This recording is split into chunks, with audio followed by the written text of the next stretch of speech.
Good afternoon, everybody. I will call this regular meeting of the Washington County School District Board of Trustees to order. This is our first meeting of the new year, so I know we're days and days into it, but Happy New Year, everybody. We're going to start with our roll call, Madam Clerk. Jeff Church. Here. Adam Mayberry. Here. Ellen Minetto. Here. Diane Nicolette here. Joe Rodriguez. Here. Beth Smith. Here. Angela Taylor. I'm here. And Victoria's in class as she should be. Yes. Good to go? We have a quorum. Awesome. Thank you very much, and I do want to welcome our new independent counsel, new board counsel, I should say, for the Board of Trustees, Mr. Anthony Hall. And as a welcome, we're going to ask you to lead us in the Pledge of Allegiance, sir.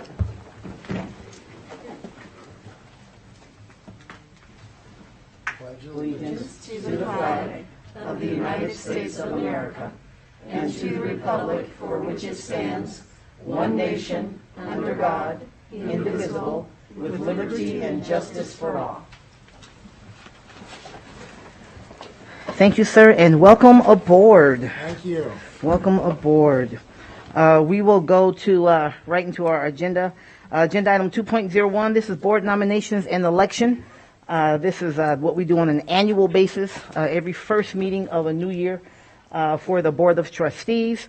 And we'll begin with the office of president. So the agenda item reads board nominations and election of president of the Board of Trustees from among the following. I'm going to read all of our names every time pretty much, so just kind of get used to it. Jeff Church, Adam Mayberry, Ellen Minetto, Diane Nicolette, Joseph Rodriguez, Elizabeth Beth Smith, and Angela Taylor. This is for possible action.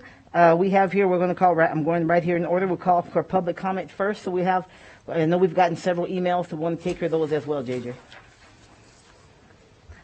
The board received emails from Stephen Coppola, Joe Morabito, Roger Edwards, Teresa Keating, Alan Shaw, Anonymous, Debbie Hudgens, Dr. J.S. McKinney, Janice Jones, John Farmer, and Janet Butcher. Thank you very much. And we know we all got a lot of individual emails that may not have been in public comment, but we will certainly want to acknowledge that as well. Let me just review the process before we jump into this. The process we'll follow for each of them is the process we've followed as far back as Neil and I could remember, and it's very much in alignment with the process that's followed with other governing entities. We will open it up for board nominations. Board nominations do not require a second. It's for someone just for the board, of course, to nominate somebody, so someone can be nominated. Okay, we just collect whatever names of those who will be nominated. After the nominations, we've already received our public comment. After the nominations, we will then look for any deliberation, discussion, move to a motion, second, and go from there for each of the offices that we have. Okay, any questions? I know there are some questions. Any questions on that? That's the process for everybody, okay? All right, we will open up the floor for nominations as agenda item 2.01 states. This is for the nomination and election of president of the Board of Trustees. Trustee Mayberry, I'm sorry, Trustee Mayberry? Sure, thank you, Madam President. Happy New Year, everybody. Yeah, I would like to nominate President Dr. Angela Taylor again to serve another term as president of the board for the Washington County School District. Thank you, Trustee Mayberry. I accept the nomination if that's the pleasure of the board. Second. Trustee, there's no second. These are just nominations at this point. Other nominations. So Trustee Church? I'd like to nominate Dr. Diane Nicolette. Thank you very much, Trustee Church. Dr. Nicolette? Yes? Okay. Other nominations? Can we discuss that? When do we discuss? Well, we will discuss after we get all the nominations. Thank okay, you. So hang on. There will be a discussion opportunity. Thank you. Okay, seeing no other nominations. Okay, don't want to cut anybody off. So nominations are closed. Now we can have a discussion. We can go deliberate, go to motion, whatever is the pleasure of the board at this time. Dr. Nicolette, you ready to discuss, or you want to wait? It's okay. You don't have to go right now. Just. I'm ready. Okay, so not yet. Any discussion? Motion, pleasure of the board, moving forward, anything like that? Trustee Church? Yeah, I was waiting for Dr. Nicolette, but are you ready? Or I just think, no matter how good somebody perceives somebody is doing, change is always good, and Dr. Nicolette's got relative seniority, and I think would run an excellent meeting, and so I just strongly support that. Thank you, Trustee Church. Other comments with Trustee Mayberry? Yeah, so, And then we'll go to Trustee. I want to make sure that this is, I can provide general comment here, right? Yeah. Okay. General thank you. comment, motion, whatever is the pleasure of the board. No, I don't disagree with Trustee Church that Trustee Nicolette would be a fine president. But I think, I guess a lot of things come to my mind that I want to say. Clearly, we've gotten, I guess I want to address the first thing that's on my mind, and that is this plethora of emails that we've gotten against the individual that I'm actually nominating for president. You know, President Taylor has, she has a legacy of service in this community. And she's a woman of integrity, and I think you know, she's been very gracious to me in the short time I've been here. I didn't know anybody on this board until I landed an appointed seat. I think this is well, I appreciate that, you know, change is good at times. I think this is the time not to change, particularly given that we have a superintendent search and we have some huge decisions to make. If you combine all of our tenures, it almost equates. I think it's just a little bit more than what President Taylor has in terms of her experience and her knowledge on this board. I do take issue, too, with a lot of the comments that were received. I haven't seen any of the characteristics that have been described in some of the emails to us that have been depicted as toward President Taylor. You know, while I've only been on the board a short time, she has conducted these meetings with a lot of grace. And even this last year, as I've sat through and observed some of these meetings online, as difficult as the meetings have been, the role of the president is to kind of keep these meetings going, keep order, and I think she has done that under some very extreme circumstances. This is a tough job, and leadership is a burden. And I think Dr. Taylor has demonstrated her ability to carry that burden.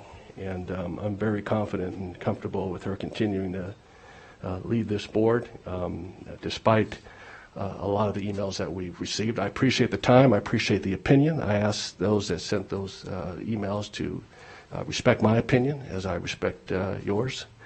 But I'm ready to make a nomination if there's any further comment. Or a motion, I apologize.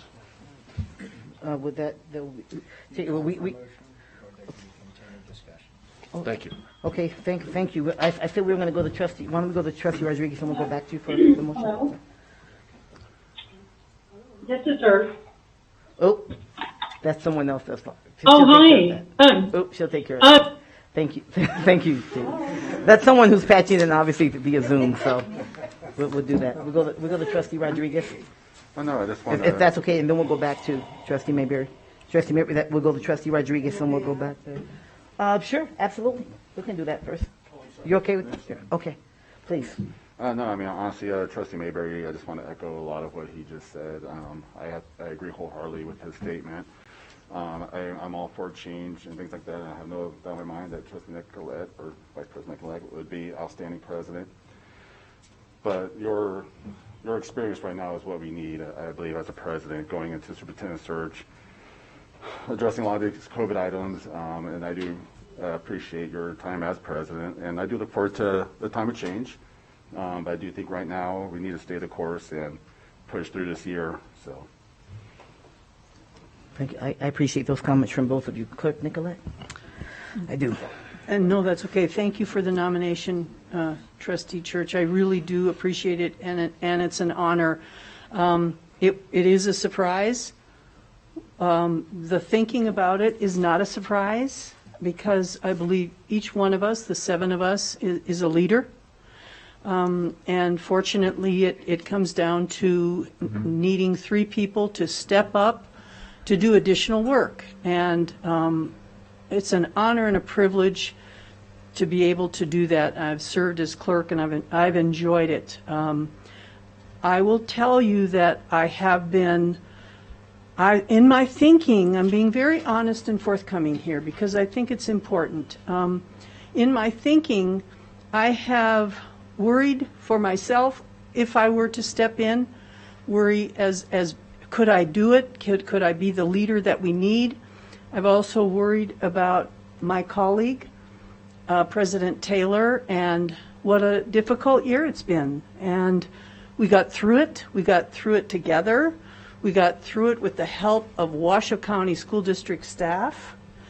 School visits helped a lot, so children helped too. And I believe that Angie, if I may, has been through searches before for a superintendent. I think that's a strong point. I know that she cares about students.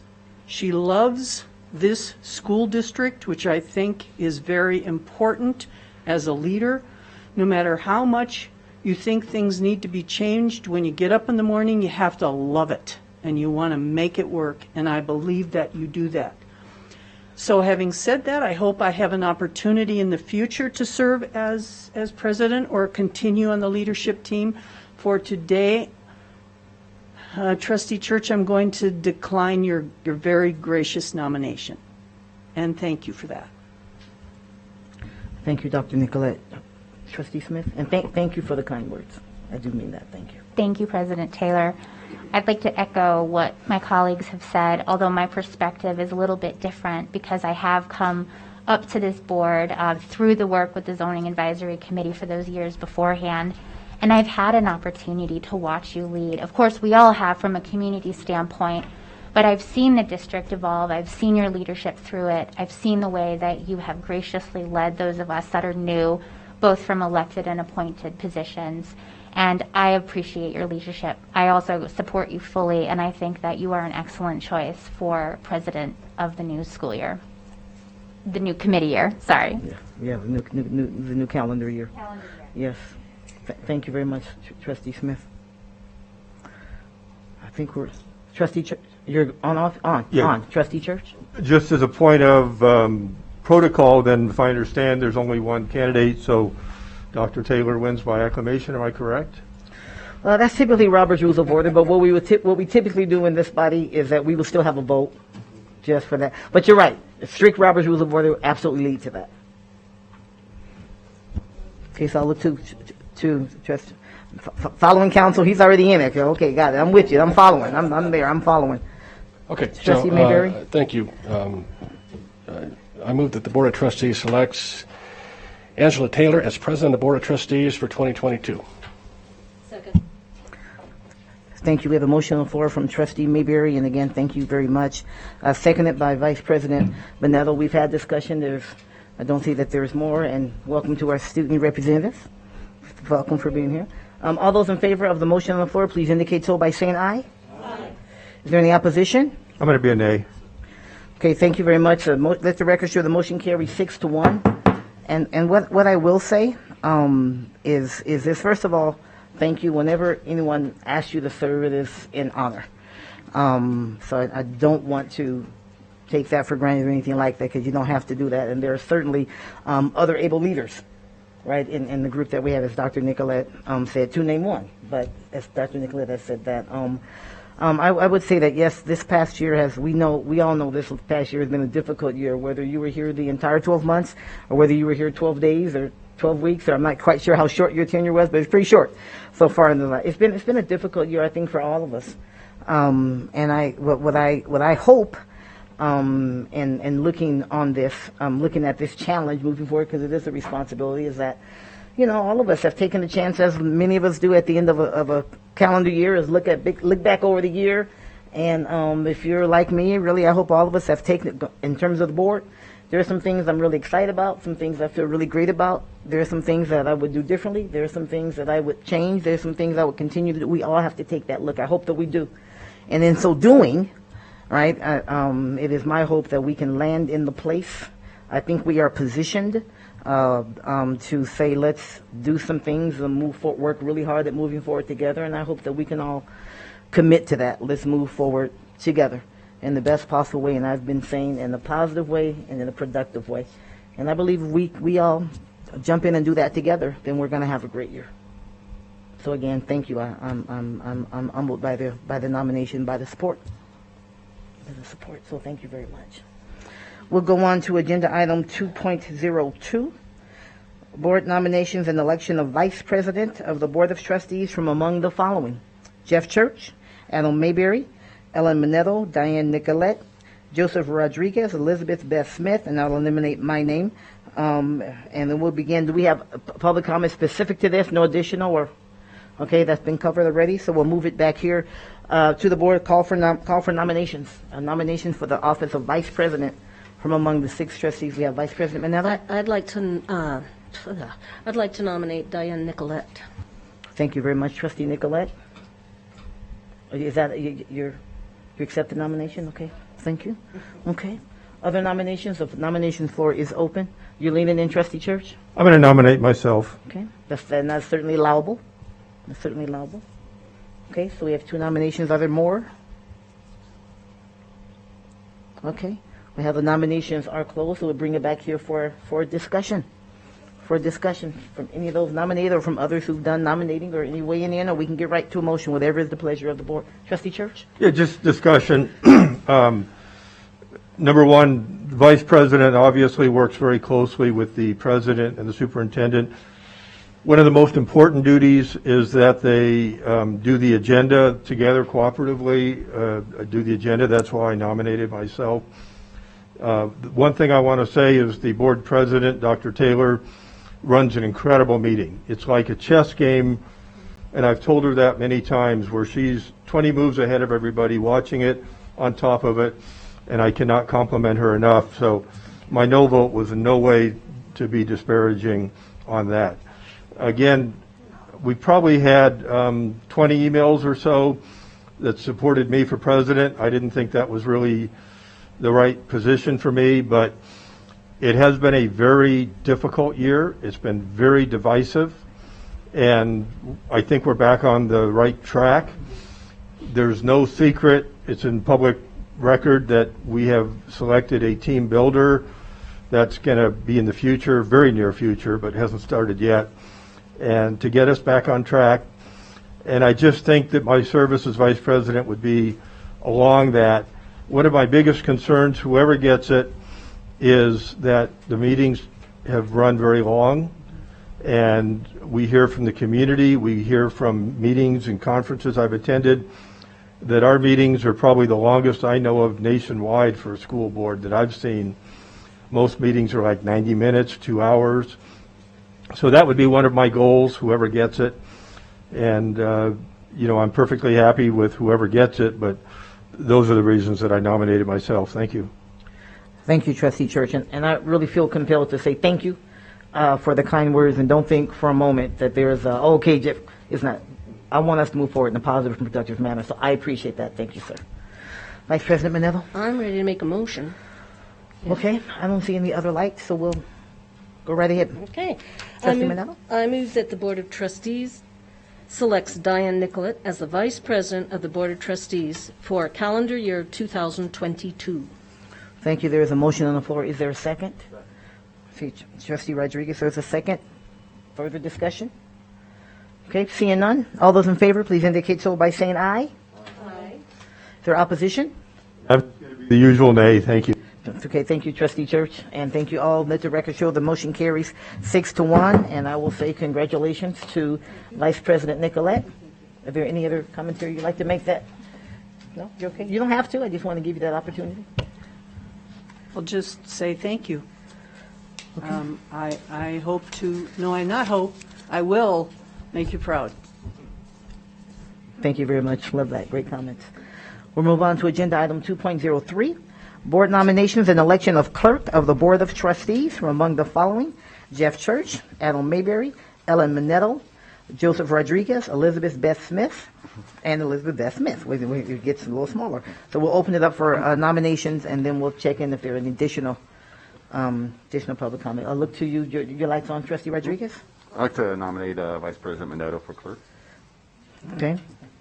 Thank you, Trustee Rodriguez. Vice President Minetto, you're nodding, so you're willing to serve. Other nominations from the floor at this time?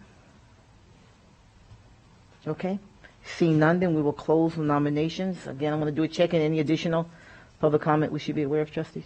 JJ, thank you very much. Okay. Nominations are closed. We have one nomination, again, by default, if you will. That sounds really bad. But by proclamation is probably a better way to say it, that then Vice President Manello would serve as clerk. But we always go through the formalities, so I'm looking for a motion to that regard if it's the pleasure of the board.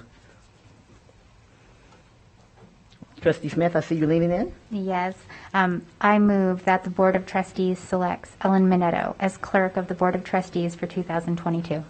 Thank you. There is a motion on the floor. Is there a second? I see your light, Trustee Rodriguez. I guess I'll second it. Okay, Trustee Mayberry enthusiastically seconds that motion.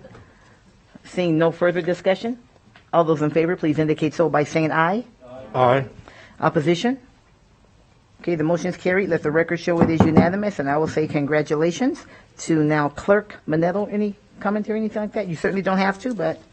Well, thank you. I enjoyed the work as clerk the first half of 2021, and I'm looking forward to now a whole year of the clerk job.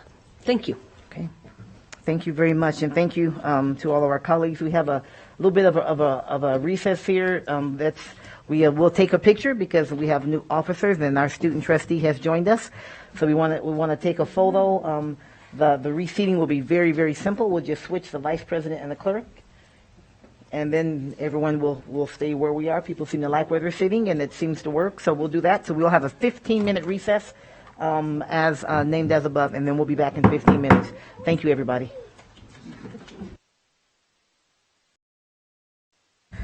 Just as a reminder, colleagues, there are some public comments that have come in since we've been here. So since we're waiting for Trustee Church to get back, you might want to take a glance.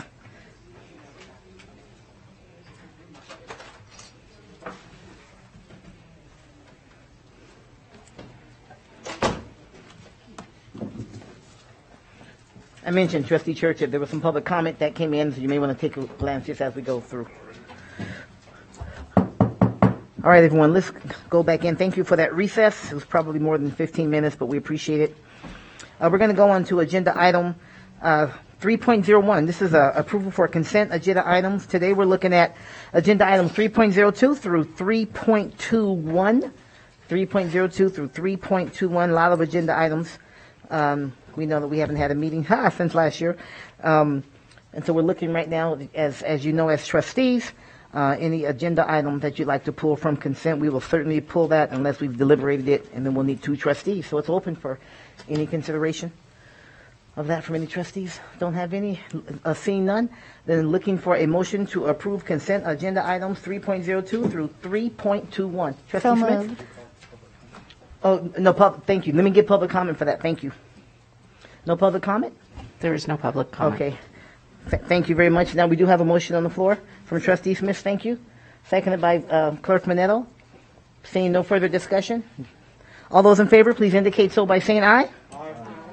Opposition? The motion carries. Let the record show it is unanimous. Thank you, Mr. Hall, for that reminder. All right. So we'll go forward after the approval of those consent agenda items to agenda item 4, 4.01. And both and 4.02, we're going to open both of these together because they're related to each other, and we see the team from the Bryan Group is here. So both of these agenda items, again, we will open together. This is presentation and discussion regarding the steps of the search process and the search advisory group to be utilized by the Bryan Group in facilitating the superintendent search for the Washoe County School District. This first item is for information and discussion only, and our Chief HR officer will lead this discussion. Emily Ellison will also have the Bryan Group, Bill Bryan, Nora Barons, I knew that, Nora, I'm sorry, Barons, and Sharon Fenwick, and then we'll also, as I said, open at the same time, agenda item 4.02, discussion and possible action to approve an updated superintendent search timeline recruitment plan, communications plan, stakeholder data collection process, and minimum qualification screening criteria for applicants for the position of superintendent of schools. And this is for possible action. So we'll take this discussion together in terms of the timeline as well as those updates as put before us. So we'll turn it over to you, Ms. Ellison. And welcome to our guests, our partners. You're no longer guests, you're partners. Thank you, President Taylor. Emily Ellison, Chief Human Resources Officer, for the record. We actually have 2 items today because I thought it would be really helpful after some of the decisions that have been made previously for the Bryan Group to come and give an overview of the process that will occur based on those decisions that you previously made, and provide an update regarding the search advisory group that you all provided some feedback on during previous meetings as well. So I felt like it was important to provide, again, kind of that overview about what's already been decided, and then open this second item so that in the course of that conversation, you all could continue to make decisions about kind of the next set of critical decisions that need to be made, which are the timeline, the recruitment plan, the communication plan, stakeholder data collection, and the minimum qualification screening process that the Bryan Group would use. So with that, I'll turn it over to them. I'm going to sit back here, and if I need to jump up at any point, I'll just come to the podium to either add input or help clarify or keep the conversation on course. Thank you. Thank you, Mr. Bryan. We'll turn it over to you, sir. The button? Okay, good. Thank you. Let me ask first, are there any questions specific that are floating around in terms of the timeline itself, like when you want to have somebody signed on board, or when you want to start looking at candidates, before or after the breaks? One thing I will share, and Trustee Church sent an email, I guess, to this effect, but it was a part of a conversation that we all had before. Obviously, we want someone in place July 1, right? Like every other school district with a search right now, right? But ideally, if a successful candidate has been identified and hired prior to that time, if we can have an opportunity for some overlap, maybe a June 1, maybe even a May 1, depending. And I know that a lot of things have to line up for that to happen. But I believe in our conversations, and please, colleagues, jump in if I'm not remembering this correctly. In our conversations, we discussed that would be ideal if that opportunity exists. Once we're identifying a successful, we don't want to eliminate someone because of that, but certainly once a successful candidate is identified, we would love, if at all possible, to have an opportunity for overlap before our current superintendent retires, effective June 30th. Okay, understood. Colleague, Trustee Church? Yeah, thank you. Exactly. I guess the best way to say it, we don't want the tail to wag the dog. We don't want the timeline to determine not getting a good applicant. So yes, absolutely. And the same thing throughout the process, I think, and you kind of have the little arrows there on the chart. Yeah, flexibility, I think, is the key on timeline. I don't want to be, again, I don't want the tail wagging the dog. Sure. Thank you, Trustee Church. Please, Mr. Bryan, go ahead. I think one of the questions that we would have, if we can follow our updated version that we've got, is that given that there's a break that comes up on the week of 3/13, and we've got 2 weeks there, we had scheduled in there, and we think we're going to follow this timeline fairly closely.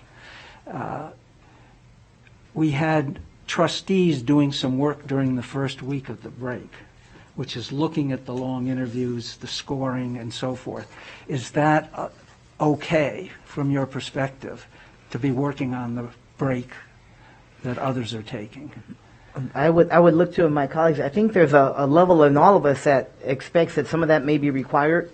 It's a break, and some may be taking time away with family and so on, but probably be able to peel off some time to watch some recordings and so on, some of those things virtually. Please, colleagues, jump in if I'm off base. I think there's a level of us that kind of expect that to be. Please chime in if you would. Clerk Manetto? If I may ask, It would be a matter of me having my computer on the beach in Miami and looking at and going, oh, okay, oh, yeah, okay. Is that what we're saying? Not Yes. here? Yeah, Okay, yes, thank you. because what I'd be doing is giving you access to the finalists' long interview, and it's long, 3 to 4 hours. And I would give you information about how the scoring came up, talk you through the scoring form, but you'd be on your own, and you can asynchronously, look at it at your leisure, and then we will, after that, it would be coming together to make decisions. And really, the expectation would be for us to realize that we're going to have 3 or 4 hours for those 3 or 4 finalists, wherever that lands. I know we don't have a hard number for that either, Right. but to find a way over the break to carve that out and be able to come back together based upon whatever our timeline and share our feedback, however it is that you have us to be sharing that. I think it sounds like everyone's in one accord in terms of that. Vice President Nicolette? Yes, thank you. I did have a wonderment, if you will, about the timeline for securing the SGA group. And I wonder, thank you for this, JJ, is there enough time, because we're going to leave this meeting, and it really doesn't leave, in my mind, enough time for community members with their busy lives to think about applying, fill it out, and then submit it. That seems like a really tight timeline to me. All I can say is that standard timelines are a week to 10 days on this type of when you put it out to folks.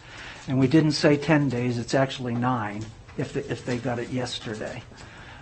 Because the close is close of business next Tuesday. Okay, then that's a question. When did it go out? I think we were copied on that. This morning. Yeah. I mean, I've got... So it's rolling out a little bit. Today, Emily sent out to all of staff. And I see a couple of trustees have comments. Trustee Mayberry as well as Trustee Smith. We'll get to those as well in alignment with Vice President Nicolette. Yes, the information on this opportunity went out to staff this morning. I believe that the accountability group has communicated it to the student council and to juniors and seniors as well. So information has gone out to staff and students at this point, knowing that there may be some COVID information going out, based on whatever decisions you all make. We'll send out the family communication tomorrow morning. Yep. And as of the moment, we've gotten almost 100 responses. Oh, so people are hopping on it. Good. So my worry is unfounded. Okay, thank you for that. Yeah, it's a pretty brief thing to fill out. So if they've decided that's what I want to do, then it only takes a moment. Well, we do want to make it. We want to make it easy. We certainly do. We're going to go to Trustee Mayberry and then Trustee Smith. Thank you, President Taylor. I think you satisfied my question. It was very similar to what Trustee Nicolette had. I mean, I've always felt the schedule is a bit aggressive, and I've talked to some folks internally. They feel it's not. I did just see this email. It looked like it went out 8:59 this morning to all staff. So, but again, I've always been a little concerned about the aggressiveness of the schedule, but I hope to be proven wrong. So, thank you. It actually takes probably a little bit longer to read all the introductory materials to it than it does to actually do the survey. So it's really quite easy. Okay.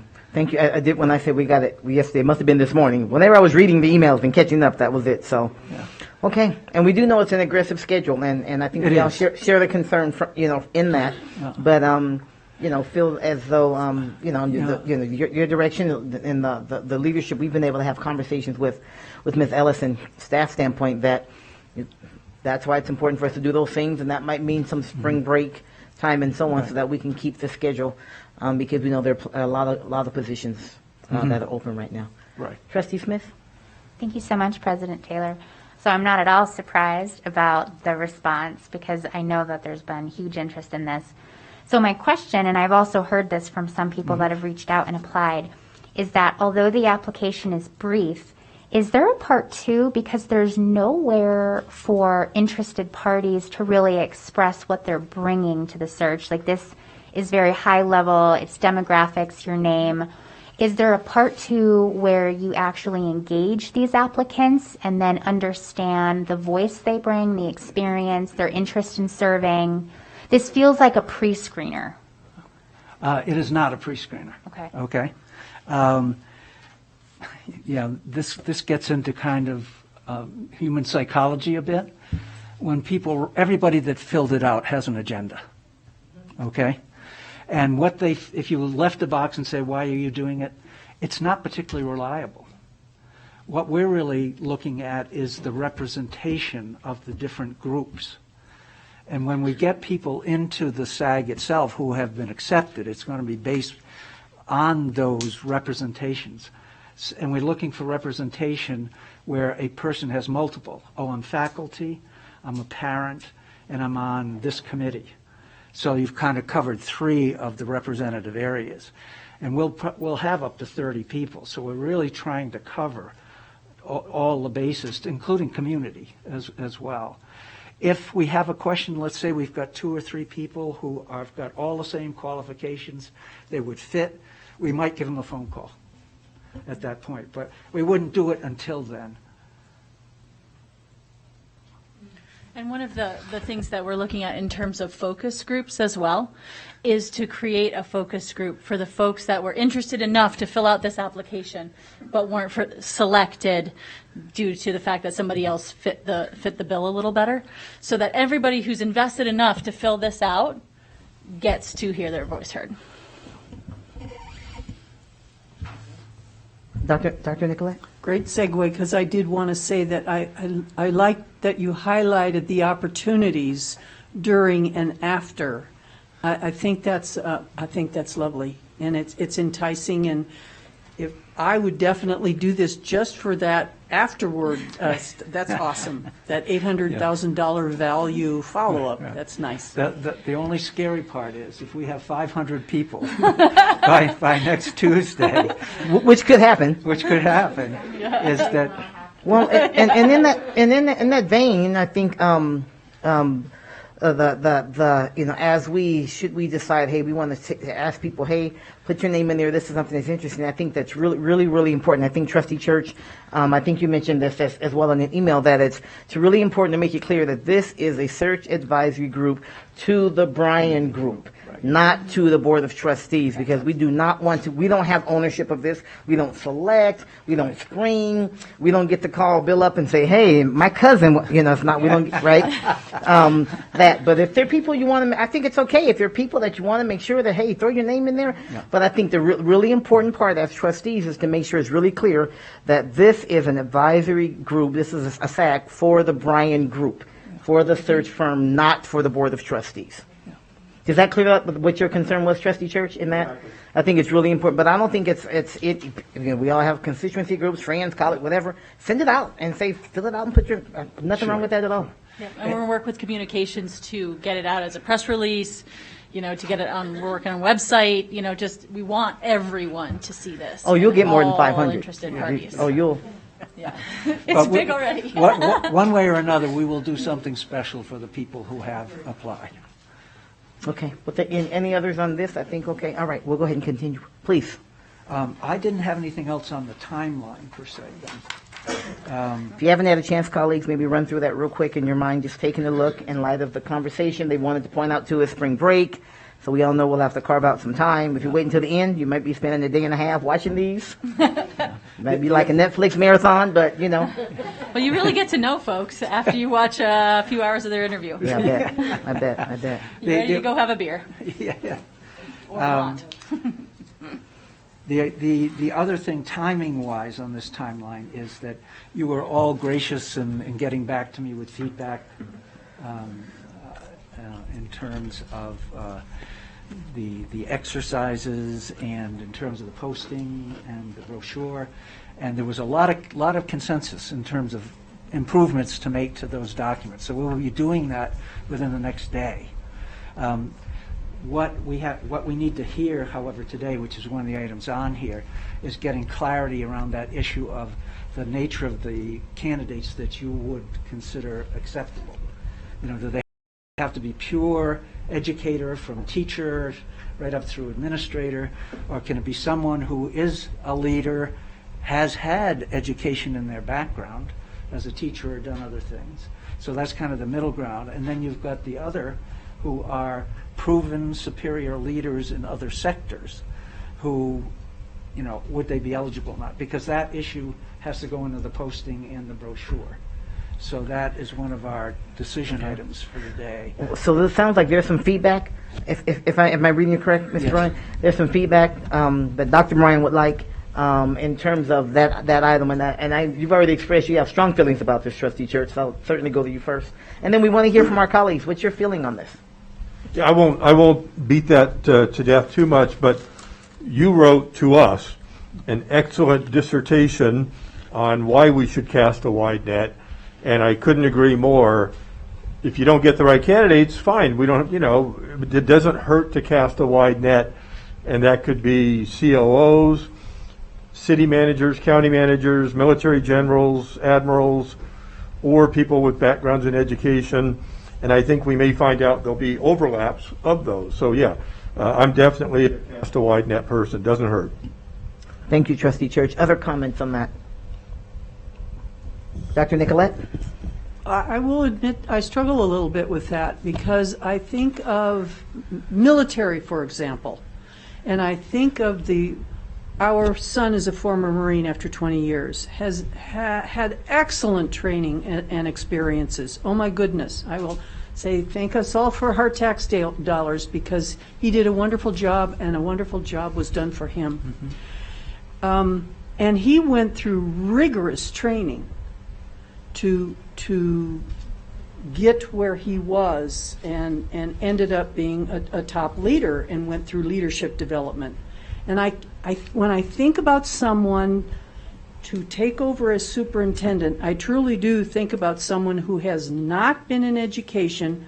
I lay that over someone who goes into the military and right away starts out as the head of something and they've never been in the military. And I struggle with that concept, I'll just be honest with you, because education is an expertise. It's a field specialty, and I understand where certain skills can overlap into many areas of organizations. I get that. I would be cautious, for me personally, about thinking seriously for our superintendent if they had never been an educational leader. Now, there's educational leaders in the military, too, and I'm not picking on the military. Just said I love them. God bless America. But I do wonder about that. I worry about that a little bit. Mm-hmm. Thank you, Dr. Nicolette. Trustee Rodriguez? I kind of want to piggyback on that, too, like the idea of having a police chief that's never done a traffic stop. How can you guide and administer an agency if you've never been in their shoes? But I do agree with Vice President Nicolette, like if you have a mixture of education, if you have a veteran or a military member or a CO or whatever that has some sort of classroom education, I'm open to that as well. But the idea of someone that has no classroom experience at all whatsoever does kind of worry me some. Thank you, Trustee Rodriguez. Trustee Smith, and then Clerk Manetto. Thank you. I just have a point of clarification. It may even be for Emily. If we had someone that was a superintendent but had no educational background, can someone please remind me if that's a scenario where we would need like a chief of education? That would be helpful. Mm-hmm. Thank you. Emily Ellison for the record. Yes, the licensure is what will dictate who can be responsible for academic programs. And so if they don't have the appropriate administrator licensure, then we would need to assign that responsibility to someone else. Thank you, Ms. Ellison. Are you following up on that? Yes. Trustee Rodriguez? So basically we'd be having to pay salaries really for two superintendents, is that correct? Well, you wouldn't necessarily have to create another superintendent position just for academics, but that would, for example, become a part of the, let's say, deputy superintendent's responsibilities, and then you would look at the total compensation for that position and make an adjustment accordingly. So I'm going to translate what you said, right? In other words, we don't have to hire we won't have co-superintendents per se, but the chief, the deputy superintendent will most likely then be that chief person, and because of that added responsibility, then a compensation adjustment will probably be we'd have to give them a raise. Yes. Bottom line, I'm trying to make it real plain. Yep. So, okay. All right. You're retiring, Deb, so that doesn't mean you. So just want the record to show that. So, okay. We'll go Clerk Minetto and then Trustee Mayberry. Okay, now, Emily, I'm sorry, I'm going to ask another question. So does that mean up until, because doesn't our new person have to get their administrative license? So would that be up till that, or? Yeah, so this board made a decision to put in the job description that it was required within a period of time. I believe it's 3 years. So if we had a situation where you all didn't want to have that as a requirement, there's no statute that I'm aware of preventing the person from never having a license. It just means that someone else with a license will have to stay in charge of academics until or when that person gets their license. Okay, thank you. I was just going to make one additional comment kind of in support of or just to clarify kind of the decision that you're making here. A big component of this is not who you're going to hire necessarily, but how wide the net will be cast. And so the really critical, the reason this is such a critical decision for the Bryan Group is because obviously that will change their advertising strategy.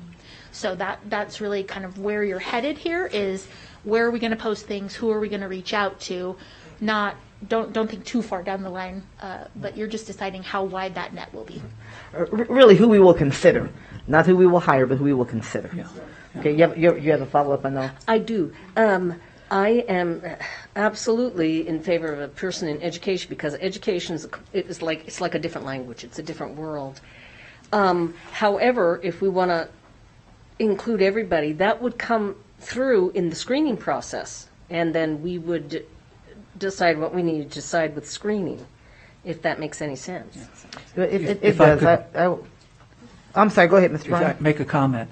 I'm going to play devil's advocate for a moment, even given that I think if you had the best educator, that'd be the best solution.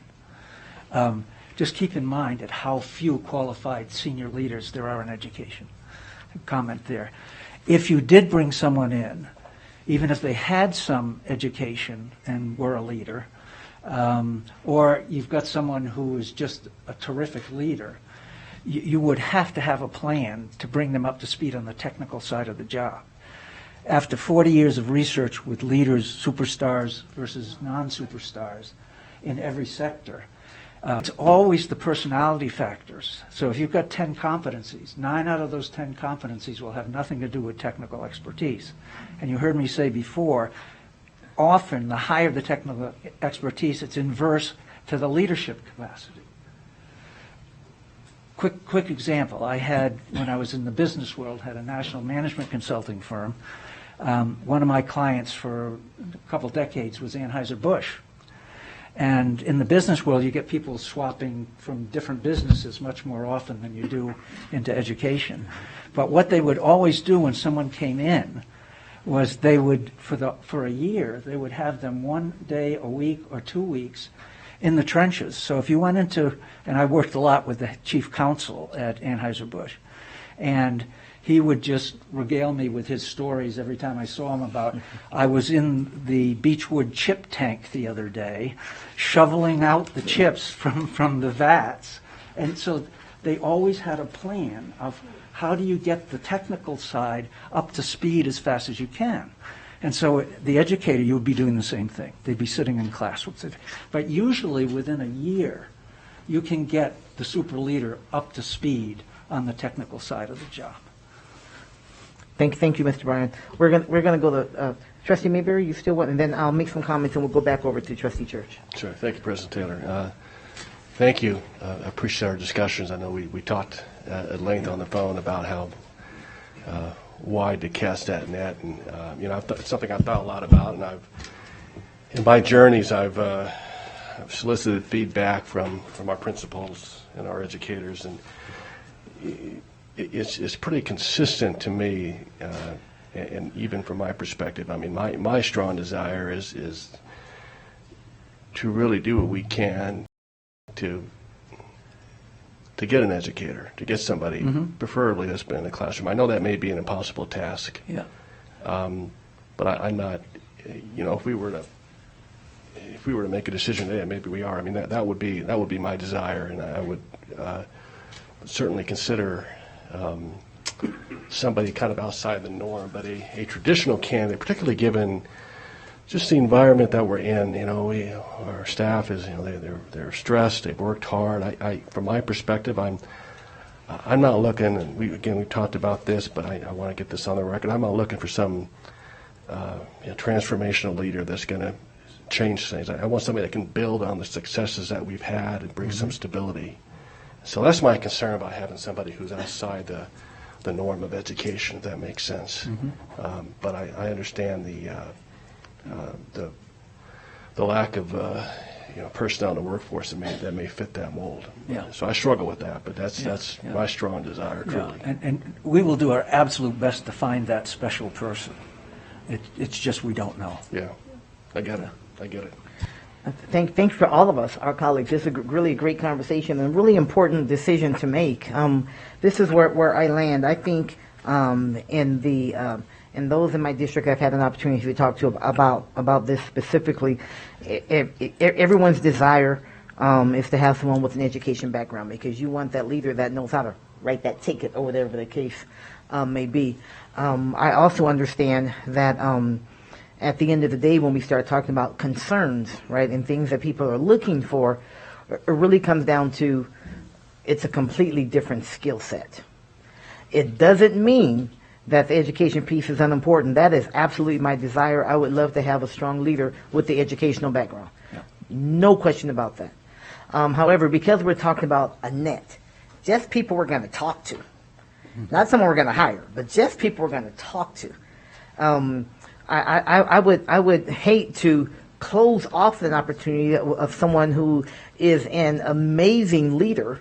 And research certainly shows, I haven't read your research, but research certainly shows that an amazing leader is going to find the ways to bridge those gaps.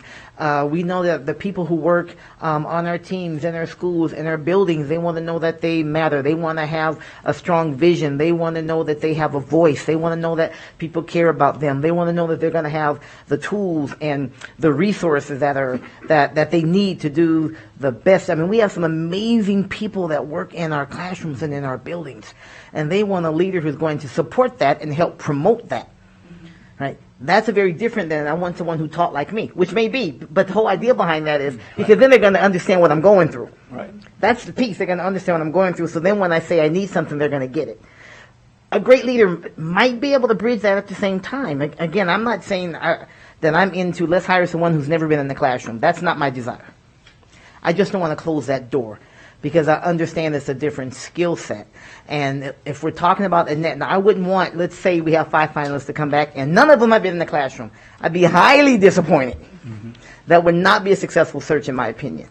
But certainly if there is somebody who has an amazing skill set, who's demonstrated some of those things that can address some of those issues and those needs that we hear from people, the root of those, I want to be able to consider that person, understanding they're probably going to be at a disadvantage to someone who's been in the classroom. Okay. But because there's so many positions that are open right now across this country, and an excellent educational leader is hard to find when it isn't a year like now. Right. And we know we're a little bit more behind than we want to be in terms of this. I would just hate to close the door for someone we can even consider. That's where I land on that. So, Trustee Church? Thank you very much. I agree. For example, as my esteemed colleague Mr. Mayberry said, it may be an impossible task. I was in the room 3 years ago when we did the search for the last one. I was not up here, I was over there. And I'm going to say, frankly, the candidates that we got were dismal. I mean, I'm going to say it. They were dismal. Not your group. That was another one of those big companies. Yeah, it had to be somebody else. Oh, yeah. No. It was a big company. But everybody in the newspaper, there was a lot of comments about, is this the best we can get? So, yeah, I agree with President Taylor that there's no harm in casting a wide net. There is harm in casting a small net. And a couple hypotheticals, if I might. We talked about a military general, just hypothetically. Well, what about a military general that ran for years the Air Training Command that trained military people, et cetera, et cetera? What about maybe a COO who later became a school trustee and certainly got a lot of experience that way in addition to being a successful COO? So I think you see my point that we don't know until we try. And then final thing, you talked about Anheuser-Busch. I bet you money that the COO of Domino's or Little Caesars or Pizza Hut probably never made a pizza in their life until they got hired to do that. And probably the COOs that have been successful at Lowe's may not know how to drive a nail, but they know how to. And the final thing I want to say is just a reminder to my colleagues that this is a $1 billion budget. It's not, education, that's obviously why we're here. But they've got to deal with unions. They've got to deal with the building of the schools. They've got to deal with COVID. They've got to deal with everything that a COO or CEO has to deal with. It's not like you go to work every day and you just, okay, how are we going to deal with education? I literally don't know how a superintendent can do it. I wouldn't want it. It's just overwhelming what he or she has to deal with. So that's my point, that we should cast a wide net. So thank you. Thank you, Trustee Church. What I would ask then is do you need us to come to a decision so that you have, is that what you're looking for? Yeah, we need another piece to it too. Right. Is if you in fact say it is a wide net and open, then for those, so the candidates, when they're looking, say, do I apply or not? What are the minimum requirements? And usually what we're talking about there is level of education. Okay. So we would need that. So let's take those in two different pieces, if we will. Okay. So what we're looking at, what he wants is some direction. What they need is some direction from us. Are we? How much of a net are we willing to cast? We have the traditional net, educational leaders only. And let's just say a given, any of the leaders that we're talking about, successful, established, they've done a good job. We aren't talking about people who haven't gotten the job done, doing whatever they're doing, right? So successful educational leaders only, right? Or maybe those that didn't have the strict or direct traditional educational background, but maybe they, to use what Trustee Church said, maybe they were in another area, but they have some connection to education in their background. Ran the training school, on the board, whatever the case may be, right? That's option 2. And option 3 may be someone who maybe they haven't done anything from an educational background, but they're an amazing leader and so on. Where would you like? Did I kind of coin that the way? So what he's looking for from us is, what is our desire in terms of what kind of net? Net A, net B, or net C? What are we looking for? So let's try to get this narrowed down and focused so we can move on to education, to levels of education, and then go from there. Vice President Nicolette, and then Trustee Church, and then Clerk Manello. I would like to make a motion Okay. that the Board of Trustees provide guidance to the Bryan Group to cast a wide net in the superintendent search. How wide, though? We need... Can I leave that up to their discretion? No, please, go ahead. Let's hear from council. You call for public comment before we get Oh, before we do that, absolutely, thank you. Okay, do we have any public comment on the superintendent search? Thank you. We do not. We do not. Okay, thank you. Look at this man right here. No, appreciate that. But we're getting someone to our discussion and someone to get someone, so thank you. And get used to that, because you're stuck with me for a year now, so. Okay, so what your motion is that we don't, but they're asking us to decide. I just said wide net. Does that not give you enough guidance, with all due respect? That's level C. That's level C for Oh, us. we'll just widen it. Okay. Okay. So Letter that'll be C. Okay, so we have this. So we'll get a second if there's the desire to have a second, then we can have a discussion. Is there a second to the widest net possible? There's a second. I see Clerk Manetto. I'm going to stumble over that again, ladies, so just work with me. Okay, so now we'll have discussion on on the motion says cast the widest net possible, and then the screening process, the screening things that are in place will lay this down to a group of finalists, all those things that are already in place. Trustee Church, you were going to be next, and then we'll go to Thank you. Trustee Mayberry. I'm not sure how to direct your attention to this, but we were sent, it was called Superintendent Search Brochure Draft 1-3. I think it's spot on with exception of the timeline. And it says essentially master's degree, doctorate preferred, non-traditional candidates, graduate degree preferred. I mean, it basically spells it out. Talks about competency, leadership, political savvy, building trust, credibility. But again, it does say master's, PhD, or doctorate preferred. Okay, at this point, if I may, Trustee Church, we're just talking about the net piece right now, and then we're going to go to the educational piece. Okay. So we're talking about the net in terms of their professional background. But I think that sums it up, is my point. That sums it up on the net. Okay, so where does that land? A, B, or C? In terms of how wide of a net? Just extremely wide. Okay, I agree. okay, Yes. okay. Thank you. We'll get back to being specifics about education. It's not lost. I just want to make sure we're moving to give them the information that they need. Trustee Mayberry? Thank you, Trustee Church. Thank you. I love the proverbial net analogy. I guess that makes sense. You know, I truly respect everybody's thoughts. That's a motion I can't support. My feeling is, and I reserve the right to change that vote when we get to the end of the process, but my strong desire is to really tighten that net, make it more focused on a traditional education piece or some hybrid. I don't have a desire to go out and look for those that really don't have a nexus to education at all. So I'll be a no vote on that motion. So what would you be looking for? Are you more in favor, if I may, I'm trying to hear what you're saying, of a motion that might be somewhat of a middle ground? There may be someone who isn't traditional education, but they have some nexus to the educational. Is that, I'm trying to use your, don't let me put words in your mouth. I'm just trying to get an idea of where you are. Yeah, I would probably characterize that as somewhat accurate. I'm hesitant to use an example or an analogy because I don't want to be boxed in. But what I don't support is what I'm hearing now, which is it's kind of a free for all. It could be somebody that has no connection to education at all. Exactly. Okay, I hear you. do not Okay, support that. so you might be open to that middle ground, but certainly not the whomever's the best leader, come on in. Right. Kind of a deal. Okay. Thank you very much. You're welcome. I'm sorry. Did I cut you off, sir?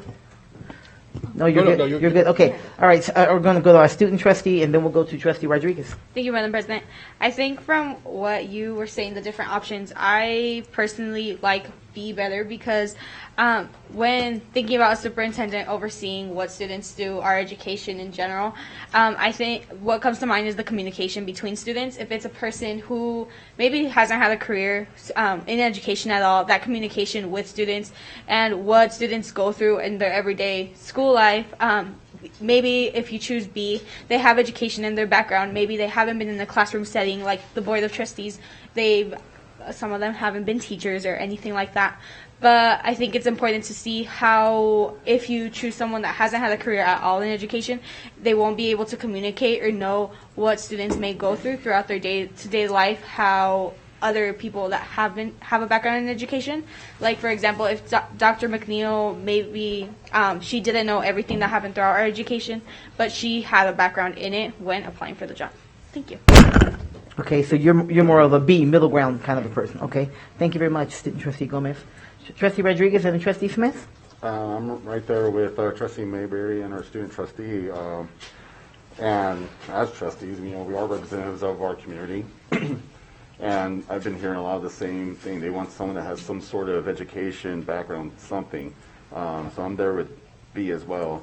I got an analogy there. If we're going looking for a precious metal, and we're out there at the metal detector, we're finding nothing but bottle caps with a wide net, then I think we're just wasting a lot of people's time.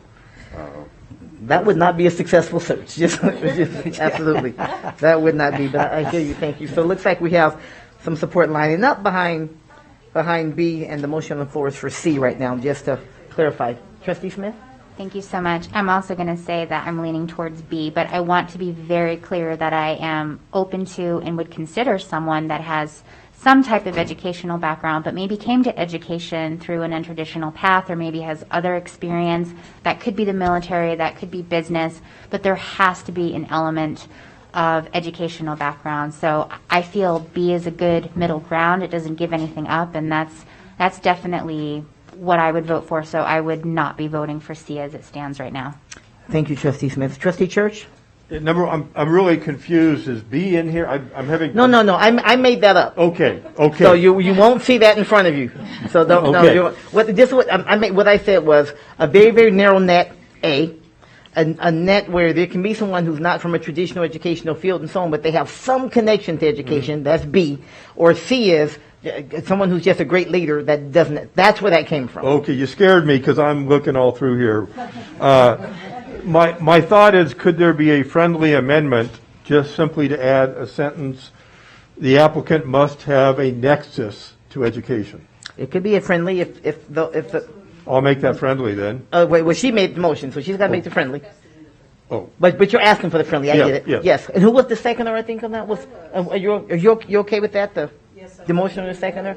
So the amendment that we're considering, the motion that we're considering, because it's a friendly, it's not significant, so it's a friendly, is that that in searching for applicants, that the net is cast wide. However, that each candidate must have some nexus.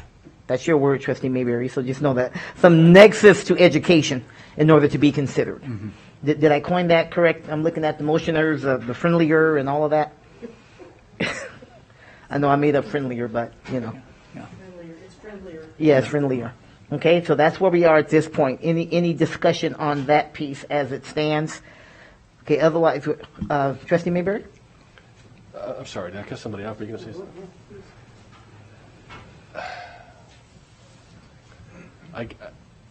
I'm again, don't hold this up for me. I'm only still on the fence for this because I almost want to say, can I make another friendly amendment to the friendly amendment? I think for me, public education, by saying education, and this is a good discussion, it sort of brings things out, but by saying education, that could mean, a lot of different things to a lot of different people. So, again, as we talk through this, for me, let me try to zero it in a little bit. It's important that there's some public education experience. So I'm bringing it down a little bit more micro. Okay, does that make sense? Sure. So you're recommending that it not just be a nexus to education, but a nexus to public education. Yes, I am. Okay, I'm going back to the motioner and the seconder. If you're open for that.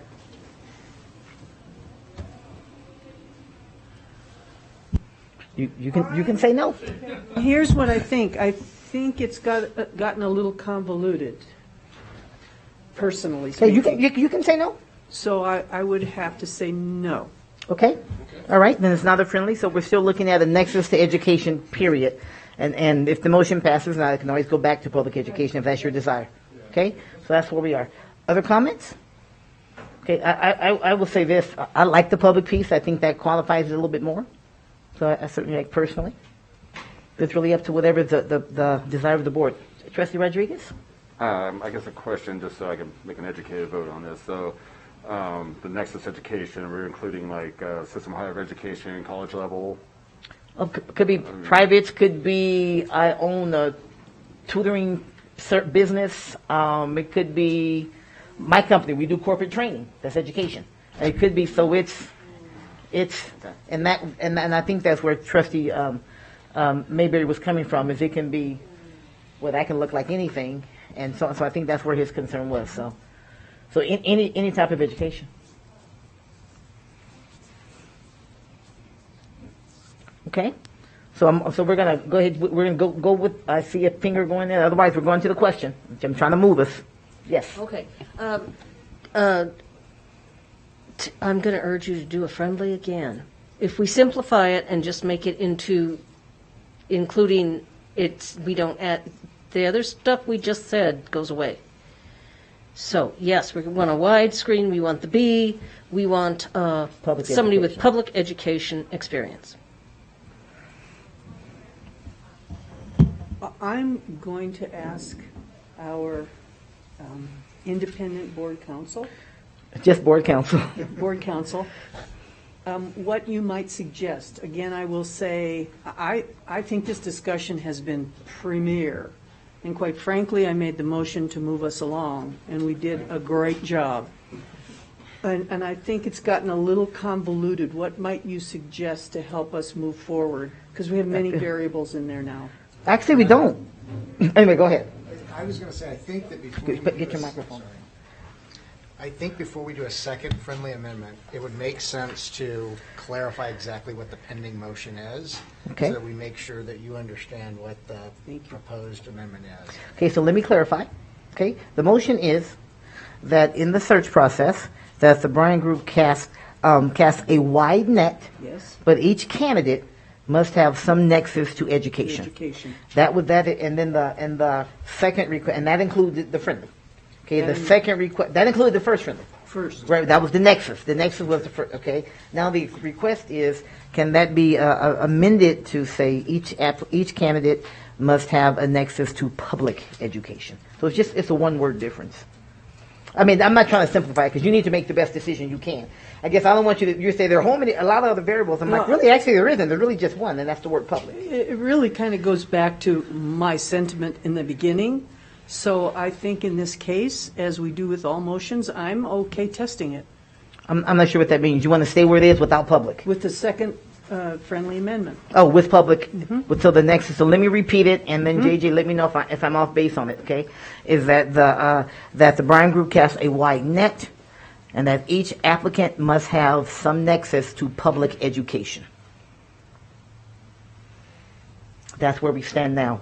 Okay, Trustee I have a Rodriguez. question. Would that include like charter schools under? If it's public, Okay. anything that will fall under public education. Trustee Church. I'm very uncomfortable with the definition. Would Minogue, say an extremely large private school superintendent that was off the chart qualified at a Catholic school or a private school, would they be public education because they educate the public that pays for it? Would the head of the air training command with a PhD that's been doing it for years, that's public because it's government. I prefer going back to the original nexus, see who we get, and worry about it. I think we're getting too in the weeds. Okay, thank you. Can anybody explain what public is? What in my mind, it would be if it's publicly funded, it would fall into that. If there is a person who's done a great job, let's just say at Minogue and so on, if they spent any time in public education, which for the most part they probably have at some point, that would be a nexus to public education. But if they had not, then they would not meet the definition based upon this.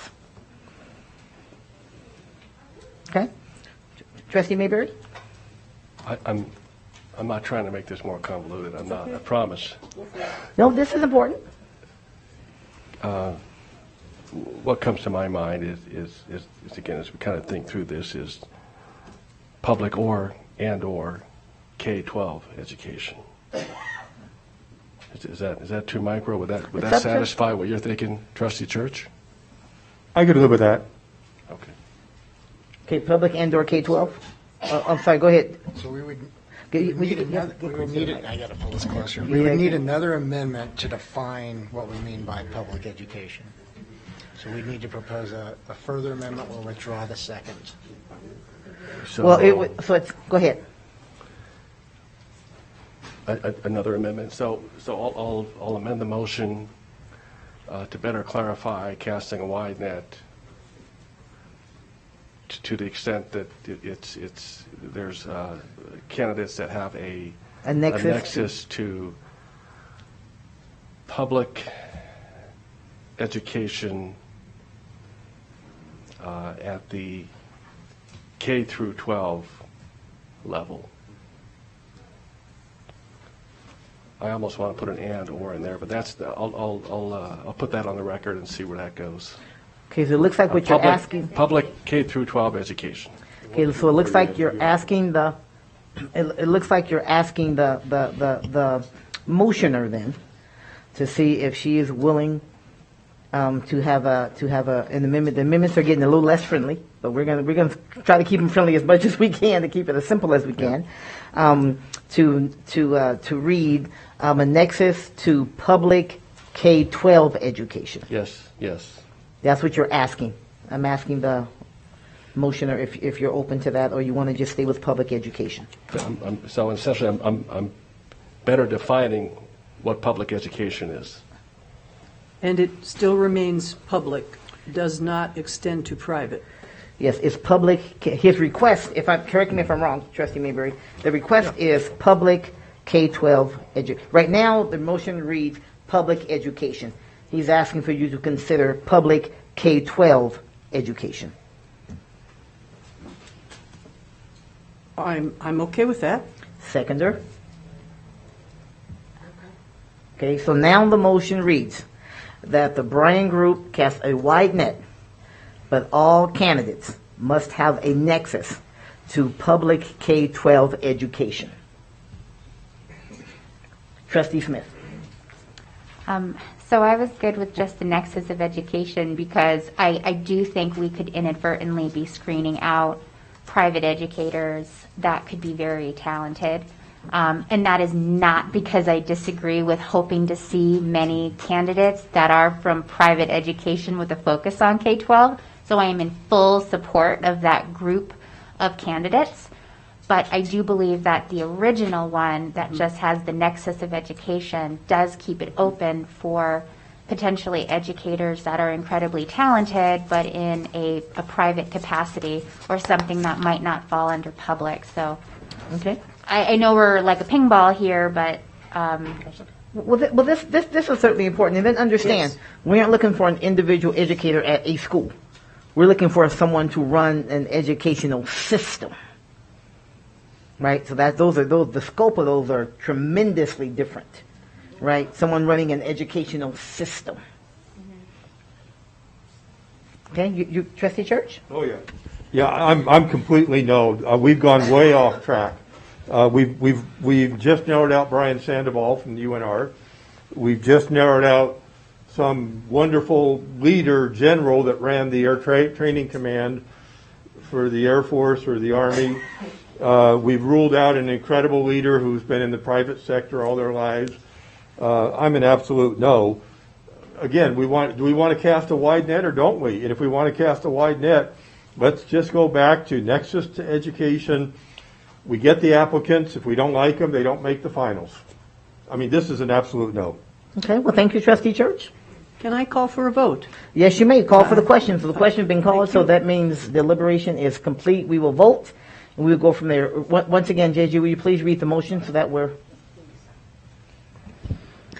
That the Board of Trustees directs the Bryant Group to cast the widest possible net in terms of the search of candidates with leadership skills, but each candidate must have some nexus to public K-12 education. Okay, that is the motion that's on the floor. All those in favor of the motion, please indicate so by saying aye. Okay? Then by default, all those opposed. Okay, the motion fails. So now we're looking for another motion in terms of what is the desire of the board. Your light's still on, so we'll start with you, Trustee Mayberry. Thank you. Yeah, no, it's good discussion. Can we read the original motion that we talked before we had an amendment? Yeah, let me help if I may, because it's kind of ingrained in my head that we asked the original motion was that the Bryan Group cast a wide net. The first friendly, okay, was that each applicant must have a nexus to education. The second friendly was that each applicant must have a nexus to public education. And the third friendly, which did not pass, is that each applicant must have a nexus to public K-12 education. So originally, it's cast a wide net first, and then the second, which I think was when we really got into some good discussion, was that each candidate must have a nexus to education. Okay, so I have some nods, but I don't have a motion. So what's the favor? Trustee Church? First of all, may I say, this is why you run an incredible meeting. Oh. That was awesome. Well, thank you. I've had 2 cups of coffee earlier today. No, actually I didn't. But no, I appreciate that. This is important. I think we're all just trying to. And if I get off track, I got JJ, and then this guy obviously is not hesitating to kick me under the table. Right. So. No, that summed it up. And I just want to go back to the very first nexus to education. Okay, so is that a motion, sir? It's the. No, that's done. That motion failed. Is that a motion, sir? That is a motion that we cast. Let me make one quick comment. How can we use the word widest possible net and then start restricting it? Because it's accept. That's why. Like What's choke. What's your motion? What's your motion, sir? I make a motion that we cast the widest possible net, but that the applicant must have a nexus to education. Okay, there is a motion on the floor. Is there a second? I see Trustee Rodriguez leaning in. There is a motion on the floor. There is a second. Dare I ask if there is discussion? I think the horse is dead, but we can. All right, nope. There's a defibrillator in the room. So Trustee. I'm not going to offer another amendment. I promise. No, that's okay. This is truly important. But, so I guess my struggle is again, education could mean anything. Education can mean anything. So I'm going to vote no on this, but I do reserve my right to change that vote as we maybe look at the candidates to see what they have. So because it's important to me, it's very important to me that there is a nexus to a public educator. Mm-hmm. So I'll be a no vote. Well, you won't be able to change your vote, but you will be able to change your mind. Okay, so just. I know, I got it. So he's like, I'm watching this, I got it. You won't be able to change your vote, but you can change your mind. And I think we all reserve the right as we get into this. Change my mind. Yeah, change. You won't be able to change your vote. Right. Yeah, and really, that might happen for more of us. So the motion on the floor, motion made by Trustee Church, seconded by Trustee Rodriguez, that we ask the Bryan Group to cast the widest net possible. I'm using your words, widest net possible, with the exception that each applicant must have a nexus to education. Seconded by Trustee Rodriguez. All those in favor, please indicate so by saying aye. Aye. Opposition? No. The motion carries 6-1. All right, now dare we jump into education, sir? Thank you. The motion carries 6-1. That actually, you know what? This is the single most important thing that we do. So that we needed to take that time, and we want to give you the direction that you need, Mr. Bryan. Thank you. That gives us all the clarity we need. And then some. Well, good. I'm glad he's got it. Yeah, and more so. But the next question is then just on the basic qualifications on education that you would be looking for from any candidate that walks in. Okay. Well, as a starter, he mentioned things such as what level of degree and so on. My recommendation for, in my opinion, for a level of leadership, to this extent, in my mind, I think we want to have a master's degree with a doctorate degree preferred. Okay. That's what I would recommend. I just think it's important to have a master's degree because we're looking at education, and I think that's an important message. But that's just mine. Let's get some feedback. Trustee Church? I'm prepared to make a motion. Let's go. That the candidate for the superintendent position must have a master's degree with doctorate preferred. Okay. There's a second. Moved by Trustee Church, second by Trustee Rodriguez. Seeing no discussion at all, let's go ahead and vote. All those in favor, please indicate so by saying aye. Aye. Opposition?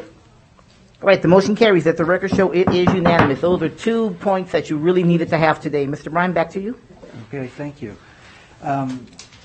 So that helped us significantly. We've talked about the search advisory group already. I'm checking off the points that we were to cover. Mm-hmm. Recruitment plan. And now that we have clarity on clarifying those, what questions or information can we give you to, sort of say that's okay, we're on the right track for you? I think what might be more helpful for us is what is the plan that you have in place? What is your approach? And then we can add comments and questions or recommendations along the way if that suits you. Yep. Yes. I think that might be more helpful. Would you, colleagues? Okay. Sure. And of course, we're talking about recruitment now that we know a little bit more about who we're looking for. Right. Right. So our recruitment plan is a lot of online and websites and email and networking and things of that nature.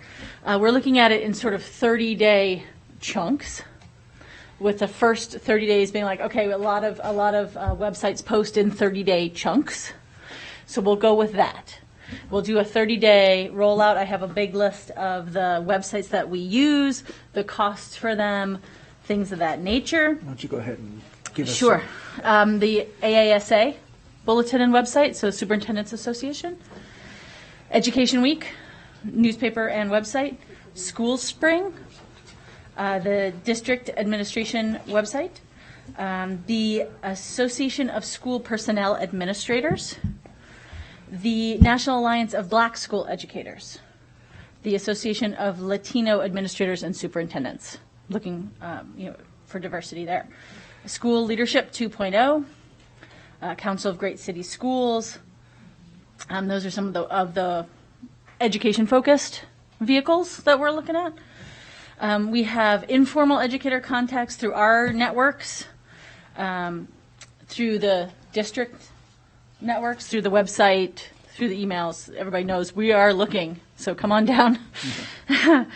Then we also have a list of non-educator vehicles. So this is business, military, nonprofit, and government. Looking at sort of more wide net things like the ladders, like LinkedIn, like Indeed, where you can find all sorts of folks, right? And then also some military-focused websites and nonprofits websites as well. So that would be sort of month one. If we're not seeing the caliber of applicants we'd like to see, we can move to chunk 2, second 30 days. And there are some options for enhancements on some of these bigger websites, the AASA and EdWeek in particular, where you can have a more premier listing. It's a little more boosted. It's a little more visible. It gets emailed out as opposed to just posted. Things like that, a little additional cost on that, but gets us more exposure if we're not getting the group of folks that we're looking for. And do you have a question? Yes, I was just going to go Trustee Smith, and then I have one as thank well, you. please. Can we just go right to that second one and boost all the things? That's what I was going to say. Let's, I will go to their house and throw confetti at them. So that's... Certainly. No, yeah, I was just, thank you. I was going to say the same thing, and I laughed because when I saw your light come on right away, I knew it's like, I'm like, look, let's not be playing around. Okay. Let's just get after this stuff from the jump. We know we're a little bit behind anyway, and this gives us a chance. It may help us to propel us a little bit further. And I know that doesn't give us a natural, man, we need to turn up the heat a little bit more. So I certainly understand the recommendation for that. But I'm with you. Let's just roll up our sleeves. Let's jump in. Let's put it in there, and let's just get after everybody we And can. it is in the contract that we, under your 60K, to boost it up when necessary or when you vote it. So we're good. Yep. If not, we're just going to take it out of Jeff's budget anyway. So we just want to boost. Certainly, yeah, we can. Yeah, just, I think I just again, please listen to. I mean, I'm certainly open for feedback. That's certainly that's with Trustee Smith and I see Trustee Rodriguez nodding. But I just want because the time is of the essence, and Certainly. let's just maximize that first 30 days or so. Yeah, we'll just turn it up to 11 to start. I'm with it. Great. Any questions about Trustee Church has vehicles? us. Yeah, just you did scare me when you started going through that educational list. I concur 100%.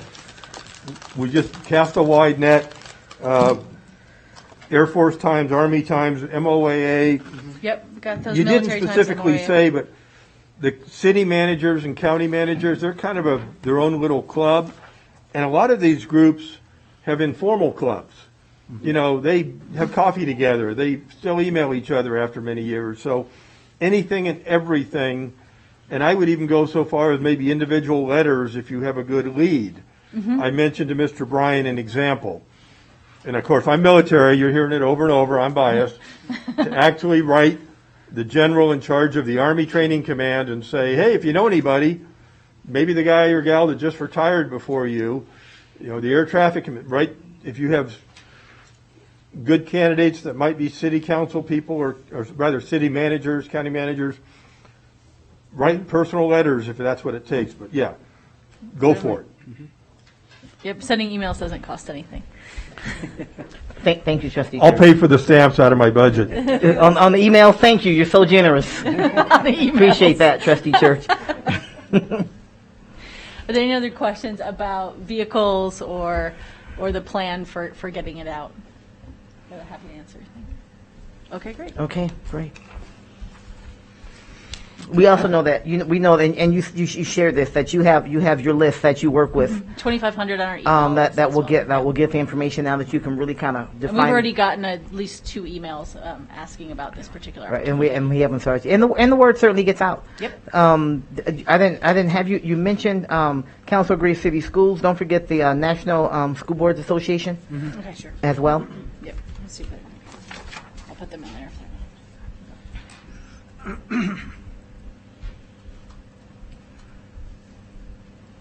Six, communication plan. Let's go to communication plan. Okay, communication plan, tagging on to recruitment plan. So we want to make sure that we are keeping our community up to date and informed about our process, right? So the main point of the communication plan is to establish a website on the Washoe County page, washoeschools.net/superintendent search. And I've been in touch with the communications folks, so we're working on that. I'm going to get them content for that page.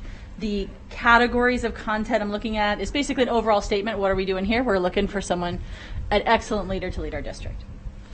How to get in touch with us. Basically, get in touch with us. Don't get in touch with you. Get in touch with us. That's how you do it. A timeline. The timeline with enhanced description. So we have that visual will be on the website, as well as a little more information about each of the steps, so that folks really know what's going on at each of these points. I'd like a section on the search advisory group. So we'll put the application up there as soon as we can get this all going. All the information that's on the application will be there, and the links, English and Spanish. We will put weekly search progress updates. This is where we're at. This is what we're doing. This is how it's going. And also data input opportunities. So when we do have a public forum, when we do have the survey available to take, we want it all there so people have a one-stop shop for this process.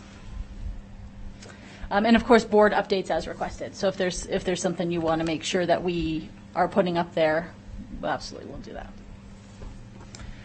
When you say board updates as requested, excuse me, you mean as we request updates from you, or yeah, either way. We can put things up there. If you need us to put things up there, we can also report to you. And how we should do that, just as colleagues, and Emily, Miss Ellison is our conduit to the firm we want to. We don't want all 7 of us having 37 ideas, and yet that's just kind of unwieldy for them. So if we can just use her as our conduit. People might have great recommendations or ideas or whatever. If we can just go through that way. And I know there are times you reach out directly to us, like when we fill out all the information and so on, certainly. But otherwise, if we can all do that, then. Yeah, and we're certainly in touch with Emily. Yeah, definitely. So if we can all do that. Thank you. Thank you. Mm-hmm. Okay. I think the last item that we had here was our stakeholder data collection process. And the only piece that we talked about so far is the search advisory group, who give their input as part of the community. But I'm going to turn it over to Sharon to tell you about the different groups that we contact. The one thing I will mention is that, for example, all the contacts that we developed for the search advisory group are also going to be overlapped with data collection as people to contact for the data collection. So, Sharon. Wait a minute, let me get this going for you. Okay, generally speaking... If you can pull that mic down to you a little bit, Sharon, we'll make sure everybody can hear. Thank you. Thank you. Generally speaking, first step has already been done, and all of you were wonderful in getting information to us to get us going. We're also putting together the process of the search advisory group, and we will definitely include those who apply for that, all 500, to also hear their voices. We have focus groups, so interviews, focus groups, and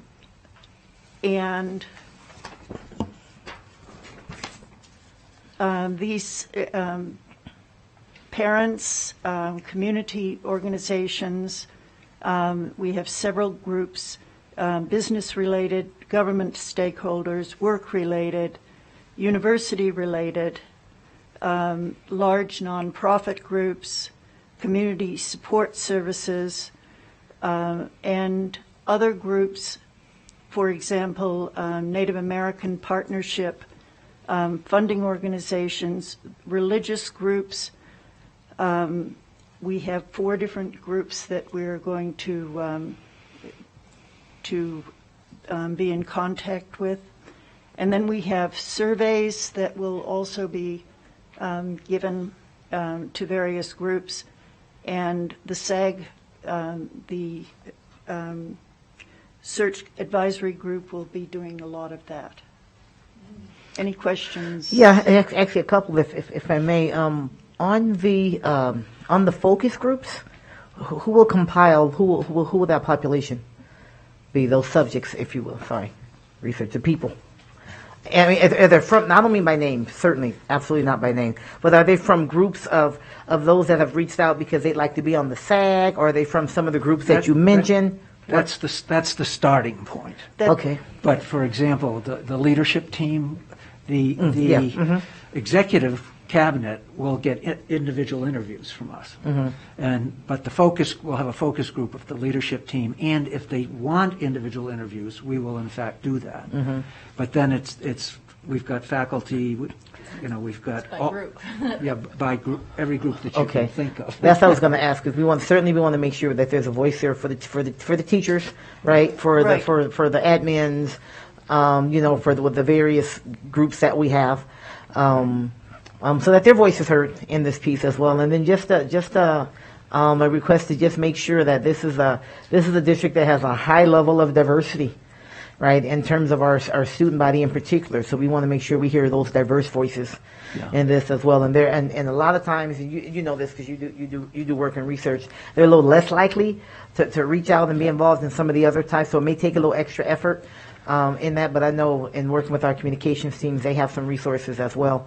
We just want to make sure we get voices. We have, like I said, we have religious groups. We want to make sure those voices as much as possible can feel like they've at least. One of the things that we do with the search advisory group is we train them on all steps of the process and then partner with them to do them. The first thing they'll be doing after we give them some training is the data collection. And we'll have a dozen students, and the students will be and we're looking for bilingual students as well, so they will be helping us in all of the data collection process as part of that. And can you define that a little bit? Helping with the data collection process. What does that look like? Well, that would be interviews and focus groups and design of the survey, and then analysis of what comes in. One of the things we talked about last time, if I may, is that we had a high level of concern about students taking on the role of data collection and analysis. We love our students. We think they're amazing, but we also think they're students. Well, they're always partnered with an adult, adult member or two, when they go out and they do this. This is not on their own. Yeah, that's that again, just expressing what we shared. When we had our last meeting, Nora, you were in the meetings. You recall that there was a high level of concern that relying upon students to collect data, to analyze data, to do outreach. That students are students, and we love them, but they're high school kids, they're juniors and seniors. It's an opportunity we're providing. Let's if you can get this. It's an opportunity for them to learn about a process like this, to be involved in a process like this, to have real world experience like this. It's not to be like, could you just do our data collection? Thanks. It's as part of a process that is structured, that is overseen, that is managed. Yeah, I think it's really this is my own concern. I think it's critically important that is very closely supervised and really that's a lot of responsibility to put on a high school kid, right? Well, it's not something that they're left alone to do. Yeah. Okay, I see some other lights. Well, I'll go to that. Dr. Nicolette, and then I see Trustee Smith. I agree. It can be a wonderful opportunity. Our high school students, and I'm hoping you'll chime in, have a lot of homework, and these are extra challenging times. And spring's exciting because, the juniors and seniors one's moving up, one's moving out. I think, and it's a thought, you guys I know you're going to do it as best, but I think it's an important thought, is that I think there needs to be a level, and teachers are extremely busy. There needs to be a level of, when you say real-world experience, how can that time spent and experience be used towards some coursework? Yeah. That to me is really important. I put in a whole proposal with detail on what they were doing to your student voice, Michelle Hammond, and Laura Davidson. So we've had those discussions, and they've come back and said they loved it. They absolutely loved it, and I gave them enough information that they can say, and they're looking at curriculum in terms of credit for doing it as well. So I think we're on top of this. And our experience says, don't underestimate kids. Don't underestimate. I don't want to underestimate them at all. This is just a huge responsibility, and I don't want them to have to put it on their backs. And I'm hearing that that's not the design, but I just, if I didn't make those concerns known, then I would be not doing my job as a trustee. Yeah, and the other piece of this is they have options on how much to do through this.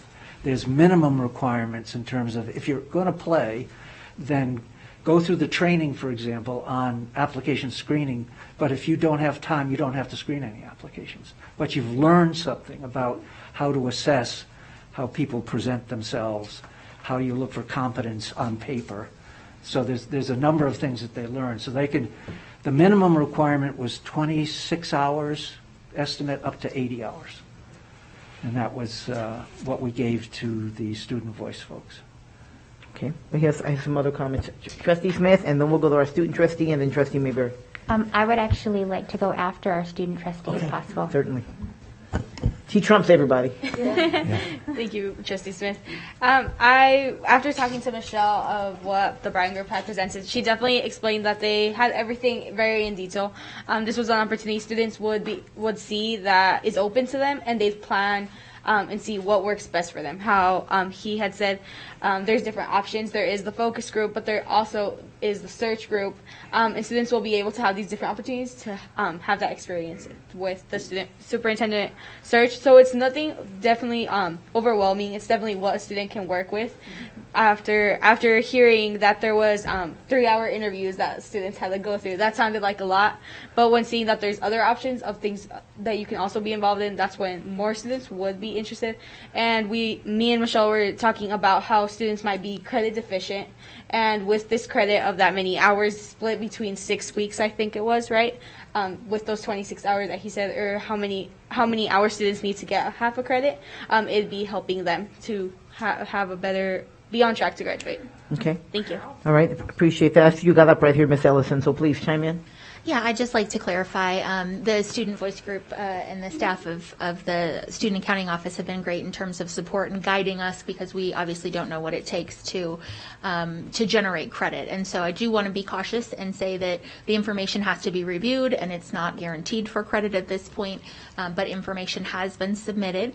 And of course, there is a minimum level of seat time, or not seat time, but hours, instructional hours that need to be demonstrated before credit is available to earn. So if a student is only participating for, let's say, 20 hours, they would not be eligible for credit, but those, if it's approved, that were participating more than 60 hours would be eligible for a half credit. Again, all very pending approval. Okay, appreciate that. We'll go to Trustee Smith and then Trustee Mayberry. Thank you so much. I have a couple questions about what we're going to post on that website, but to stay with the student involvement, how much confidential information do they have? The reason why I ask is, has our own district legal team signed off on this? And I'll specifically, because we know that some of these candidates may not want their candidacy to be shared. I think many of these younger, they're not younger, but they may not be of legal age to enter into a confidentiality agreement with us. So what I'm saying is, I am not a lawyer, but I would feel more comfortable if our own district legal team just gives us the A-OK on whatever this looks like. Yeah. Well, the confidentiality would be with the Bryan Group, not with the district. Well, yeah, so my question is, would the students be seeing who's applying, and could that possibly get out? And then that's not, I mean, it's the same thing that we would ask of our SAG participation. I've always people. had more concerns and see problems with adults than students. Yeah, and I'm not disagreeing with that. I'm just making sure that we put all the things out on the table rather than think about it after. No, it's good to put that out there. That we want to make sure you're here because we want to, partially anyway, because we want to protect that confidentiality. And so I think that's certainly want that to be on the radar. Were you going to chime in? If I could, I have a couple of comments for you. An important distinction, though, that I think Bill was trying to make is that the agreement is between the Bryan Group and the participants, and so any sort of legal advice that's necessary regarding entering into a contract would need to come from their counsel. And then also got an update that the course was approved today, and it's 30 hours for a quarter credit and 60 hours for a half credit. So thank you, curriculum and instruction team. It's great for students to get credit. That's certainly for sure. I think, and well, let's just continue to hear from my colleagues. Trustee Mayberry, please. Thank you, President Taylor. So my question goes back to the stakeholder discussion we had. Just wanted to clarify a few things. I know last time we met, Nora, we all kind of gave you some input on particular stakeholder groups. So are you soliciting specific numbers from each stakeholder entity, if that makes sense? And then is there a way for us just to see, you've listed a few stakeholders today already, but I'm curious sort of a comprehensive look at stakeholders that you're targeting. So let me restate my question, if I can. The stakeholder list, that's something that we could just look at, and then how many individuals are you targeting for the SAG from that stakeholder list? Does that make sense? It's about the SAG is your question, not about data collection from the community. Well, I may be confused. So if you can help bring some clarity to that. Sure. Yeah, thanks. I can just provide some initial guidance based on the earlier discussions, and then you all can clarify. But because the advisory group is advisory to the firm, that review of those applications or what type of outreach is happening is not really under the purview of the board. Okay. Was there a second part to your question, though, that they could elaborate on? Well, I think on the data collection side, the link we made between the SAG and data collection is that same huge net that we put out there for anybody to join the SAG includes almost everybody.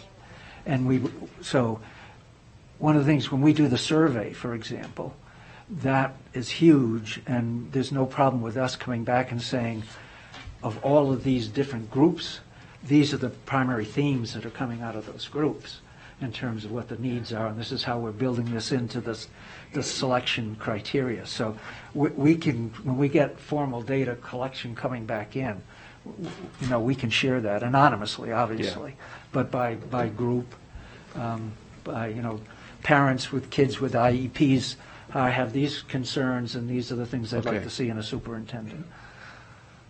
So I don't know if that answers it, though.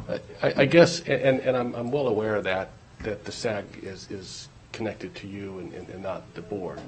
But I guess, just to cut through the chase, I'm curious, just as a trustee, on the identification of those groups that you're reaching out to make sure that from my perspective that we're touching everybody. Does that make sense? Sure. That's my desire of just, if there's a list or something that we could.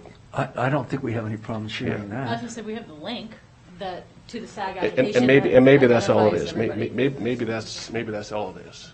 I just want to make sure our community is thoroughly maybe Ms. Ellison can speak to that, because she helped us making sure that the groups that were important to you were on our list. Okay. Yeah, I think, again, Emily Ellison for the record, I think if we think about the channels through which this information can be conveyed, that will help us to understand who we might reach, right? So we know for sure that we have access to employees and we can communicate with them directly. We know that we have access to families and anyone connected to our students, right? Whether, through Infinite Campus, so we can connect with them. We have the committees of the board that the firm is reaching out to as well. And then we'll work through the communications office to do a press release. I suspect we'll probably get coverage, we did last time, of the opportunity. And so really that's kind of everybody else in the ecosystem. Now there are certainly other groups like EDON and the Chamber, and so groups that have large mailing lists that can also help us to disseminate that information. We added to the list. But I feel pretty confident that between our targeted access, the sort of key stakeholder groups that we've identified, like EDON, the Chamber, local government entities, the press release soliciting from the larger public, that we should have wide representation. Did that kind of cover your concerns, Trustee McBerry? I think so. Okay. Thank you. Trustee Smith? Thank you. Just two questions. The one, in that I think that the list was fantastic. Can you just confirm that we will at least have one survey that anyone would be able to answer as the process? Okay. Absolutely. My part two was on that site, the /superintendent search, which, by the way, I'm going to put in my signature line. Can that have an overview of what these things are? Because I'm going to point everybody there. Mm-hmm. So will that page have an overview of, doesn't have to be exhaustive, but explain what all of these steps are so that it can just be a one-stop resource that we can just point people to? Absolutely, and that's the idea, so that folks do know that throughout this process, there is one place they can go for the up-to-date information, the links for everything. This is when the focus groups are. Here's your survey. Here's another opportunity.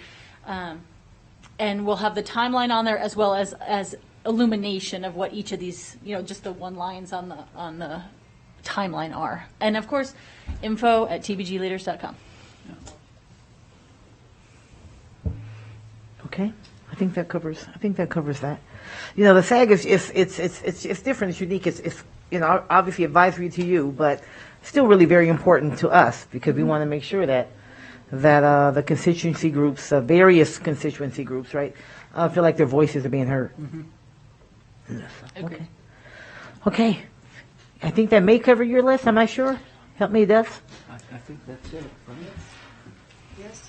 Okay. Any other last kind? I'm sorry we're missing Trustee Church as we close this out, but any other information you need from us?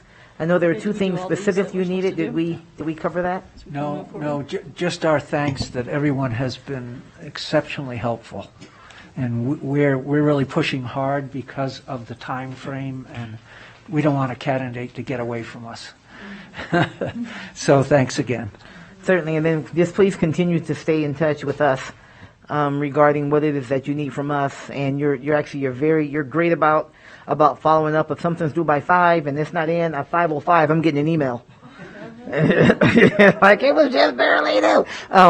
But I appreciate that because many of us are juggling jobs and families and yada yada, and so just a little reminder oftentimes should get you the response that you need. So please feel free to continue to do that and let us know. We don't want to be the delay, okay, as you look to move forward. So, okay, thank you so much.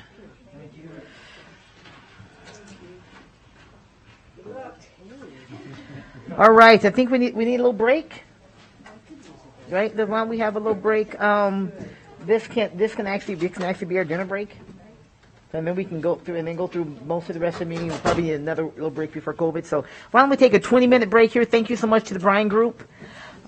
We'll take a 20. This will be what we call our dinner break, and we certainly want to. Now we're on recess, but welcome to our military personnel. It's always good to have you here and to see you, and thank you so very much for what you do for our country. We appreciate it. You bet.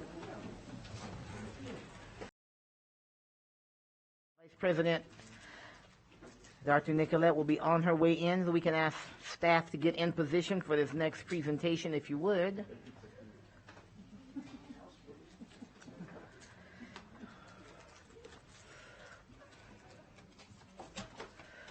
Okay. Agenda item 4.03. Presentation, discussion, and possible action to approve the 2021 Capital Improvement Program Annual Accountability Report, which includes a summary of the current status of completion, budgets, and expenditures for previously approved construction, renovation, and repair projects in the Washoe County School District as recommended by the Capital Funding Protection Committee. And this is for a possible action. We're looking for Ms. Golden, who you just went to go get. And so you'll sub in for her. Mr. Searcy. Thank you, sir. You don't look like Ms. Golden, but that's okay. Good afternoon. My name is Adam Searcy. For the record, I'm the Chief of Facilities. Teresa Golden, our Director of Design, will be here shortly. I'd really like to hand over the reins to her. But this is our annual accountability report. This is an annual report of all capital projects activities that's required by board policy associated with the Capital Funding Protection Committee. This item was presented to the Capital Funding Protection Committee in the first week of December 2021. It was unanimously approved. We're bringing it to the board here today. So we really try to emphasize at every opportunity the transparency and accountability that we continually try to emphasize associated with this program. Hey, Teresa. We're just on the clock, so I just warmed them up for you. It's okay. Let's go ahead and get your microphone. I was actually going to enjoy Adam trying to get through this presentation that you're actually planning to make. So. I will confess, I kept her. I asked too many questions. Well, we started without both of you then. Yes. Thank you very much, Teresa Golden, Director of Planning and Design. Thank you, Adam. So continuing on here, we just wanted to reveal to you the information that you can find in regards to our capital renewal program, and it is on our data gallery website. These are the three areas that I am going to concentrate on today. There's a ton more information, but these are the three areas that I'll be concentrating on: capital renewal, of course, our building's homepage, and our energy efficiency. So on our capital renewal link, you can find a lot of information on every single school. So you can go to any school site and you'll see information in regards to our upcoming renewable, maintenance projects that are anticipated at each start. I can't breathe at this thing, sorry. And the costs that are related to those. So we take that information in planning and we put our project costs together.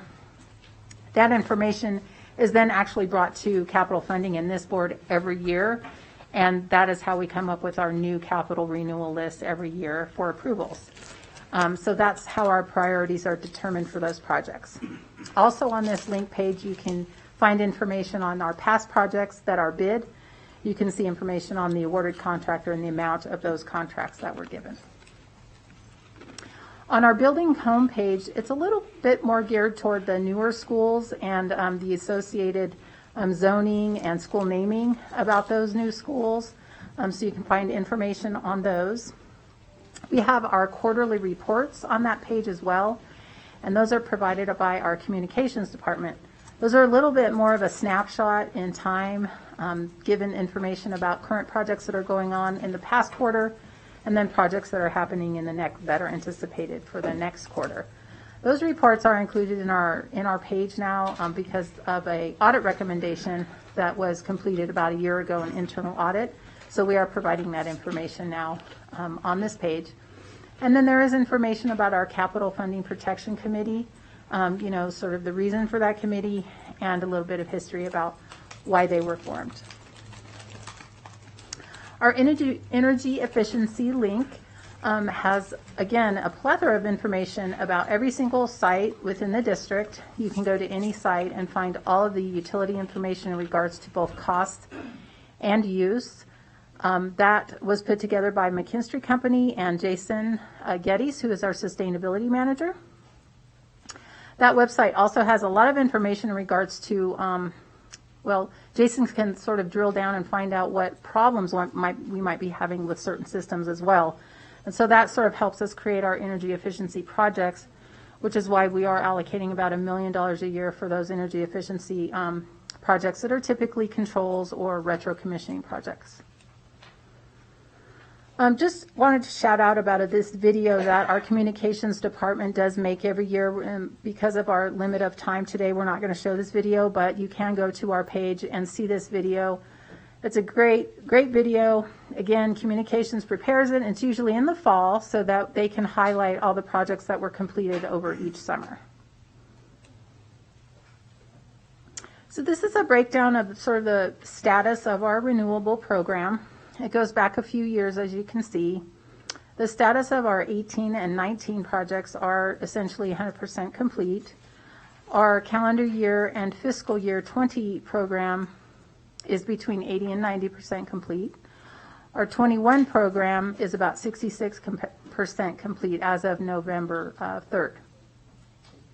Our FY22 program, you guys have graciously given us $40 million to spend on that renewable program, and we're really excited to be able to have a little bit more funds this year to spend on those sort of warm, safe, dry projects like roofing and safety projects.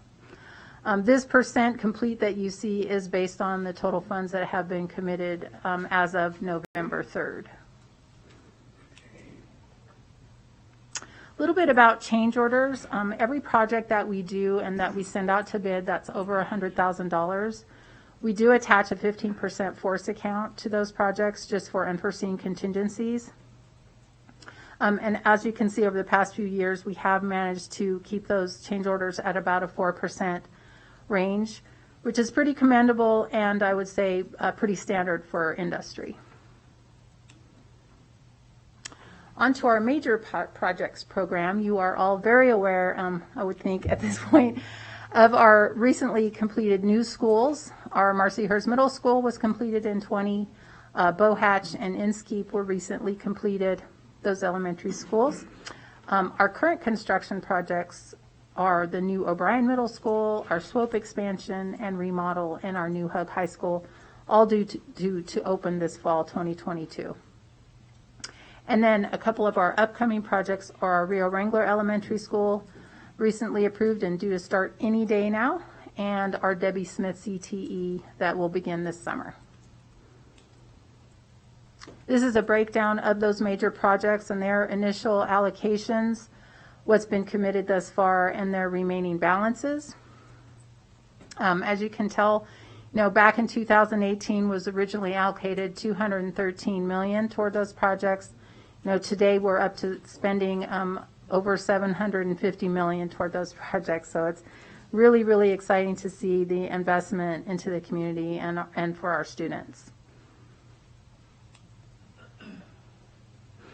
In conclusion, we've completed hundreds of projects over the past few years, as well as our new schools that we've been able to open. And I really just wanted to take this opportunity to credit our entire department, not just facilities, but or our entire facilities department that includes environmental, our housekeeping department, our maintenance department. We really try to work together with all those departments to get input to make successful projects. Even the smallest of project takes a lot of input from everyone, and that includes the school sites as well. So that concludes my presentation. Anyone have any questions? Okay, thank you, Ms. Golden. We do have some public comment on this. Mark Green. Mr. Green?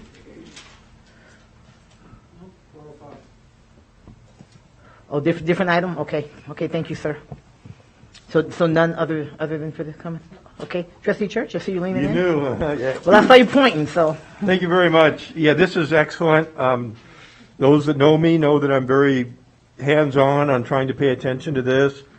To be honest, I've been critical in the past, and to a degree I was wrong.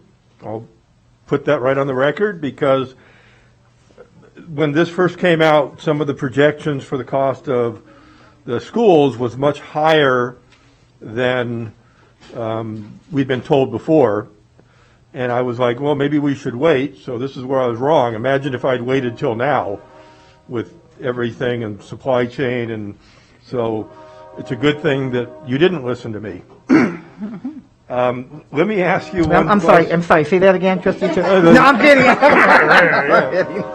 I'm kidding. Go ahead. The train horn covered that. Touche. No, I had to give you a hard time. Go ahead. No, it is. And yeah, history has proven that it's a good thing we moved ahead. The new Hug High, and I'm not trying to $252 million allocated. We've used approximately $200 million. Can you give me a ballpark guess for how much when we're done? How much more do you think it's going to be till, how accurate is that $252 million? I cannot answer that question, but maybe Adam can assist in that. Sure. So again, Adam Searcy for the record. So the numbers right there in that line, 252, 720 million. That represents the total amount that has been approved by the Capital Funding Protection Committee and the school board for all expenditures associated with the project. That's just the budget that's been approved, including design, et cetera. 198 is the total amount that has been committed, contractually committed. That includes construction contracts. That also includes design phase expenses. That also includes what we refer to as construction professional services and FF&E. So really the primary... Will you please say what FF&E is to make sure everybody... Thank you. Furniture, fixtures, and equipment. So you can imagine how many millions of dollars it takes to completely furnish a brand new high school. We have... pardon me, I want to also highlight that number is as of November 3rd. We had our accounting team help us assemble these numbers. So we're still in the process of purchasing FF&E for this school. That number will increase primarily because of those expenditures, but the total budget for FF&E, which has been, the majority of which has been encumbered and is included in that number, the total budget was, I believe, 15 million. So I don't expect that number to creep up more than maybe another 5 million before it's all said and done. And then there's quite a bit of sort of, there's construction contingencies that oftentimes are not used and ultimately returned back to the district. So before that's zeroed out, it's not going to grow much. It's really the FF&E that there might be still some significant expenditures that are yet to be realized in that number. So that's the great news is I don't want to lock us into a figure, but we could be 20-30 million under budget, so to speak. Absolutely. Looks like it. Yeah. Awesome. Okay, great. I do have a lot of questions. I want to add, as coincidence, timing you mentioned earlier, the building itself, the bids for the building opened about April 2020. And so if everybody kind of can remember where the market and everyone's sort of minds were at that time, there was great competition and all of that, but there was a lot of anxiety about what the future might hold, and we caught a stroke of incredible luck when it comes to that. As much as the pandemic's been terrible for everything else, we got some really great prices that day. And again, just a few comments. One thing I'm a little critical of, but I just put on the record and tell me if I'm wrong. Some of that funding for capital projects does pay for people that administer the programs, the PIO, maybe part of the COO, purchasing director. Some of that money goes because their time is spent on capital projects that is out of the capital project budget. The planners in planning that manage that project through design, so my employees as well as the construction employees within our capital projects program, yes, their time is charged to those projects. And then, is it in here, or do we know the new schools? Is there a 5-year plan? I don't remember. I honestly don't remember. Once Rio Wrangler is built and Debbie Smith, are there any other new schools, or we think we're built out? No, there are new schools that are anticipated in the 5, 10, 20-year horizon, and we will actually be bringing discussion of those to the board, possibly in February, but certainly in March, really associated with the fiscal year budget process. This is all about the 2021 year in review and really the entire major projects program annual update. Got it. And I don't want our legal to spank me for getting I was just about to say, we're 2021 now. Keep it on here. All right. Then these are funded by capital projects, which, and again, I'll make a statement and correct me if I'm wrong. Essentially, property tax or WC1 sales tax money and then that money is bonded, so we don't just spend it on schools, we go to bonds. Would that be correct?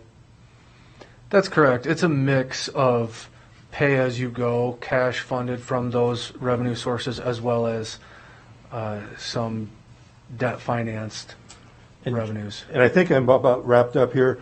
Just ballpark, how long are our bonds usually when we do bonding? Is it 20 or 30 years, or? Yeah, it's usually 25 to 30 years, as I understand. Okay.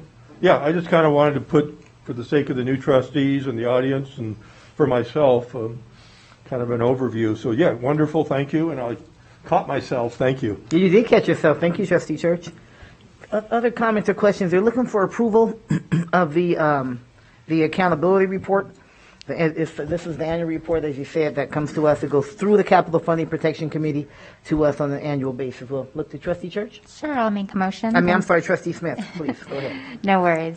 We look a lot alike. I move that the Board of Trustees approves the 2021 Capital Improvement Program Annual Accountability Report as recommended by the Capital Funding Protection Committee. Thank you, Trustee Smith. There's a second on the floor from Trustee Church. Seeing no further discussion, all those in favor, please indicate so by saying aye. Aye. Opposition? All right, the motion carries. Let the record show it is unanimous. And thank you so much for the report. Thank you for being in alignment. And this is the thing we always have: promises made, promises kept.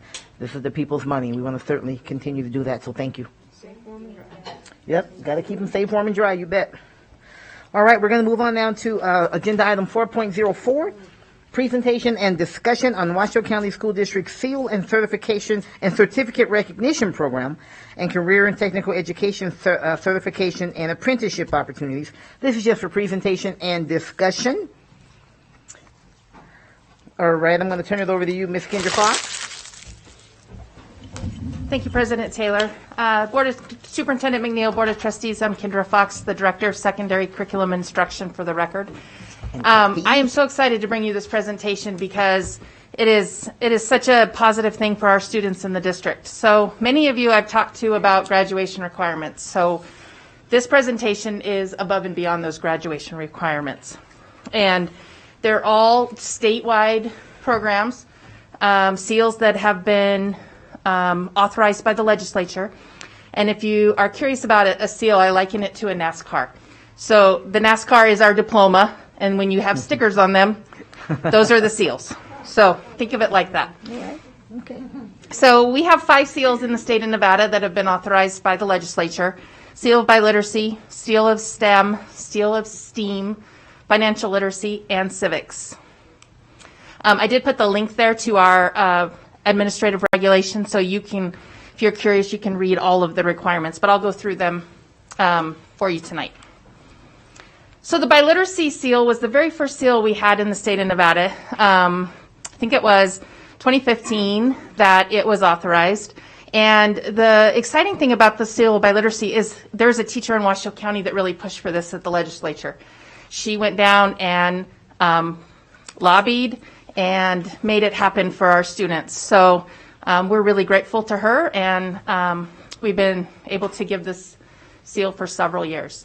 So those are the requirements up on the screen. And biliteracy means exactly what it means. You have to be biliterate in English and another language. And so they have to prove their literacy in English by earning a GPA. It's 2.0 on a 4.0 scale. And then they also have to prove that they're proficient in another language. And they do that through a variety of tests. So they could take the AP test, the IB test, what we call an Apple test. It's an acronym. I can't tell you exactly the acronym, but basically it's foreign language proficiency. And then OPI is another exam. Some of the languages that are not offered by the Apple, we give the OPI for, like Tagalog and sign language. We have an extra exam for. So we can really offer any language that a student may know. So this is our seal attainment over the years, and you can see Spanish is by far our most common language that we get the seal in, but also Russian, Tagalog, Filipino, Italian, and every year there's at least one student or two that earn the seal in more than one language. So they speak Italian, Spanish, and English, and it all goes on their transcript, and they get the stickers for their diploma. I should back up. That sticker in the bottom right-hand corner of my slide is the sticker that is used in the state of Nevada. It was also designed by a Washoe County School District teacher. Mr. Tomas Macaluso is now an administrator in our district, but at the time he was really big in graphic design, so he created that for us. Very cool. Yeah. And you'll notice that we were really trending up in our seal attainment, and then the pandemic hit, and last year we took a slight dip. But and I think I've been trying to really think about why that is, and I think a lot of reasons. One, AP tests were harder to access due to students being on hybrid schedule, or they didn't have the chance to take the Apple test, or they didn't know about it. And so we're really trying to beef up communication, and so students really know about the opportunities that they can earn the seal. Let's see. And then this slide actually I included just because it's really important. We also have to report these numbers to the state, and the number of our ELs that are earning seals. And so these numbers are exciting to me because it also tells me that our ELs are learning English at a high rate too, when they can learn their native language and then also English. And so we have quite a few of former ELs that earn the seal each year, and also a smaller number of ELs, but the former ELs is really a nice number. Then STEM came along, and that is a little more complicated, as you can see. They started this standard GPA. So from STEM all the way down to all the seals, you'll notice that it's always a 3.25 GPA after the biliteracy one. They kind of made that standard in legislation. They have to earn 4 credits of science, 4 credits of math. They also have to earn a certain score on either an SAT, an ACT, an IB test, an ACT test, SAT test. There's a wide range of tests they can prove their proficiency at in both math and science. And then they have to earn 1 credit in one of those programs up there. 9 times out of 10 students earn it through a CTE program of study. So, or computer science. Computer science is obviously a growing area in the world. And that sticker in the bottom right-hand corner is the sticker. It was designed at the state level, though. STEAM is just pretty similar, slightly different. They get to earn 1 less credit in science, but they have 1 credit in fine arts. And fine arts means actually doing art. So art appreciation, music appreciation, those aren't doing. Those are learning about. So they have to take a music class or take an art class, visual arts or theater, animation, graphic design, something where they're creating or producing art is the requirement for that. So that one's very similar to the STEM one. And then here are our numbers, and as you can see, we haven't been doing this as long, and it is a little bit more rigorous and hard to obtain because of those scores you have to get on the exams and all of the criteria. So we're slowly but surely adding students to that, and again, we'll be advertising more to encourage students to take that 4th year of math or that 4th year of science, and really work hard to get those test scores so they can earn either one of these seals.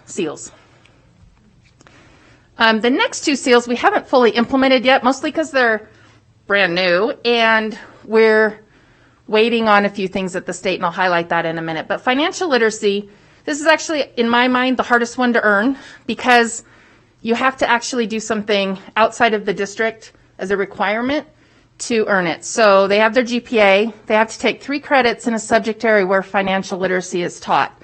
Financial literacy is taught in social studies, and so they can get those 3 credits through social studies in high school. But then the next one is a grade of B or better in a course where financial literacy or economics is provided. So they have to take a dual credit course in economics or financial literacy or something. So it's just an extra thing that's a little bit outside of what we provide during our normal school day, where the other seals are things that we always, we can pretty much provide on our campuses. So this one, no, we haven't implemented it yet, and but I'm anxiously awaiting a student who will earn it. So let me interrupt just a moment. Isn't there part of a requirement that we teach financial literacy in high schools now? Yes. So would that qualify? That's in the social. I'm sorry, I didn't. That's in the social studies class. That's within the social studies curriculum. I remember talking about the Dave Ramsey curriculum and so on, which I think is amazing. Yes. And someone helped to purchase that for us. So that's what's ingrained embedded in those. Yes. Thank you. And that starts actually in 3rd grade and goes all the way up to high school. It's great curriculum. And then after this, next year, seniors will take a half credit of government and a half credit of economics/financial literacy. So it'll be a lot more, sorry for my slang language there, a lot more robust than they have now, which is exciting because, you hear in the community kids can't balance a checkbook or things like that anymore. Well, Washoe County students are learning financial literacy in our district, so that's exciting. Civics is the last seal that was just enacted in the last legislative session. And we are waiting on the state to make a couple decisions before we're able to implement this. Again, the GPA and the 3 credits of social studies, those are 3 credits of social studies. You can't graduate without those, so that's one check for all students. The 90% on the examination for civics. I don't think I've ever talked to you about the civics exam before. That was enacted a couple legislative sessions ago. It's essentially an exam that students take in their senior year or junior, depending on what classes they're taking. That's essentially a citizenship exam. So they're asked, who are our legislators, and how does a bill pass Congress? Those things that when people come to America and they want to become a citizen, it's the same exam, similar exam to what they take there. So I have to earn a 90% or higher on that. And then a satisfactory score in citizenship. And that's exactly what it says in legislative in the bill. But we're not sure if that means just in social studies or in all classes. And what does satisfactory means. Right. Yeah. So we're waiting on direction from the state on that one. And then the service learning project is another place that we're waiting on direction. There's a lot of our courses that do service learning as part of their curriculum. Social studies is one, CTE is another. And so we're working through what that looks like, what that criteria is. And as soon as we know, I'm hopeful that we can implement this next year because I think a lot of our students will take advantage of this. It's pretty exciting. So before I turn it over to Kathy, does anyone have any questions about our seals? We have, yes, Clark Bonetto. Okay. Thank you, Madam President. The financial literacy seal, they need a dual credit. If a kid's going to TMCC, is that just kind of, and they're taking a college course, is that, okay. That's dual credit, yep. That's what I want to know. Yep. That's good. I'm really glad. There's so much I didn't know. We grew up really poor, and my mom taught what she knew, but because she grew up poor, she didn't know very much. So just teaching financial literacy, I think it's really, really important. Just those are some of those day-to-day life skills that students just have to be able to be productive citizens. So I think that's awesome. Yeah, it's almost like the minute you graduate from high school, there come the credit card letters, the credit card applications, right? And that is bad news. Right. And it seems like a great idea. Only have to pay $25. Right. Yeah. Yeah. Yes. Yeah. So we certainly need students to learn about that. Yes. Speaking of students learning about that stuff. Thank you, President. I just want to say this is a really cool idea. I know this has been going on for a couple of years, but I've never heard of it before. So I think it's very motivating for other students as well to want to get better grades and want to finish off the senior year strong. And I had one question about the financial literacy one. It's the one that needs the dual credit, correct? Mm-hmm. Yeah. Mm-hmm. For that one, does the website explain what classes students can take? It doesn't right now, but that is a really good suggestion, and I will add that to that description because I think that's a good suggestion. Thank you. Just gotta love it when the students come up with stuff that's so obvious to them, and it's because when you say it, it's well, of course. Yeah. Right? There's gotta be. Yeah. No. Thank you so much for sharing that. That's good stuff. We can also add it in the course book that we send to the schools where they put all their course descriptions in. So we can add it to there also. Oh, and then they can look and see which ones would Yeah. apply for that. Yeah, that'll be a good place for it. Good. Awesome. All right. Thank you very much. We'll go on with Kathy. Okay. So first, thank you in advance. I have a new pair of glasses on order, and so I have these big slides in front of me waiting on my glasses. That's okay. So, Look, I we have know. slides in front of us too on our computer. I know. So. Everything takes Look. forever to get nowadays, Look. right? So thank you guys for having me. I'm Kathy Smith. I am the CTE coordinator over the Signatures Academy and CTE Career and Technical Education Office. Josh Hartzog, our director, is unable to make it here tonight, and so I will be presenting his slides on his behalf as well. So thank you for having me. So the slide that you guys have in front of you, so high school students, give you a little background, who are enrolled in CTE, they take 2 mandated assessments at the end of their 2 to 3 year programs of study. If a student passes both of those assessments, the end of program assessment, which is the technical assessment, and then there's a workplace readiness assessment, which is more of your employability skills, and they earn a 3.0 GPA in their coursework, this entitles the student to earn a Nevada certificate of skills attainment, which you can see a sample, on your slides. For most students, it makes them eligible for free college credits through TMCC because we have articulations agreements in place with them. One thing that I'm proud to announce is that you can see that in 2020-21, 736 students earned these certificates, which equaled 4,725 college credits through TMCC. That's worth $519,000. So that is money that our community and the parents and guardians are saving in their pockets because of this program. So as the state phases out, I don't know if you're aware, but they're going to be phasing out the end of program tests. The Nevada Department of Education is looking at options for industry recognized credentials. So stay tuned for more information on that. Okay. That's awesome. So for our next slide, this is really to provide like a larger picture. I just want to briefly review some of our industry recognized certifications and credentials that are embedded within our Washoe County School District CTE programs.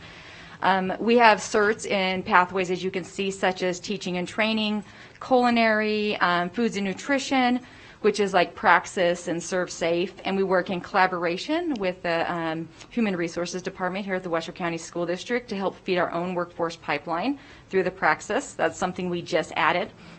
We have AHA Heart Saver, First Aid and CPR, EMT certifications in either our medical or our military science, which is our JROTC programs. Kids can earn the Cisco networking cert that may be earned through our cybersecurity pathway.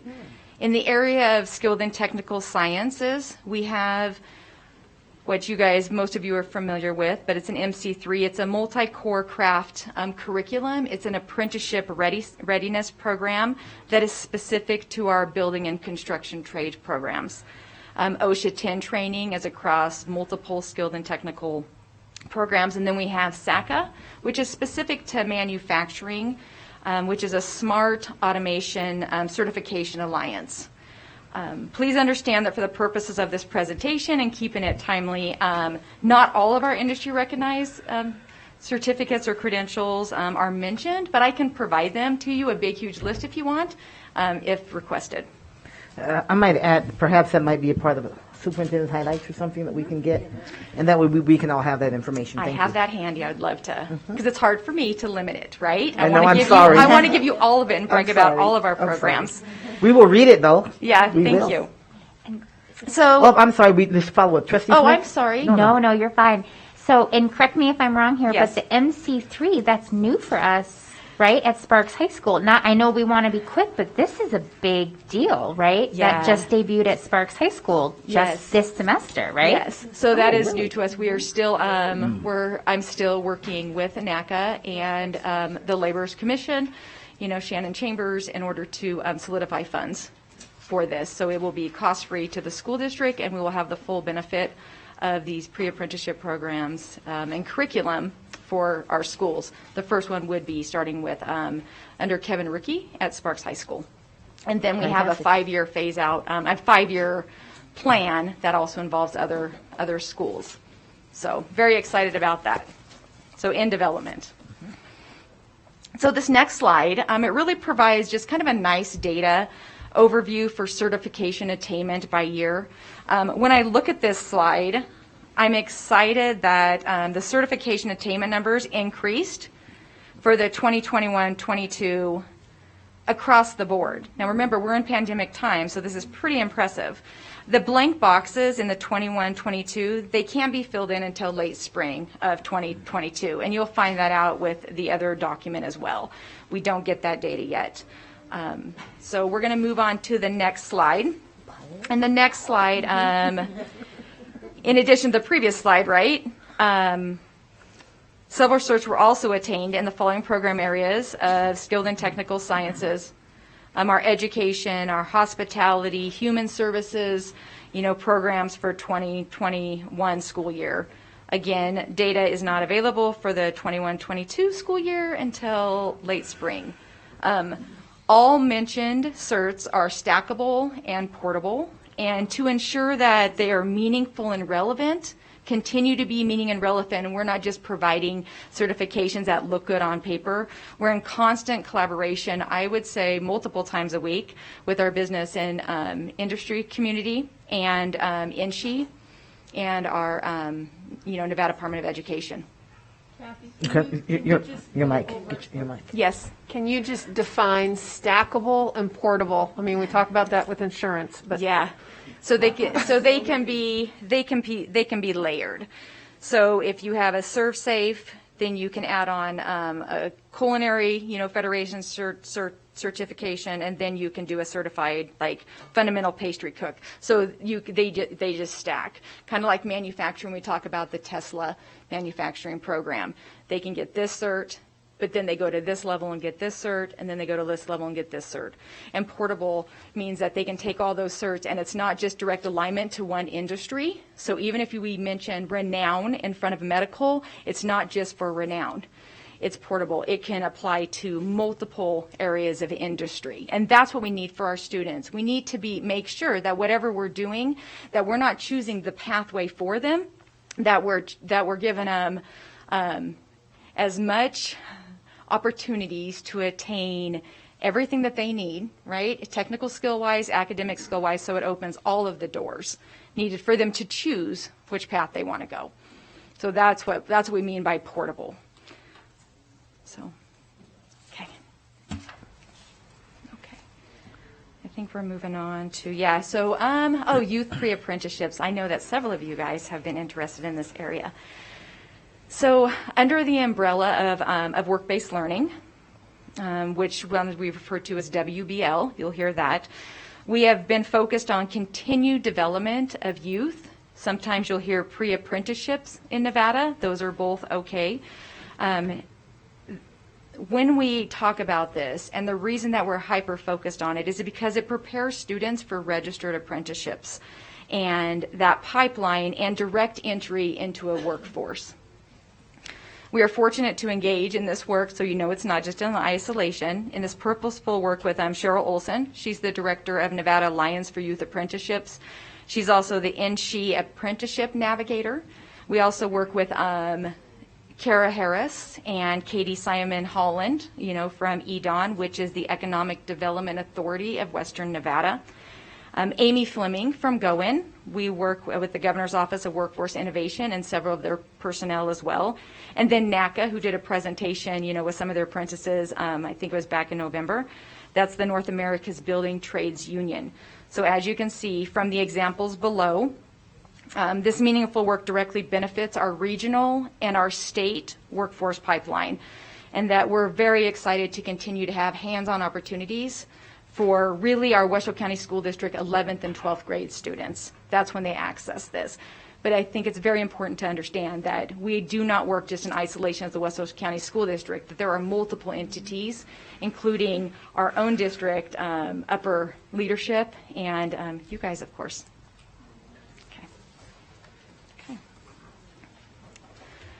So under the work-based learning umbrella, we also have apprenticeship opportunities for students that are age 18 plus. That's the distinction on the apprenticeships, is 18 plus. So to scaffold this process for our parents, guardians, community, our own teachers, describe scaffold for those that may not our know students, to break it down. Okay, I'm sorry. I interrupted you. I'm sorry. Will you describe scaffold? Scaffold for those who may not know is to break down. Okay. So to break down into smaller pieces. So to break it down into smaller pieces, so our students, our 11th and 12th grade, and our parents truly understand how you can get to an apprenticeship. We have started with internships. So here we can access internships that 11th and 12th grade year, and then a student can access a pre-apprenticeship, and then they can move on to an apprenticeship. So this really helps them when they go through this process to develop the 21st century skills that they need in order to access business and industry. We don't want to just throw them out there. So we have district, group, and individual internships that we provide throughout our district, and we've continued those virtually even during COVID times. Students have mentioned, I always want to talk about students, right? So students have mentioned that they really love that hands-on and industry-aligned pre-work that they can do, during the high school years. Having relationships, we've noticed that with business community and pre-experience, the kids said that it is a smoother transition to accessing a true learn and earn model. So that's the difference with apprenticeships, is that learn and earn model that I feel is so beneficial to our kids. I feel it's important to do whatever it takes to minus barriers for students, focus on equity and access, shift how we think about accessing higher education, and do everything we can to help promote a diverse workforce in our region. And our promise to the community and to all of you is that we will continue to work in partnership with the Nevada Systems of Higher Education and the Truckee Meadows Community College to build apprenticeships, because we're just in the development phase of it, and we have some going, but every day I get a call from Cheryl Olson and our business community saying, oh my gosh, we have this new opportunity for you now that's going to be hooked to your diesel program through mining. So those calls never stop coming in, and I am so ecstatic. Our office is so ecstatic to see where the growth is going to happen in our community in this area. So in conclusion, what you need to remember is that apprenticeships are paid job plus education plus credentials. So it's like having a job. Mm-hmm. Okay. And what a great opportunity for a student, right? Phenomenal Just what a opportunity great for opportunity them. for a student. Certainly, and the employer for the community. I think that's one thing for all of us, is just as we know about these things and we're talking about opportunities for students in the district, to remember so much, it isn't all, everyone isn't going to go to college. I have a higher ed background. I love higher ed. I think it's wonderful. I think it's the best thing ever, but it isn't for everybody. And there are other great opportunities for students that they can get right here. Yeah. And these are higher education opportunities. Yeah. I mean, they might not be attending a four-year university. Right. But if you have stepped in and seen an apprenticeship program, they're rigorous programs. Mm-hmm. The benefit that students love is that they get to earn the money while they're learning. And then if they decide then to take another pathway out, right, then they can go complete a degree at a four-year university. So Mm-hmm. what we're doing, again, is we're just providing more knowledge to our community and another opportunity for students. Options. Options. Yep, great and options. that's our job. Yep, fantastic. So.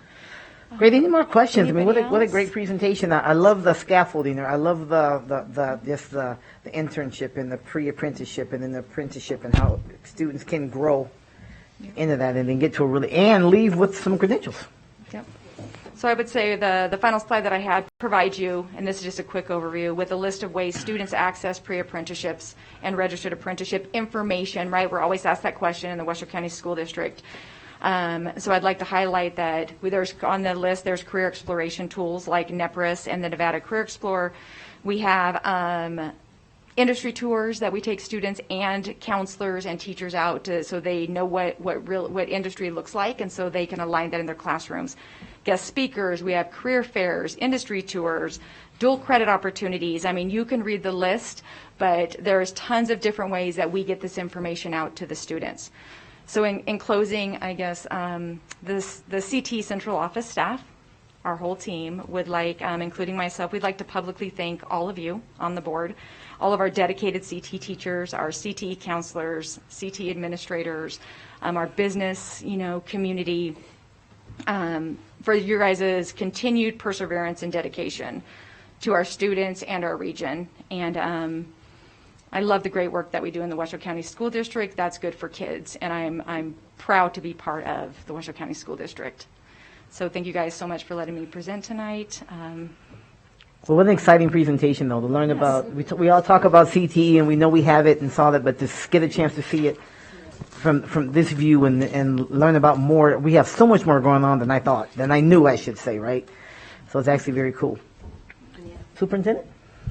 Thank you very much, President Taylor, and thank you so much, Kendra and Kathy. We truly appreciate the presentation. And I'll also point out, when you take a look at our industry certifications, this is talking about grow your own. Mm-hmm. So I don't know if you all picked up on that, but when you go to and you take a look at that slide, we have an educational paraprofessional assessment. So we're actually being able to grow our own so that they can be paras within our own school district, which actually helps, right, when we're talking about recruitment and retainment for our employees. So just a fabulous job. Kudos to you and the entire team. I'm sorry Josh wasn't able to be here today, because I know that he's so excited about this that he typically jumps out of the room. Yeah. But it's just so great for our kids. So thank you so much. Yeah.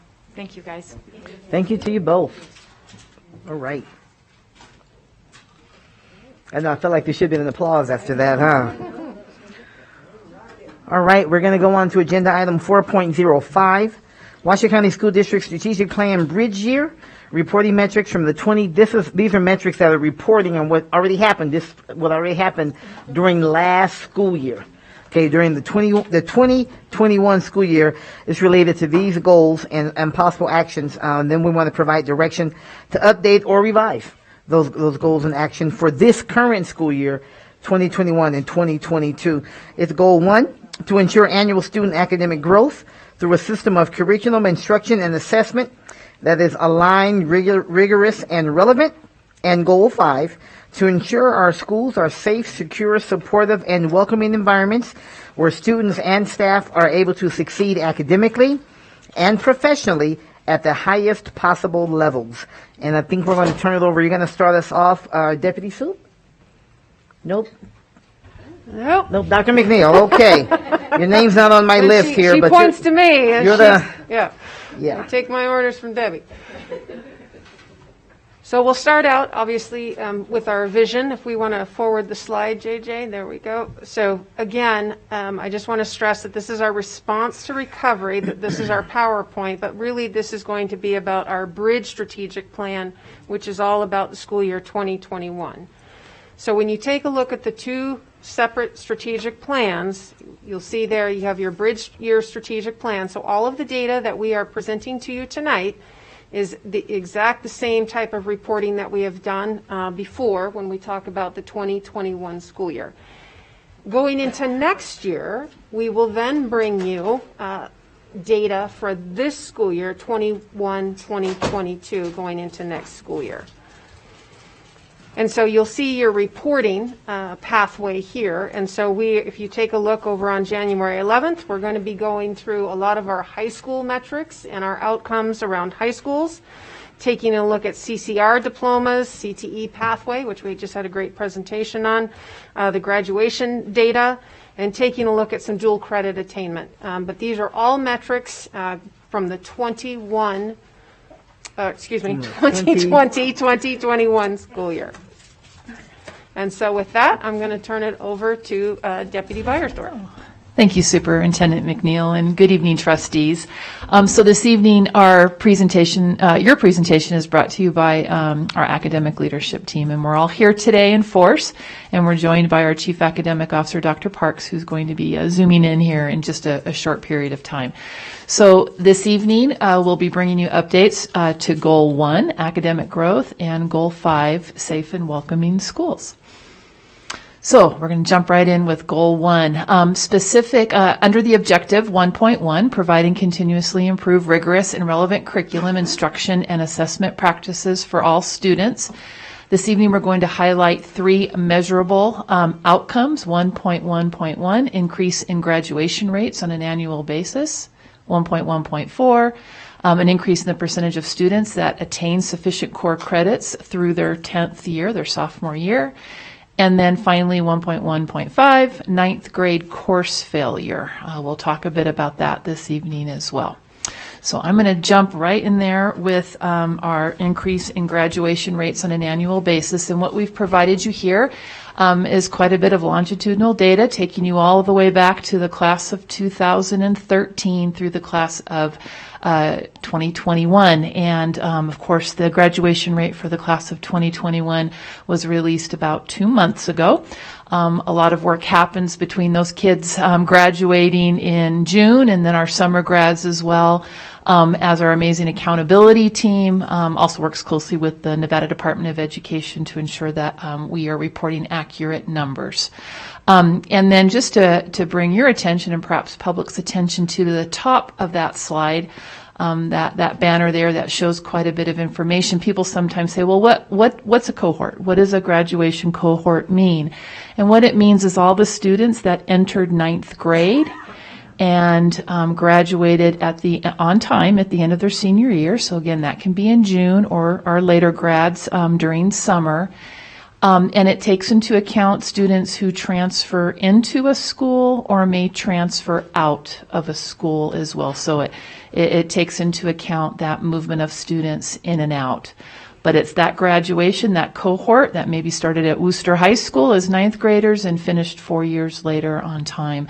So on that top there, and I'm going to need to get my glasses out here, we had, for the class of 2021, we had a total of 4,062 graduates out of a potential of 4,925 students. Those were the students that we were responsible to get to graduation. And that equates to an 82% graduation rate. We did not make our goal for our class of 2021 graduates. We did want to, and you've seen these slides before, we did want to highlight a few areas of success with our class of 2021 and then some barriers as well. Won't read through all of those. But over on the areas of success, extensive progress monitoring of students, including graduation meetings with our seniors to ensure graduation and post-secondary success. Heard a little bit about that from our previous presentation from Kendra and Kathy. And this is not, it's a brief sentence that I think explains a lot of work that happens actually prior to students becoming seniors. It happens with our Office of School Leadership, our area superintendents working with principals, our principals and counseling teams at our high school working closely together with students and with families, our offices of accounting, student accountability, strategies. There's a lot of folks that are involved in these monitoring visits. I get to go out and do these as well. My first monitoring visit of the school year was Friday at Reed High School. And that team did an amazing job. We don't want a dog and pony show when we go out to schools. We want to know how kids are doing, where the barriers may be, what help does the school need. Met with the counselors, assistant principal, the principal, and a few other folks as well. And they know every kid. They know every student down to this child is working. We're looking to get work credit in for elective credit. I mean, they can tell you stories about all these students. And I know you've heard us say that before, but it is absolutely the truth of what's happening in our schools. The last area of success, we had graduation celebrations. You remember those last summer. I felt like I was following Clerk Minetto around literally in her car with my car as we went from graduation ceremony. And I know many of you were able to make those, and those were beautiful. And you're going to have a presentation at your next meeting about graduation recommendations for the class of 2022. And then over in barriers, I would be remiss if we didn't call out the barriers that we've experienced with the pandemic, scheduling of students, the hybrid schedule we had, students that were in distance learning, and all that brought barriers to a lot of our students, our families, many of us. And I wanted to call out one, the very last bullet on the barrier side as well is some students may have left school in order to seek work to support families, and that probably goes without saying too with the way our local job market is, and students that have to help provide for their families. So I had mentioned on the previous slide that we did not make that target. Our target that was set for the class of 2021 was 92%, and that had been set quite a while ago, but we did not meet that target. So I think we're going over now to Lauren. Madam President, Superintendent McNeil, Board of Trustees, Lauren Ford, Area Superintendent for the record. You'll see here at the top of the slide 1.15 ninth grade core course failure. And I want to keep in mind here that this is for ELA, math, and science, the core subjects. And you'll see that what our metrics was here for 2021 and 2021. And we will be setting a new target for that coming up here in May. You'll see here for 1.14 for 10th grade. And for 10th grade, core credits are attained in math, English, science, and social studies in that metrics. And you can see that we did not meet that target that we had set. We had 57%. And the target was 78%. Here we have I'm going to jump in. Will you give me those just one more time? I'm sorry, Ms. Ford, to interrupt you. You said the core. What are the core courses once again? For 9th grade and 10th grade, they're a little different, right? Correct. Okay. For 9th grade, you have ELA, English, math, and science only. Right. Social studies is not a required course in 9th grade. But it's added to 10th grade. It's added to 10th grade. Okay, correct. That's what I thought. Thank you. Mm-hmm. Mm-hmm. And here we have the 10th grade broken down by our subpopulations. You will see decreases across all subpopulations.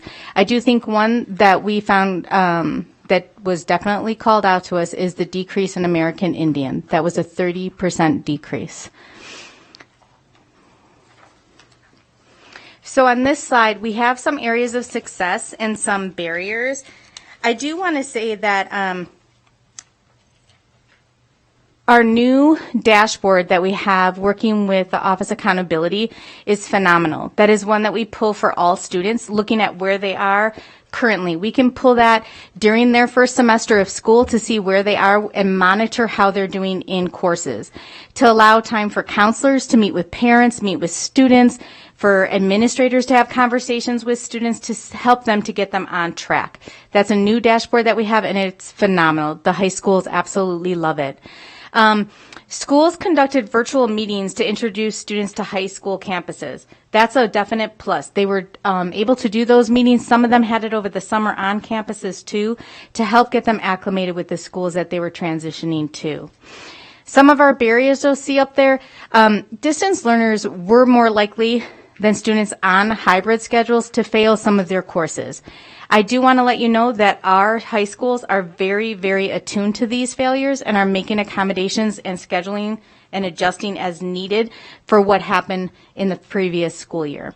Many students did struggle with transitions to 9th grade when they were off of out of school for that semester and then trying to come back. So that was another barrier that we did experience.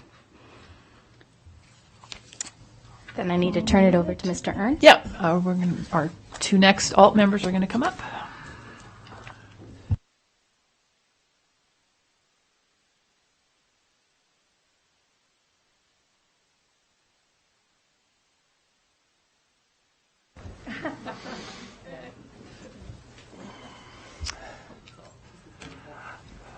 President Taylor, Superintendent McNeil, Board of Trustees, Chief Academic Officer, my name is Joe Ernst. I have the pleasure tonight to present with Dr. Laura Davidson, Dr. Parks, and Dr. Lamarca as well.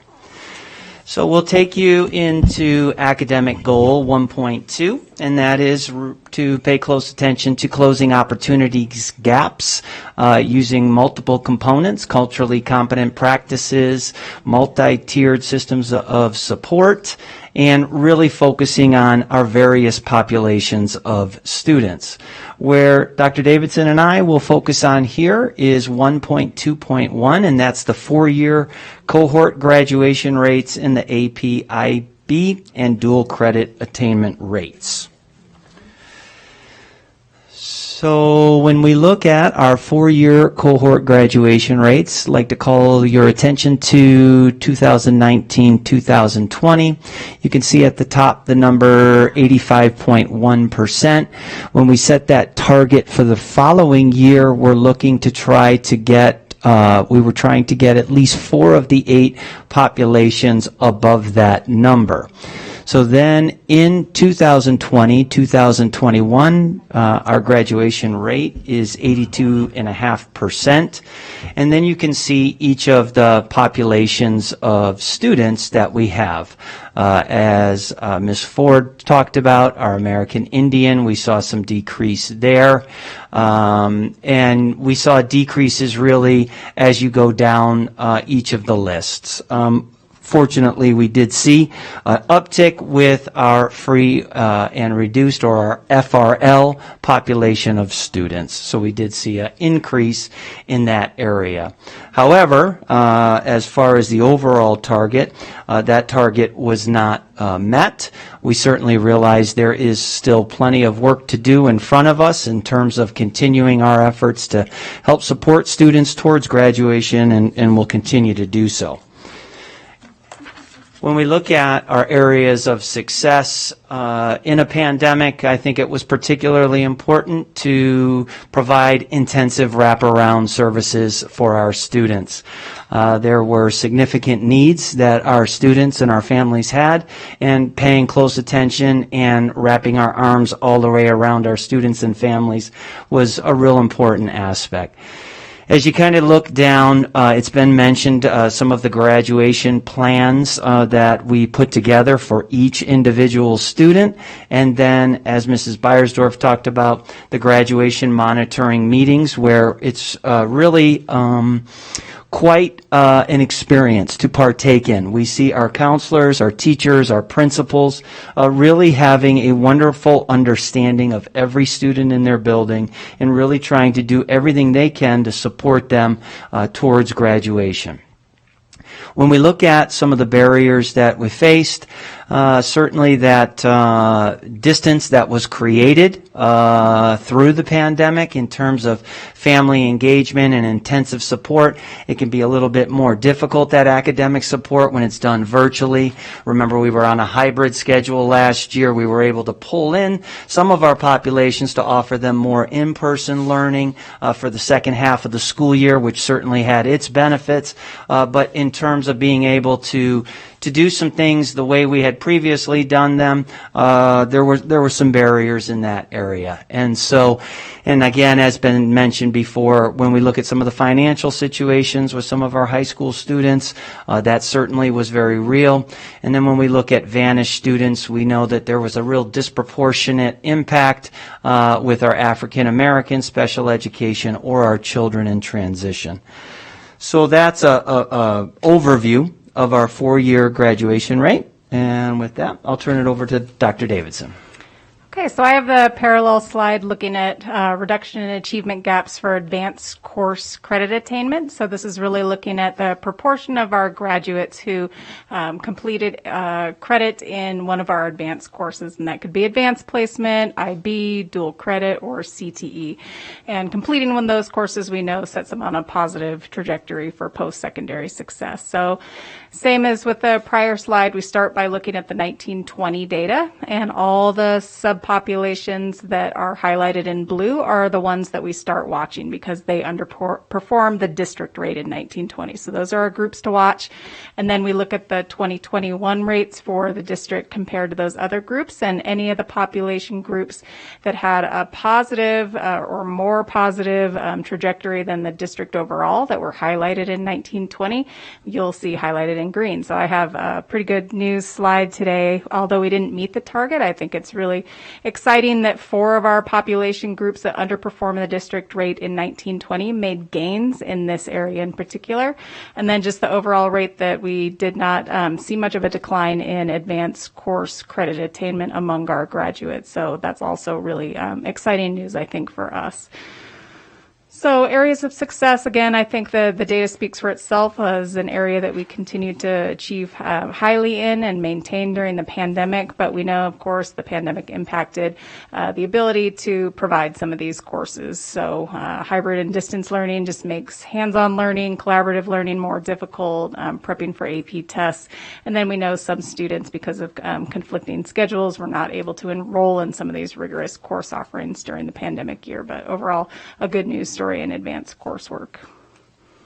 Dr. Davidson, if I may, what was our target for this metric?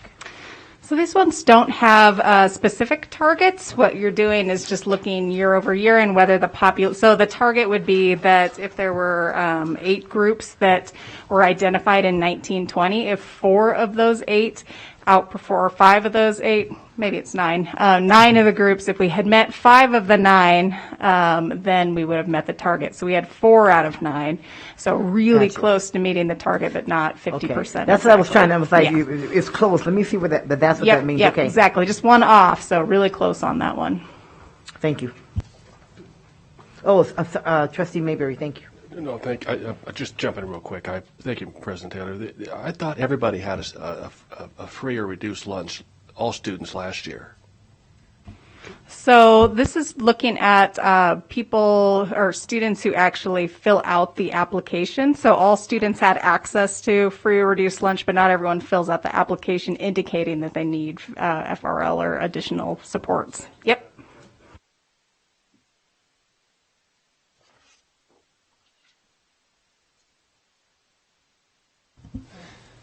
And with that, I think we're turning it over to Dr. Parks, who will be zooming in with us this evening. Thank you, Mr. Ernst. Can you hear me there? We hear you well. Can you see me? We can. All right. All right. So thank you, President Taylor and Superintendent McNeil. For the record, Troy Parks, Chief Academic Officer.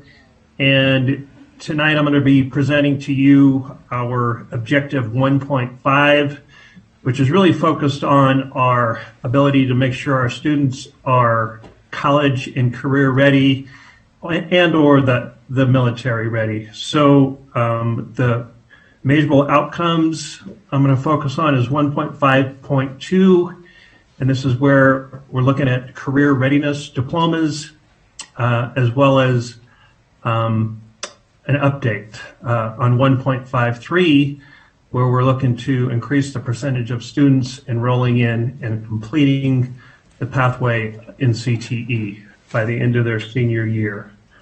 So next slide, please. All right, so I want to take a little bit of time orienting you to this slide because there's a lot of integral differences between the diploma types. So I want to start with that column with the honors diploma. Victoria, this is the one we're expecting you to be earning at Worcester. And that's going to require 24 credits. 8 of those have to be honors or AP and IB or dual credit. And we're looking for the students to get an honors diploma at a 3.4 on a 4.0 scale. Our next diploma that we really want to push our students toward is our advanced, and that is also 24 credits, and it simply requires additional math and science courses, and we're looking for our students to attain a 3.25. Next column over is your college readiness endorsement. Again, 24 credits, and here it's connected to the ACT, and our students need to score at certain levels to be able to enroll in college level reading, college level English, and college level math. On our career readiness endorsement, that requires our students to take the readiness assessments that we spoke about in the earlier presentation, and to complete their CTE program of study. And as you can see, if we go to the next slide, please. We do have what we feel is a pretty good area of success when you consider about 50% of our graduates, when you combine, are able to earn that college and career readiness, advanced diploma, and honors. This is a very good indicator of students being ready for highly skilled careers in college or military readiness.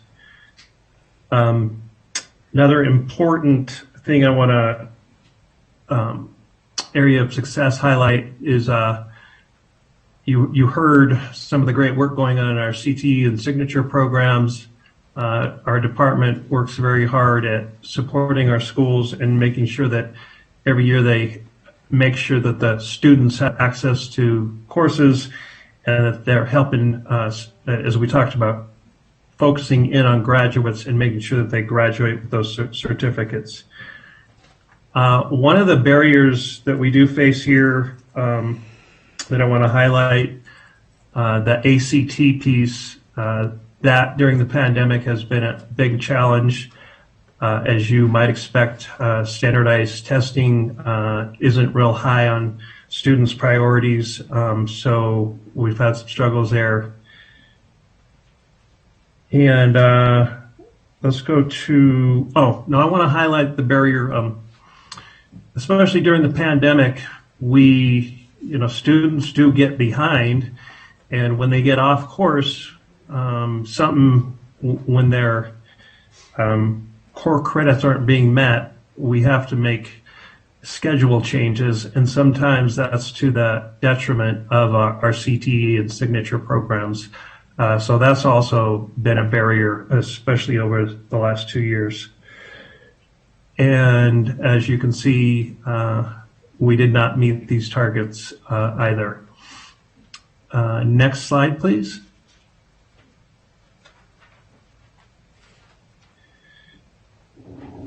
All right, and this measurable objective to focus in on our CTE, completing the pathway of study by the end of a student's senior year. What I want to highlight here is the importance of signature and CTE programs. We've all talked about those things that really keep our students engaged in schools. And we know athletics, any of our clubs, ROTC, and signature academies and CTE, those are programs that keep our students motivated and engaged in school and play a big role in keeping them on that pathway to graduation. Another big highlight of area of success is our CT has undergone comprehensive evaluation, and I would really encourage any of our Board of Trustees to visit schools, some of the high schools with Josh or me or Kathy, who presented to you earlier, and see our CTE programs in action. They are very hands-on and very focused on students attaining skills to be career ready, including those soft skills that are so important to be career ready. And really excited about some of the CTE growth we've seen this year, a little thing called simulated workplace. And we've had several CTE teachers start down the pathway of really looking at their classrooms as workplaces and asking kids to do things that you would be expected to in the actual workplace. And again, very proud of the work going on with CTE and the opportunities that they're creating for our students to be college and career ready.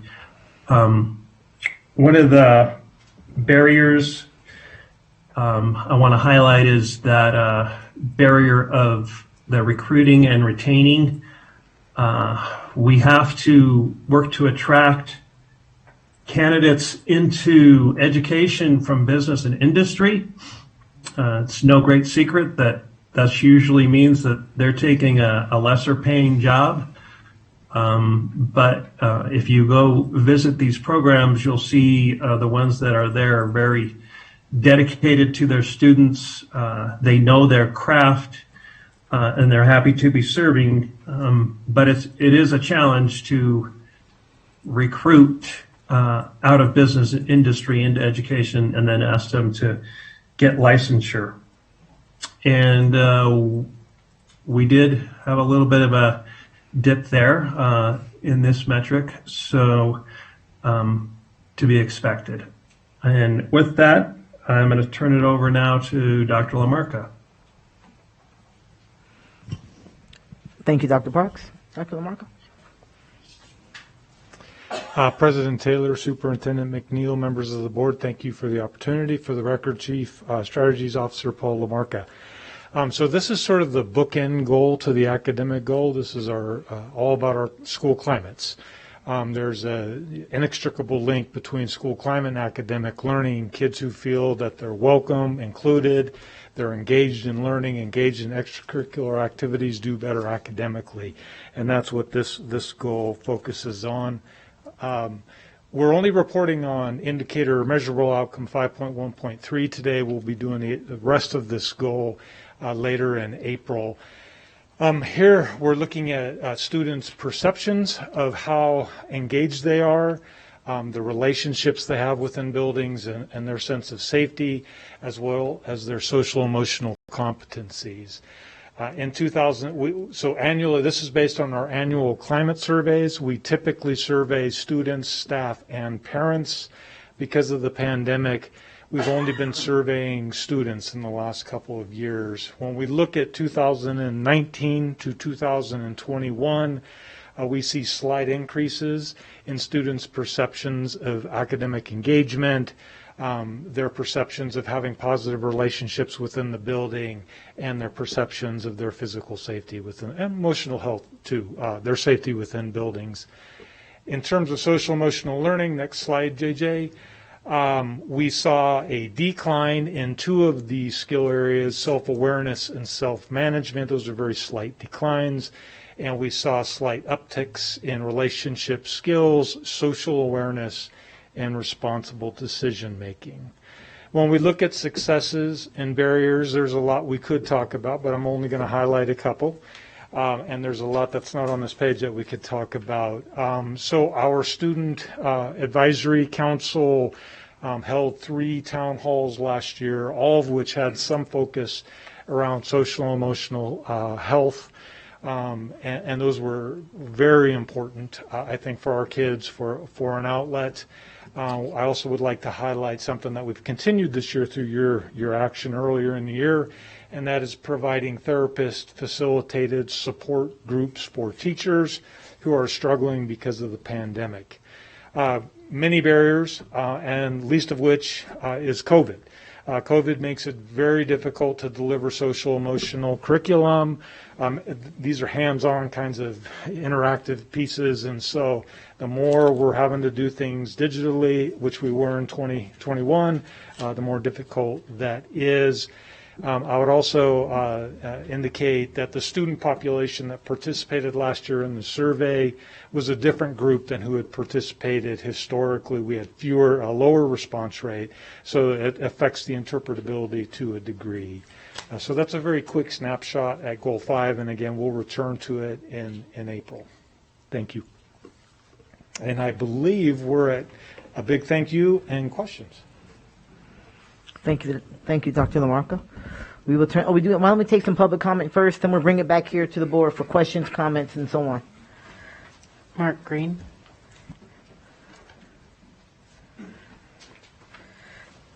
This is the right item for you, Mr. Green? Yes, ma'am. Okay. Thank you, sir. So I looked over the test scores for Washoe County from 2015 till whenever, and this is what I saw, in that the the students who were at above the standard range was from 49% to 21% in math, 53% to 38% in English. Now, if I were going into an operation with those odds, I'd be screaming for a second opinion. Washoe County decided to spend ARP funding to hire an equity and diversity specialist. The state is spending $380,000 of ARP funds on equity and diversity training and professional development for school staff. Washoe School's goal, number one, is to ensure annual student academic growth. Objective one of this is to provide and continuously improve rigorous and relevant curriculum instruction and assessment practice for all students. We have 2 trainings coming up. Schools will be closed. No before or after school programs will be run. No food programs will operate, but various sports will be practicing. Now, after the year of COVID and shutdown, and the only word that has popped up here over and over again is COVID, pandemic. We couldn't because, apparently though, the social emotional came out pretty darn well because of COVID. Math and English, not so much. We don't look good. Per Trustee Mayberry's comment about his emails, there is a dearth of trust between parents and the school district. Shutting down those 2 days, I don't think is going to help that one bit. Parents are scrambling once again. Got to find daycare, got to do this, got to do that. So, my fear is that the upcoming focus on these trainings will do little to improve academics, will do little to bridge the trust gap between parents and the district. So I would ask that the district allow some members of the public to be present at the trainings, to see what is going on. I ask that this be put on the agenda for discussion at the next board meeting. I think it's important. You guys have a credibility issue. If allowed, I would also request that the board provide evidence, studies, proof that trainings on SEL or CRT philosophies as they currently stand positively change academic outcomes. Go a long way to improving your image with the district, with the public. They might trust you a little bit more. Thank you. Thank you, Mr. Green. Maria Skolnick. Ms. Skolnick, oh, here you are. Welcome, Ms. Skolnick. Thank you. Good evening. The problem is when you look at the numbers being presented to the board this evening in the attached agenda materials, they only go as far as back to 2018 to 2019. Just 1 year before COVID to see the success or failure of WCSD's past plans. WCSD has for many years have increasingly instilled social justice, social emotional, and equity and diversity type learning ideologies, claiming it will close the learning gaps. There is no hard evidence that strategy is effective. In fact, when looking at item 5.1.3 of the Strategic Planning Report, school year 2020-2021, we don't see proof of the success of social and emotional learning. Instead, they report under the heading barriers that perception data is more difficult to act upon compared to academically based metrics. Then why are we putting so much money towards educating teachers and students in these perception-based ideologies when we see in the remainder of the data given the academically and easily measurable data in actual coursework, math, English, social studies? They are not improving and are failing. Our SBAC scores dating back to 2015 will clearly show that we're failing at teaching the core subjects to proficiency in our district. The data gallery shows that those numbers have continued to drop since 2015. I know the pandemic has had a huge effect in the last 2 school years, but these numbers do not lie, and the pandemic cannot be solely to blame for these shameful test scores. Taking 2 more days out of our learning for our students for professional development. For what? For more equity, diversity, social, emotional training that cannot be measured? We have heard that these equity, diversity training for new hire teachers and renewal of licensing has only been racially divisive. Why do we keep wasting our funds on these types of training and not funneling into ensuring that our educators are proficient in teaching the core subjects, reading, writing, math, English, science, social studies, that we know can be measured and help our students succeed? Thank you. Thank you, Ms. Skolnick. The board received an email from Dinah Mayer. Thank you. That's it for our public comment? Okay. Thank you very much. Let's bring it back here to the table, to the board table for discussion. This is an action item. Remember, this is a report on the metrics for the 2020-2021 school year. This is the school year that has already been completed, and that's what we're here discussing. The metrics, the measures, and so on. I will start by saying this. I'm going to agree in part, and I don't think anybody in the room would disagree that we need our numbers, we need our performance, we need our students. We absolutely want and need them to be better. We need it to get better. I mean, we've had part of our conversation about that in terms of looking for a new superintendent. I also think I would be remiss if we didn't. Yeah, I know it's hard to keep talking about the pandemic, but we know that's a reality, and really does create a barrier, and certainly makes it more difficult for the work to be done in the classroom. The thing that I am most looking for as we look at the numbers and we look at where we are and we look at the results that we had. First of all, thank you to the staff and to the team, because you know what? It isn't a great look, but you didn't hide it.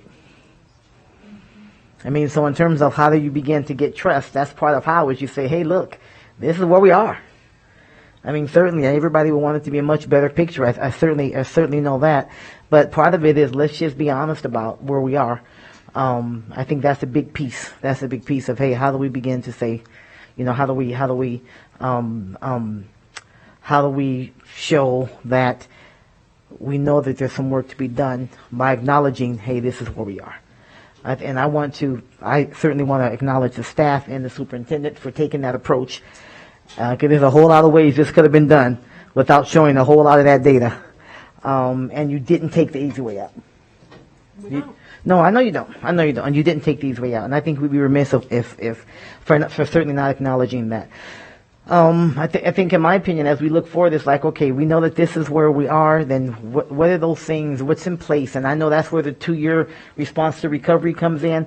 Where do we go from here? How do we begin to pull those things back together to say, okay, look, this is what we've learned from this result, from those metrics, from whether it's SBAC or whether it's, I do believe that some of the soft data, I think that is important. When students feel like they're safe and that there's an environment that they can learn in, they perform better. There is hard research on that, quite honestly. So I do think that stuff is important. I am interested. We can't do a thing about where we landed. As a result of that, we're going to have some COVID impact from this year as well. We have a lot of exclusions and so on, and teachers are working their butt off and so on. But how do we respond? How do we go forward? To me, that's a piece that I'm interested in as a trustee. And what do we do now to help these students recover, to get moving, trending in a better direction, and start recovering some of the gaps that we know that we've seen. Those are my comments on this. So. I welcome other comments from my colleagues. Dr. Nicolette?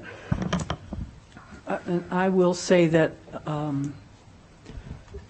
great reflection on transparency. That's not my favorite word. Usually I feel that transparent is something someone wants you to see.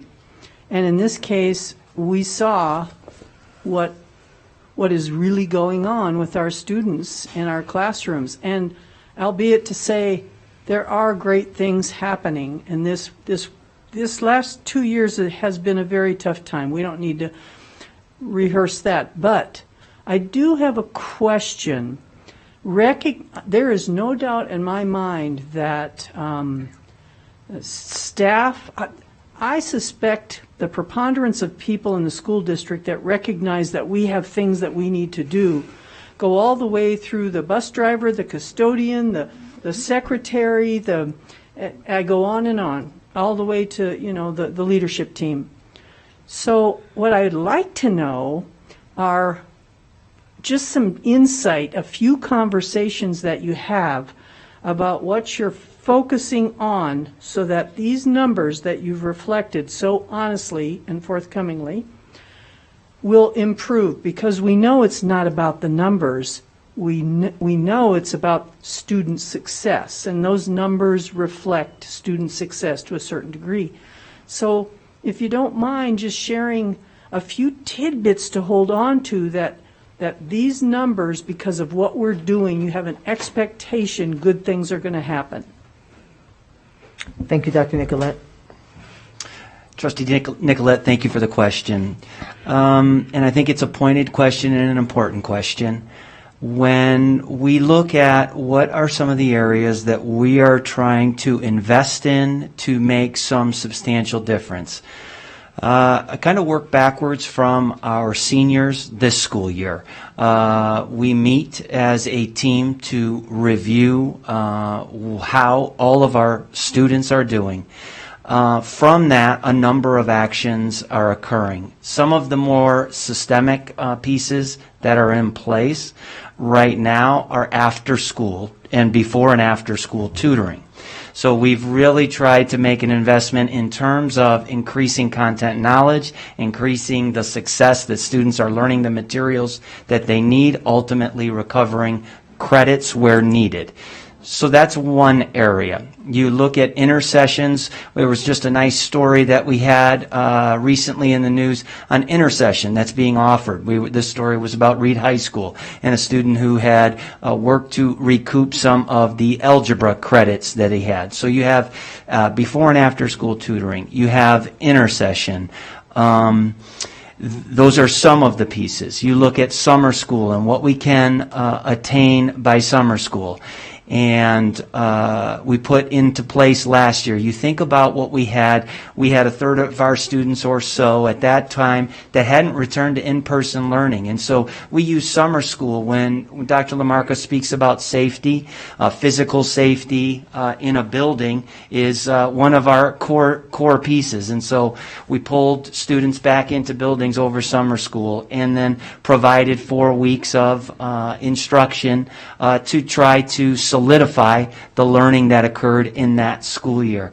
Those are a couple of the pieces that you can see on a systems level. The other thing that I think we're excited about is at our next meeting, we'll come before the Board of Trustees to talk to each of you about how we have allocated some of our ESSER funding. And one of the primary pieces that our community expressed was that they wanted services, additional support for students at the school.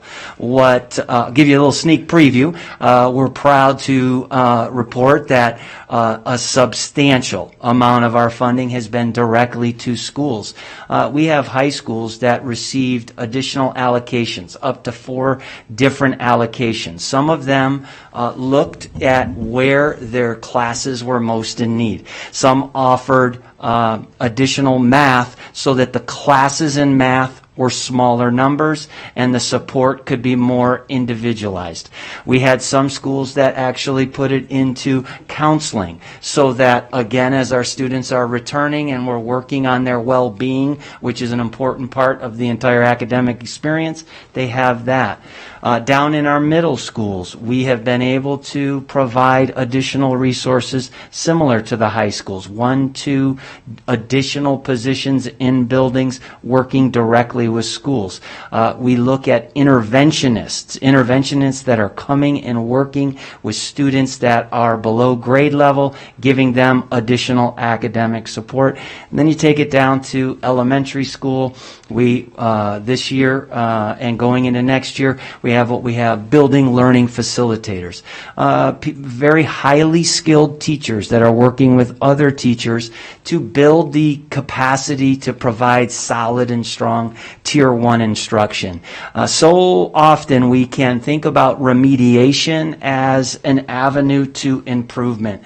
At the same time, it's really important that the instruction that they're giving right now is scaffolded in a way that they can access access it, be successful with it, and learn from it. And so our building learning facilitators offer that type of professional development in that area, and then they too work with students to provide additional academic support. So those are a few of the pieces. So I think, is that kind of where you were going with that question? Absolutely. Thank you so much. And I guess just to take it one step further, family engagement it's been a tough thing, family engagement, for all the reasons we know.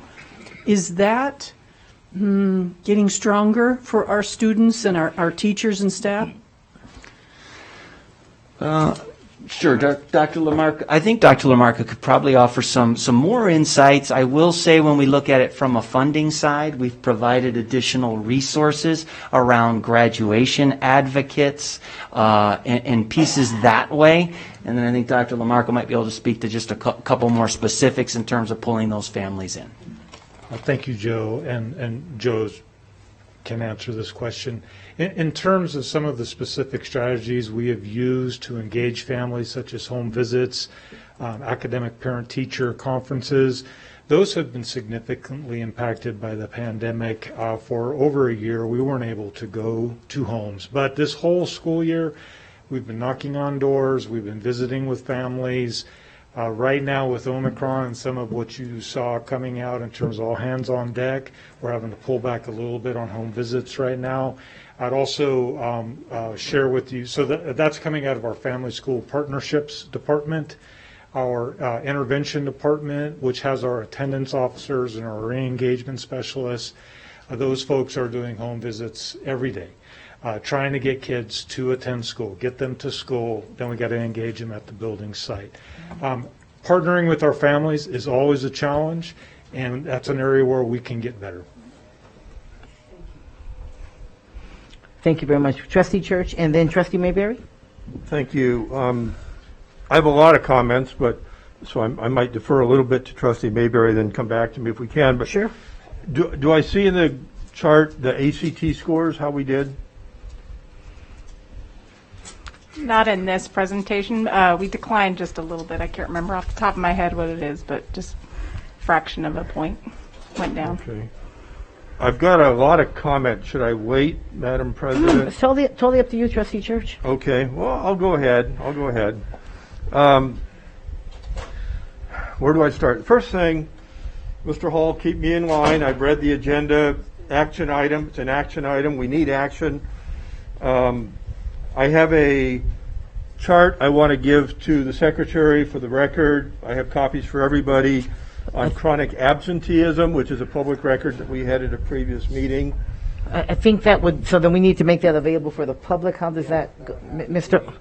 I think just because the public should have what we have. And it would be on a public record? Yeah. Mm-hmm. It would be a part of the record from the meeting, I believe. Okay. Okay. And then also, I did bring the ACT one, so I'll give that to the Secretary. Over and over tonight, I'm hearing did not meet target. What does that mean? To me, it means we're failing and we're falling, both. Pre-COVID, as Ms. Sobik, Maria said, she's part of a group called Battleborn Moms, and they have wonderful articles that I read all the time. And this isn't COVID. This goes back to 2015 or 29. I mean, I've been following this for a long time. Every year, we do worse or a tiny bit better in graduation, and then worse. You know, this isn't COVID. I'll kind of ignore that one section, except that with COVID, our ACT scores previously last year were 18.2, and it dropped to 17.4. That's more than a little bit of a fraction. 18.2, and this is our own chart from the school district, to 17.4. We used to pride ourselves that at least our ACT scores were above the state average. The state average is worst in the nation. I think there's 11 states that do full ACT testing, and the other ones are somewhere in between that. We are behind Mississippi, Thank you. which does 100% testing. So now we've fallen below state average. So we're worst of the worst. We have to face it. And since I came on this board, I have stood at that podium and here and begged my fellow trustees, many of whom are not here anymore, give me a committee on quality of education. I couldn't get a second. Give me research from UNR, from UNLV, from the University of Mississippi on you're working on your master's, your PhD. Let's put you to work, and we've got problems. We're going to give you a topic to do your master's on. Pre-COVID, 17% absenteeism. That's still not good. Now we're 51% for high schools. 51%. For high schools, previously 17. That's still 17 out of 100 students aren't showing up. And I'm going to mention something that is 100% must be dealt with. Drug and alcohol abuse. At the last meeting, we went over this. I think you want to stay with academics, sir, if you would. But I think I'm on. You're going to connect that to yes, that? Okay. Because if you're stoned, you can't do well in academics. It is an absolute nexus between drug abuse and success. Now, when I go to some of the schools, and in the years past here, the months past, I'm a Padre fan, San Diego Padre fan, so I appreciate all the sympathy I can get. And I could put together a wonderful presentation of home runs and catching balls at the fence, and I was there with binoculars because I was in the cheap seats when Tatis defined gravity and caught that one ball at shortstop that made national news. But when you're done watching all those videos together, the Padres suck. And I'm still a fan. We have, in this chart that's handed out, we went from 15% ACT ready, college ready, to 13%. 15% college ready. Mr. Jim Benfin, who's not here tonight, likes to come and bring this same newspaper clipping from 10 years ago or something, where it was 89% ready, 11% not.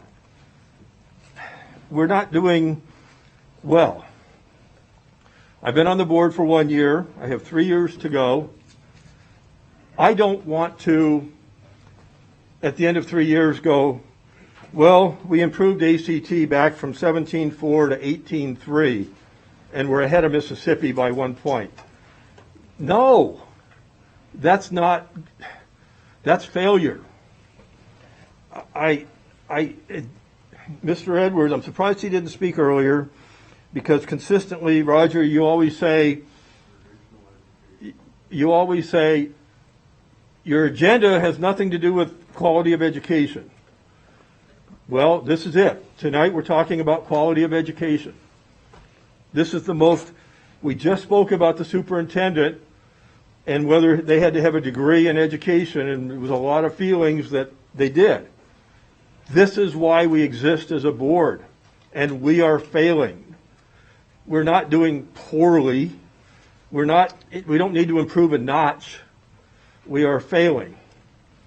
I have 3 different PowerPoints that I could hit the send button on right now. Of course, we've run into OML issues. One of which is from a candidate, and I don't endorse him or her, but education's a big issue, and I read the PowerPoint, and I'm like, they're really spot on 90% of what they're saying. Baby steps are not enough. We have to do something innovative where people come from the whole nation, and say, how did you do it? And maybe that's what the new superintendent will bring. I don't know. And I admit COVID's an issue, so I'm not making any shots at our present superintendent over this, because she's new. This has been going on, as Ms. Solvnick said, since 2015. And I know I didn't pronounce her name right. I apologize. Skolnick. Skolnick. Skolnick. I did a lot of research. California, San Diego is my home away from home. I know some school board members. They've got an 85% graduation rate statewide. We're 82. California's got so much diversity, so many issues, so many problems with, foreign languages and immigrants and everything, and yet they're above us. Some of those agencies, and this one I can't believe, their absenteeism is like in the teens, 17%. I mean, this year, we're at 51, they're at 17, 12, 10. I'm like, how did they do that? And I'm almost done. In the newspaper today I read, we just had a public comment, there was a quote in there about comments about all hands on deck. I get it. COVID, previously it was the legislature, I get it. So if all hands are on deck, I am just begging my fellow trustees, because all the hands are on deck, give us, give the kids, give the citizens that Committee on Quality of Education. Let's pass it on to the university, to UNLV, UNR, Mississippi, I don't care, and let them do some of the research. And I guess I'm going to wind up. We just have to come to the grips. This is our most important function. We're failing and falling, and baby steps are not enough. And I'm just begging you to do something. I'm begging you for my committee, not my committee, but I've asked for it, a Committee on Quality of Education. We have 14 committees. Do we really we've named all our schools. Let's get rid of that committee. We can consolidate some of those committees. I'll bet people would come out of the woodwork to be on a committee for quality of education. So, short of going into tears and begging, short of banging my shoe on the table, we have to take major steps and realize we're failing. This is not something new. We just heard tonight. We've had these presentations. And again, I've got 3 different PowerPoints I could hit the send button on now if anybody wants them. And I just ask you, beg you, to take strong steps. Thank you. Thank you, Trustee Church. Other comments, questions from the board? As was indicated, this is an action item, and the action item is to receive the report. Trustee Mayberry? Thank you, Madam President. What I was going to ask, just an observation and a question. I mean, it appears to me that we were on an incline, some progression until COVID hit. Accurate statement? In your microphone, please. Yes, when you look at our graduation rates from 2013 up to 2019, we progressed from 70 to 86%. So that's 14 percentage points over that time frame. I noticed too, talking about the strategic plan, most of the metrics, nearly all of them, just simply say increase. Right, increase graduation rates, increase in whatever it is, year over year. Has there been any discussion going forward? Because you can only increase so much. I mean, at some point you're gonna hit a plateau. I'm just wondering if there's any discussion at some point. We'll revisit some of these targets, some of the measurements.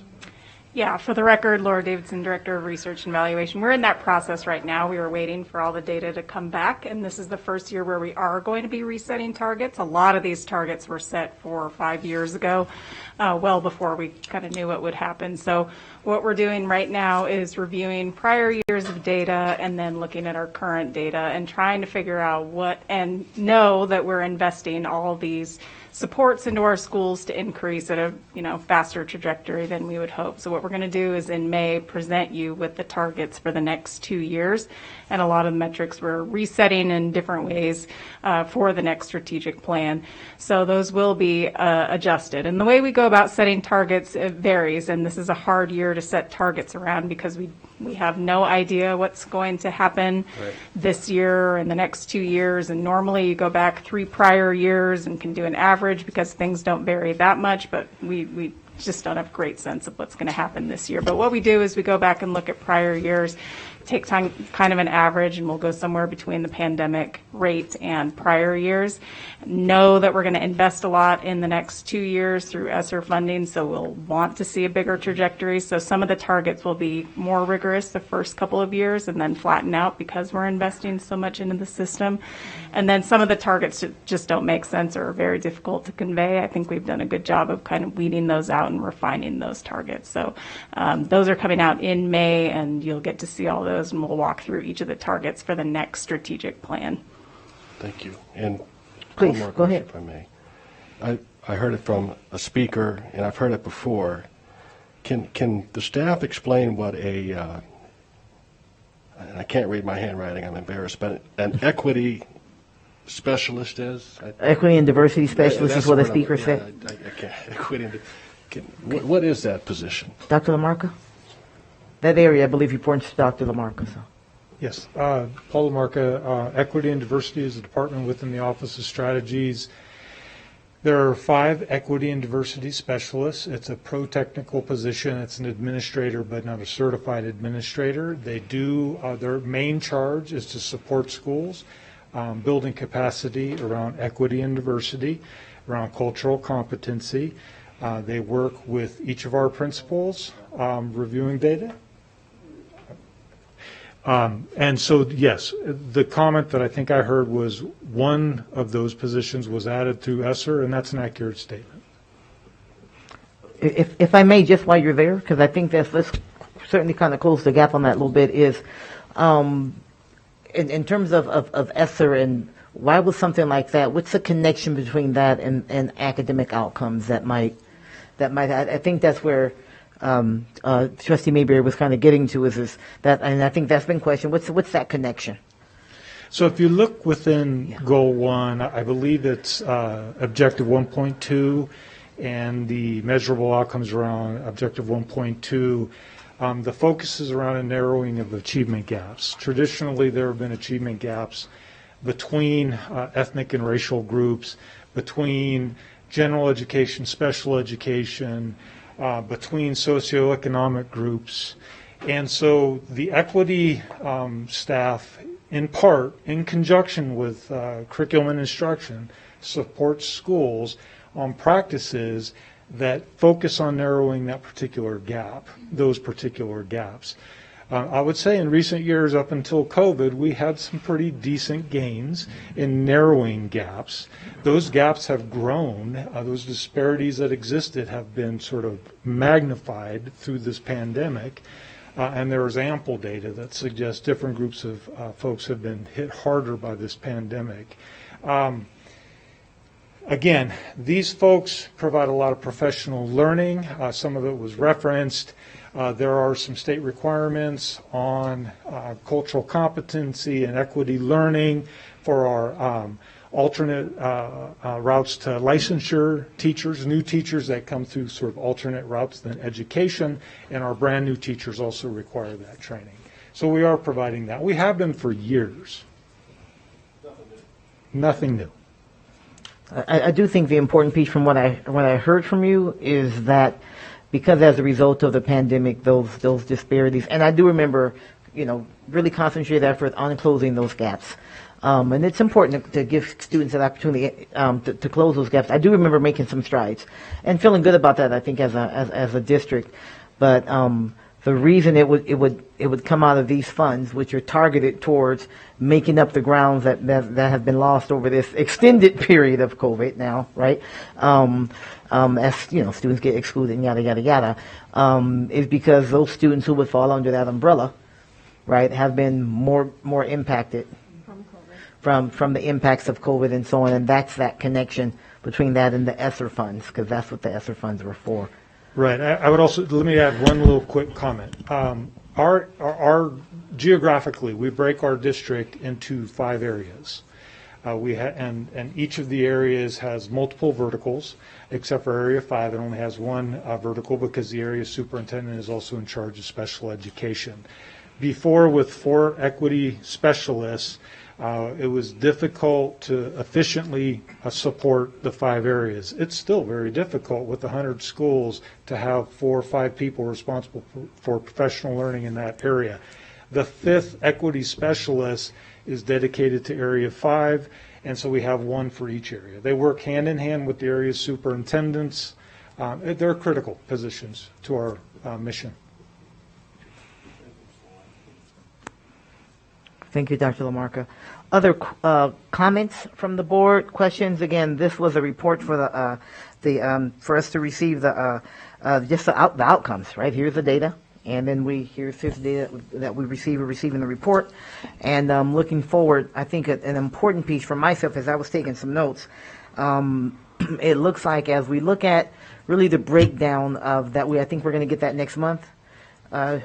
Next board meeting. So okay, that's this month. Okay, next board meeting, Mr. Ernst, about what are those things that will be in place? How is that money being expended?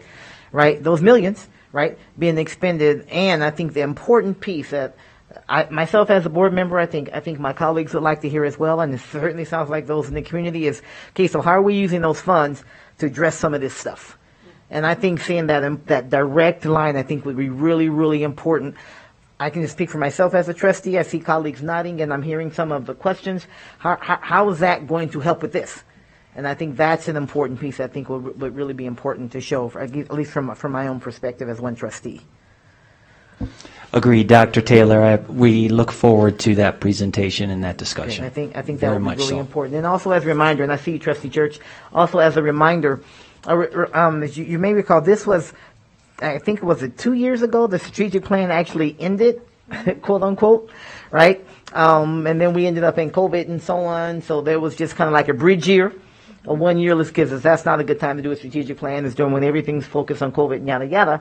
And then once we got to the end of that impact, the recommendation of Dr. McNeil, the superintendent, was let's do a 2-year plan to focus on response and recovery, responding to those increased gaps and additional supports and interventions that are necessary to help students recover, right? During that time, that's the 2-year piece. It's specific to these next 2 years, right? Is it 22, 23, 23, 24, right? 22, 23 will be the last year of this strategic plan. Right, of the two. Oh, that's right, the first year we're in now. Mm-hmm. Okay, so that's the 2-year piece, and it's specific to that.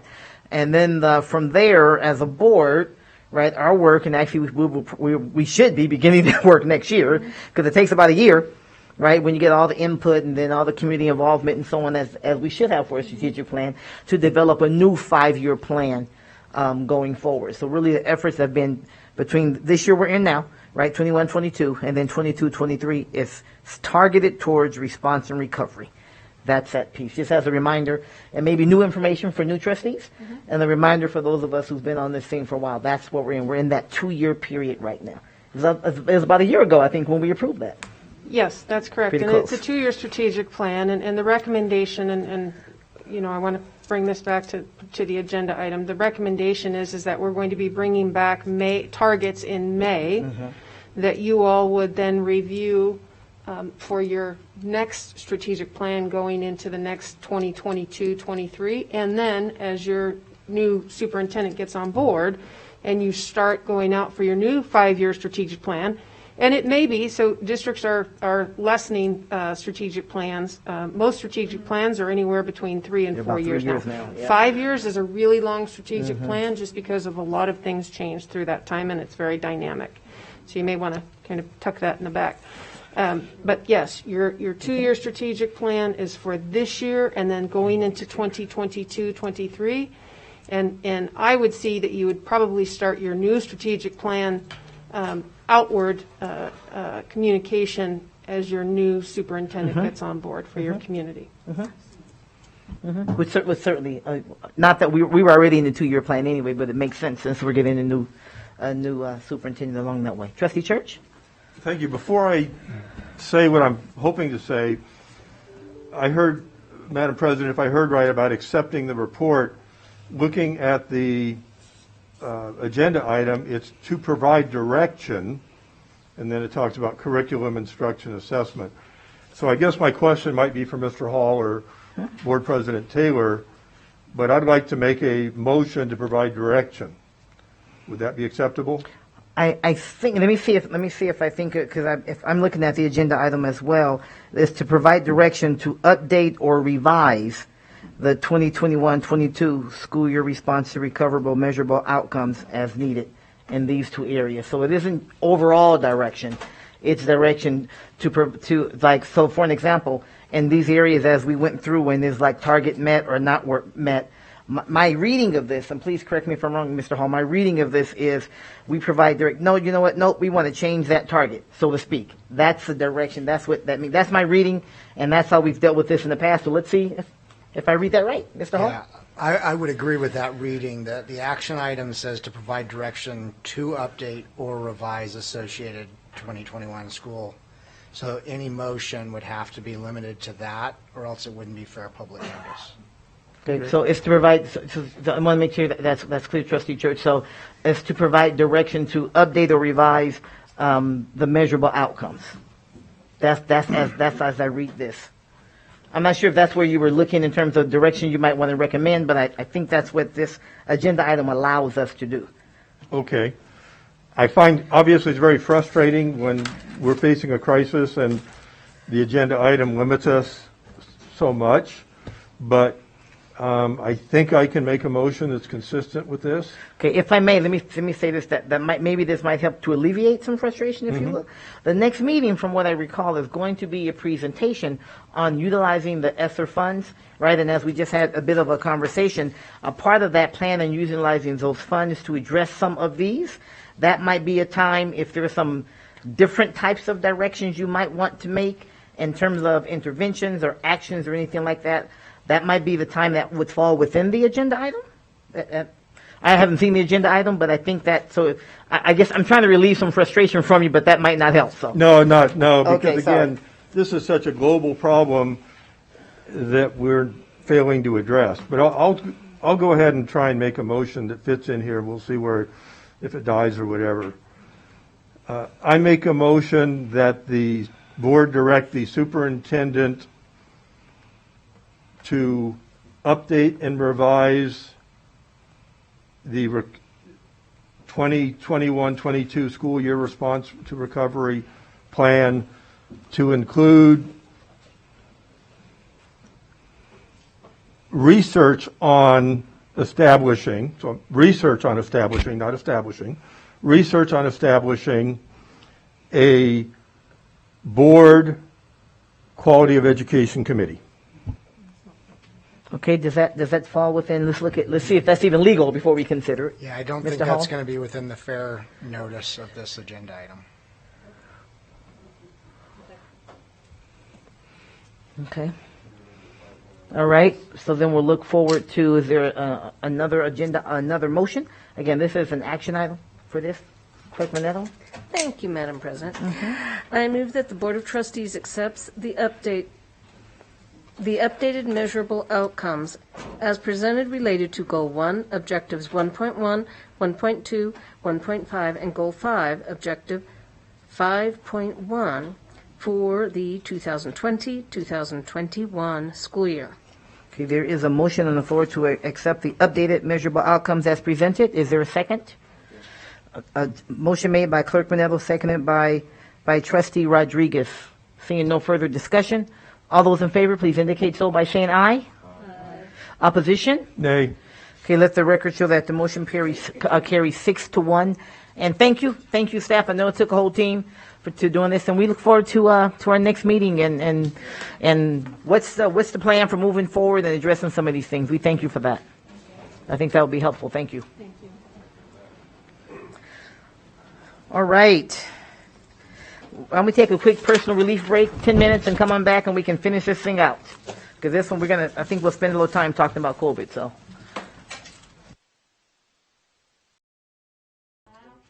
Oh, she's going to go ahead, sign it. Welcome, students. Glad to have students. Always, always. Thank you for being here.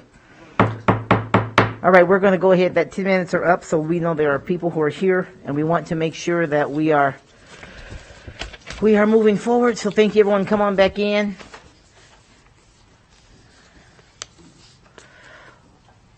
All right. And just as a reminder, as we go to public comment, just otherwise, make sure you keep that mask over your nose and mouth if you would. We want to make sure we're complying. That means us too. I've had to watch myself sometimes. All right, let's go ahead to agenda item 4.06. This is discussion and possible action to review and provide direction on current COVID-19 mitigation measures in effect for the 2021-22 school year, including facilities management, transportation, staff and student exclusions, and face coverings for district facilities and school sites based upon current federal, state, and local guidance. This is for possible action, and I have 3 names here, but I only see you sitting at the table, so here we are. We're going to you, Dr. Lamarca, and just thank you. You have been our person who's always been in the middle and gathered the information and answered questions and so on. So it certainly helps all of us, I'm sure, as trustees. So thank you for that, Dr. Lamarca. We really appreciate it.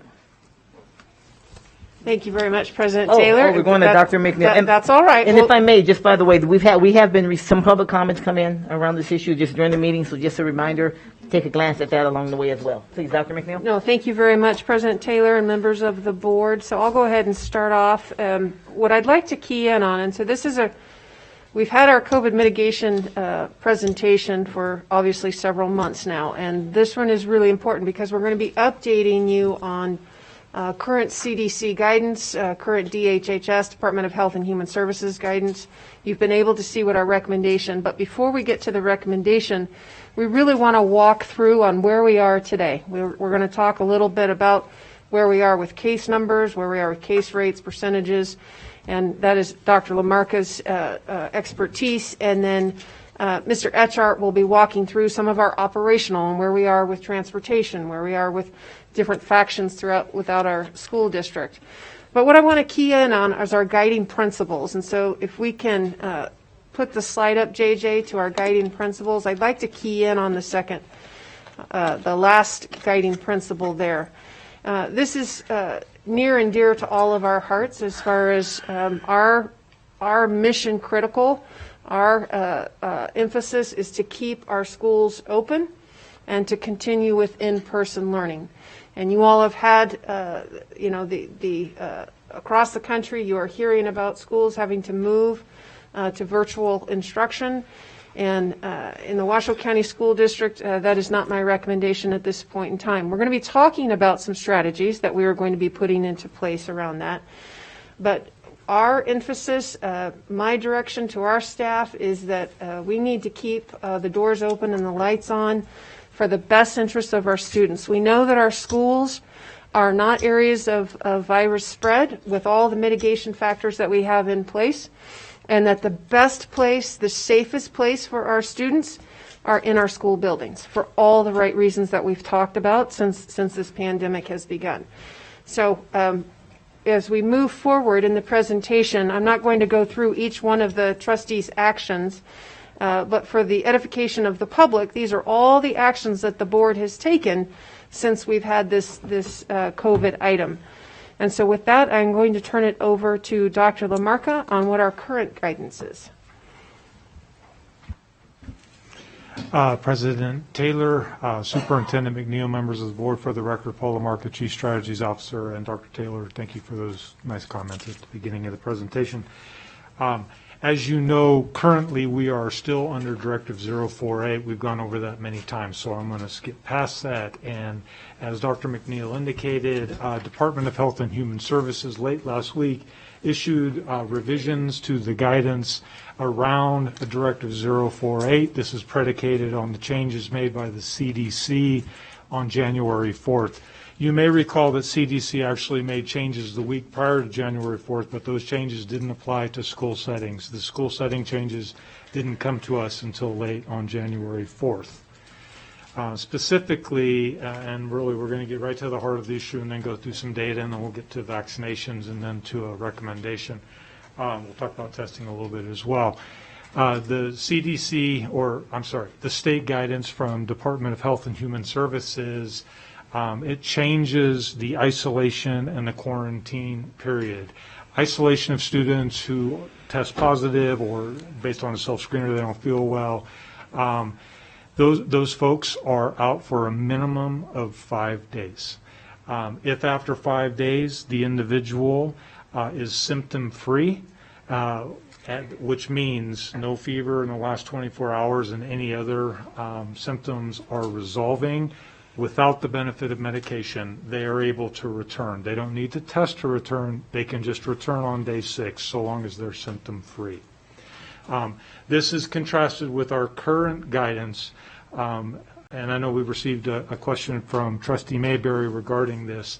The isolation period currently is 10 days, so it's a change from 10 days to 5 days.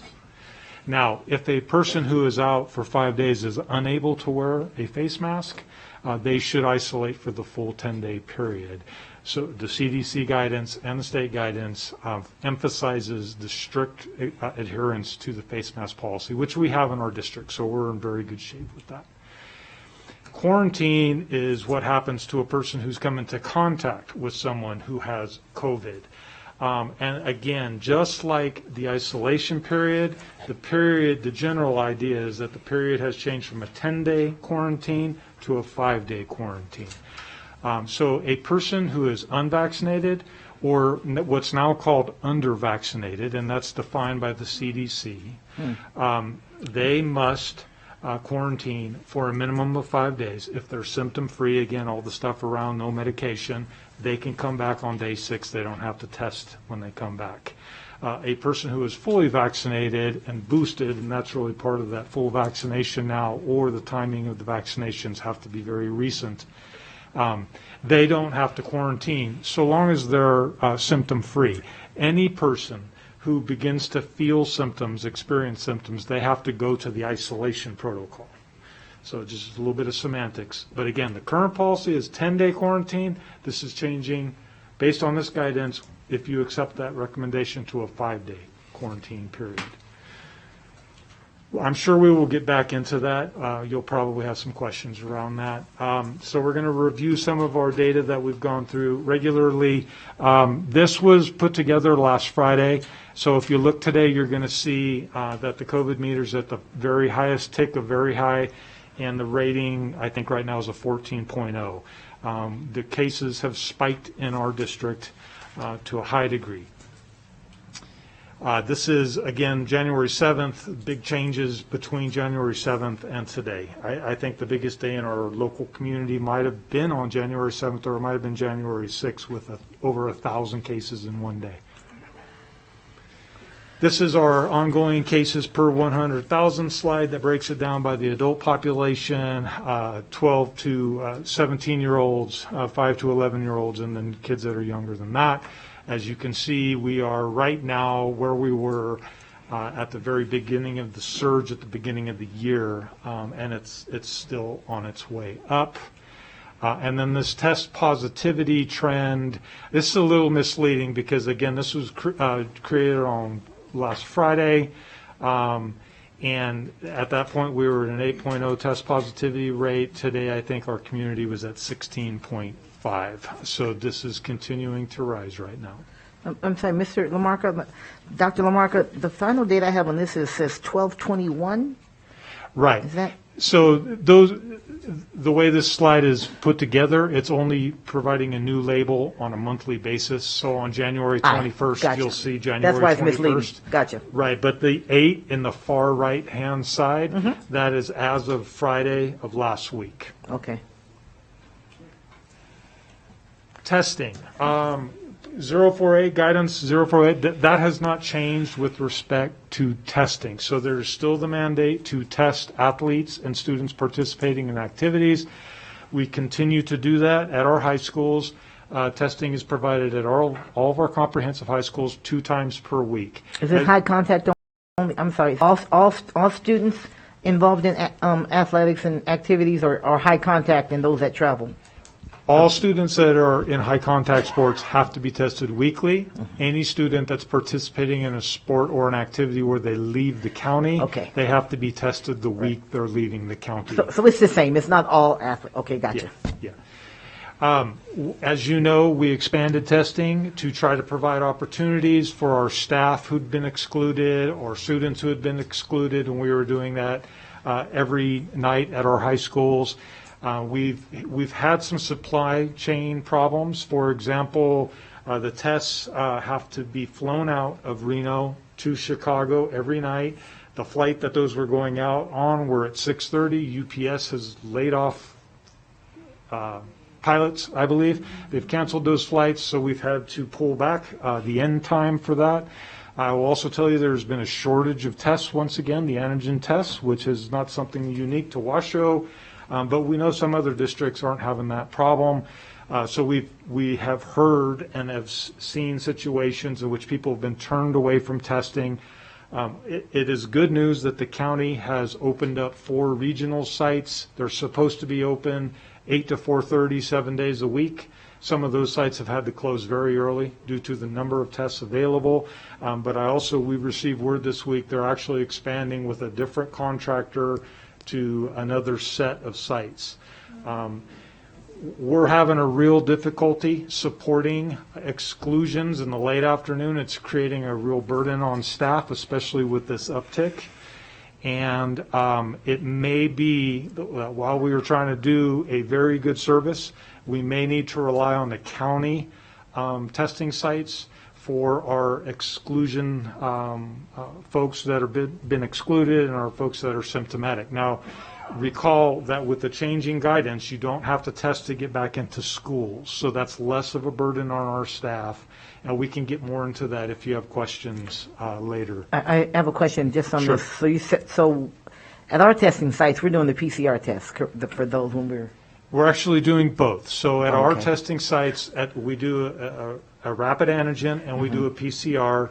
The PCRs are actually the ones that need to fly back. Right. The antigens can be looked at It's right 15 away. minutes, right. But we rely on both results Okay. because the PCR is a confirmation. It's a very strong testing program. Mhm. But we can rely on the antigen tests when the PCRs are not available. Okay. Okay. Trustee Church? Yeah, just on that subject, how many tests are we doing a week and how much does it cost? It is free. There is no cost, and I do not have data, but I can get that for the trustees. I can send it out in the superintendent highlights. We can get a roster of how many tests we're doing.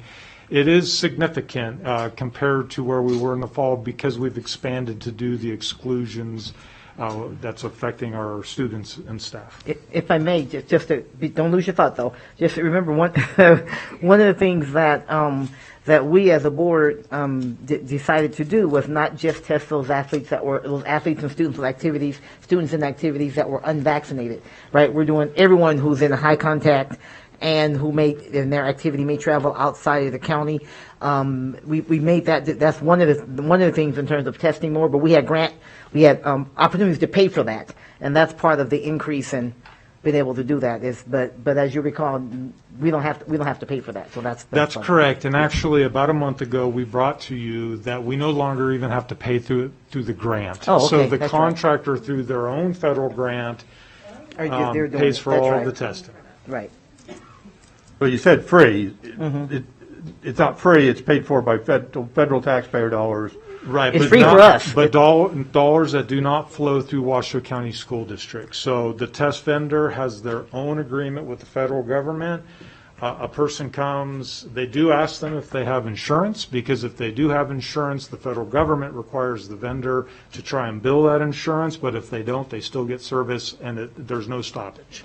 So it is free to our school district. And just try to help us understand, are we doing dozens a day, 5 a day, 100 a day?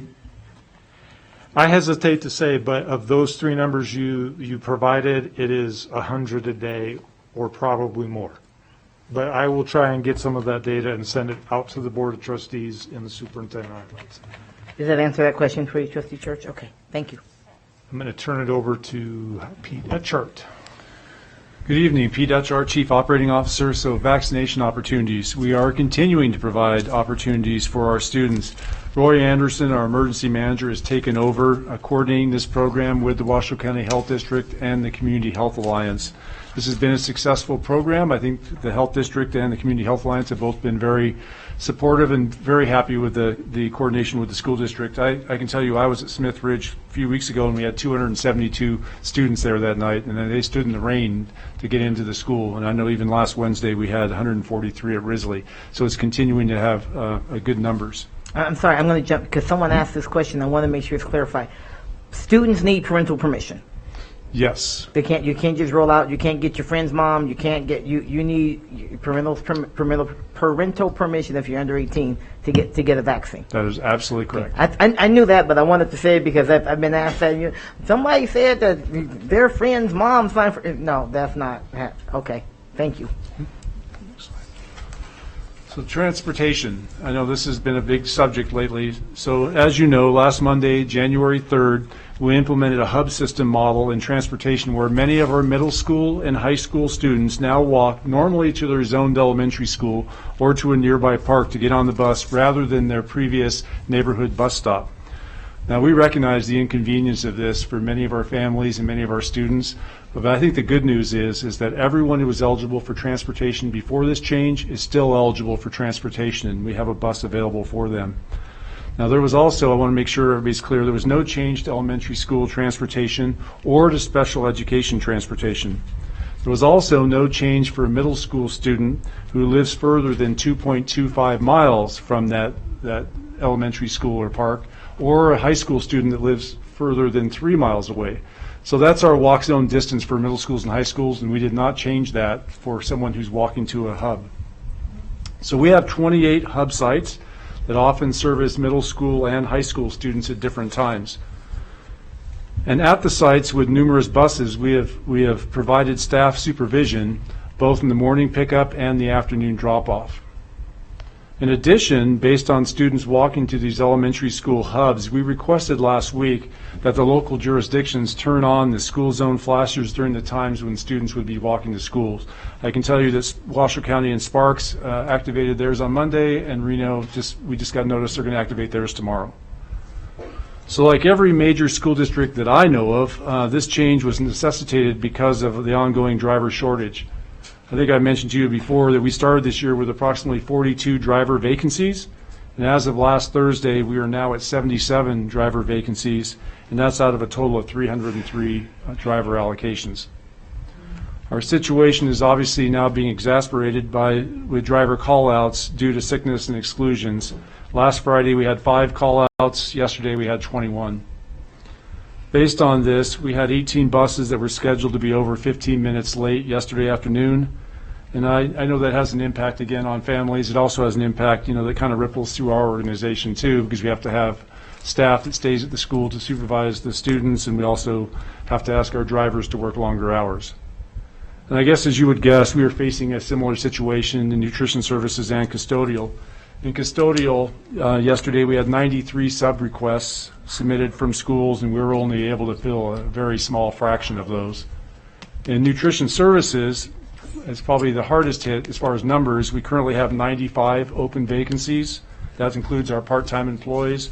And yesterday we had 25 call-outs. So that's 120 people out, and I think we have about 390 positions. So that's we're seeing more sack lunches and those kinds of things. But I got to give a lot of credit, especially I know that Scott Lee is here, and the efforts they are doing are just spectacular. And we're going to keep going. We're just going to keep going. There's a level of service decrease, obviously, that's going to be impacted by us, but we're going to keep going. So for masks and other PPE, in conversations with our emergency manager, we have a strong supply of masks, as you can see on this slide. Schools can continue to order these personal protection equipment free of charge. And the warehouse team, again, has been just absolutely outstanding through this entire pandemic. So I think we're in really good shape when it comes to that. And with that, I think I have a question on the mask. Okay, please, Trustee Church. Are the masks depicted there, would you say they are highly effective against preventing COVID on the virus on an incoming basis? I hesitate to say on that. I am not an expert, and I'm not a medical professional. I'll take a shot at that, and I am not a medical professional as well, but we did forward to the Board of Trustees on a couple of different occasions several articles from the Washoe County Health District speaking to the effectiveness of masks. They are a mitigation strategy. They are as much about preventing me getting germs on you as otherwise. And remember, and we've talked about this from the get-go, It is one strategy among layered approach to mitigation. So when you're wearing face masks, when you're washing your hands regularly, when you're trying to keep distance as often as possible, altogether, those do cut down transmission. Did you have? I have a lot of comments, but I'll hold them for the end. Okay. Okay, good evening again. Deborah Beyersdorf, Deputy Superintendent. So I wanted to bring you a bit of an update and perspective from the academic side. Dr.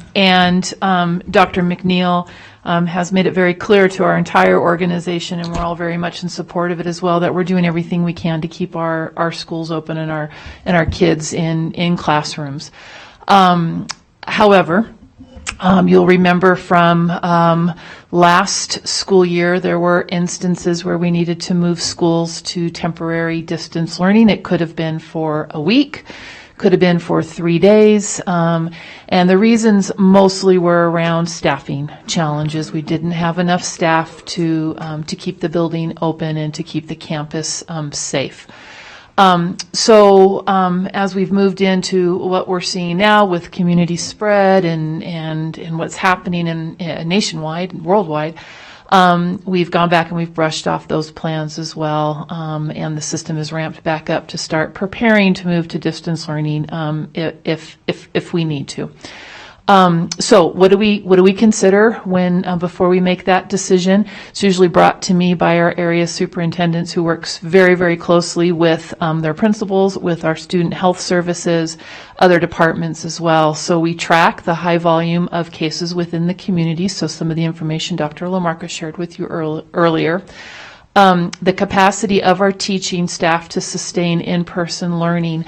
So just today we had a little over 250 unfilled teacher absent positions where we did not have enough substitute or guest teachers to cover classrooms. So our schools, our principals don't wait until the morning. They're working on that the day before, as soon as they know kind of what their absenteeism will look like the following day. So they're covering, literally they are covering assistant principals, deans.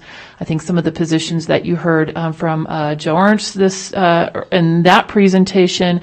And that's what we mean when we say all hands on deck. And then we take it one step further, and we're out covering classrooms, covering schools, helping in lunchrooms, helping out with the hubs early in the morning to make sure that our kids are safe, and there's supervision there as well. However, you can well imagine that we're also seeing, as Pete talked about, we're seeing exclusions and folks within our departments also out due to COVID-related situations. So we say all hands on deck. We mean all hands on deck. We're actually at the point now where some of our, and I believe you're aware of this, where some of the work that happens within our departments, curriculum, assessment, Title I, is being put aside in order for our folks to mobilize and to get into classrooms so we can keep that teaching and learning and engagement moving forward. And then also the impacts, nutrition services, front office facilities, nursing, et cetera, also impacts our school sites as well. So if we get to a point where it's not sustainable, we actually have a form that I work with our area superintendents on. We make sure we've checked every box, we've done everything that's feasible. I approve, it goes to our superintendent for approval, and then it moves out in the system so that we let folks know that a school has moved to temporary distance learning. And then things kick in, like attendance procedures, notification to family, working with our families, issuance of devices for students to take home if they don't have access to a device at home, et cetera. If I may on this question, Deputy Beyersdorf, have our families been notified that this could happen, so that, they know that at any time, right, there are COVID things that are going on and so on, but it might be, I'm wondering if you think there's any value to letting a family know that, here's our situation. We may be in a situation, if a particular school has, so much, call outs, whatever the case may be, this could happen to No, absolutely, President Taylor.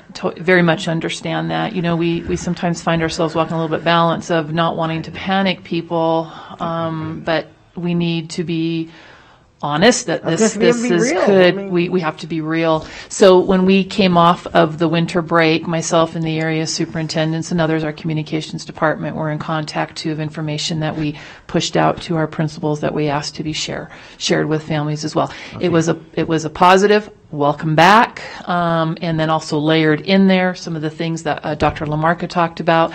We're still wearing masks. We're still washing hands. We're still following all those protocols because of what's happening with this new variant that we're dealing with right now. So yes, I know And it's a tough balance because you don't want to Mhm. panic people or anything No. like that. Yeah.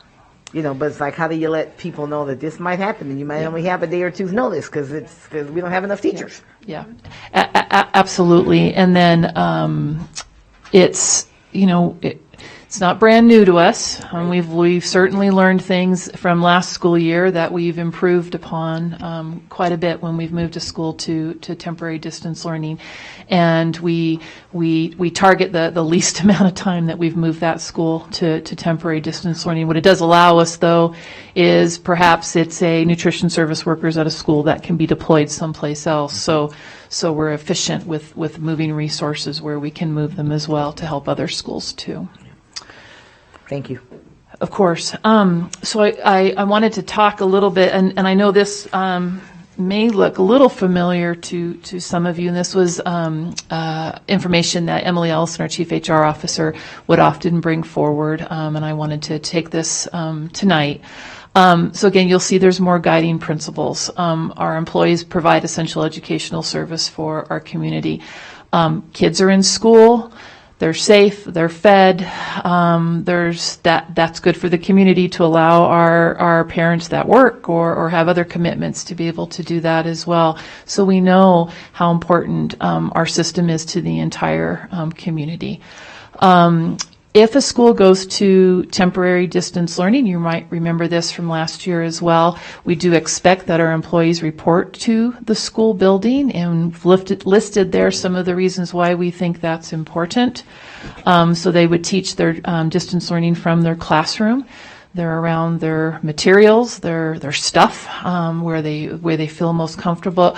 However, though, we do know that impacts happen to our employees as well, and there might be situations where an employee may need to deliver that distance learning from his or her home because of, maybe they have a child that can't go to a school that might be closed, et cetera. And our principals work super closely with all of their employees to try to be as flexible as we possibly can.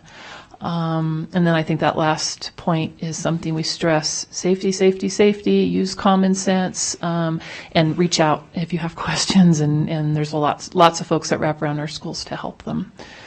So that's kind of where we're going to see where this goes, and hope for the best. But we will plan for the best as well if we have to move to distance learning with our schools.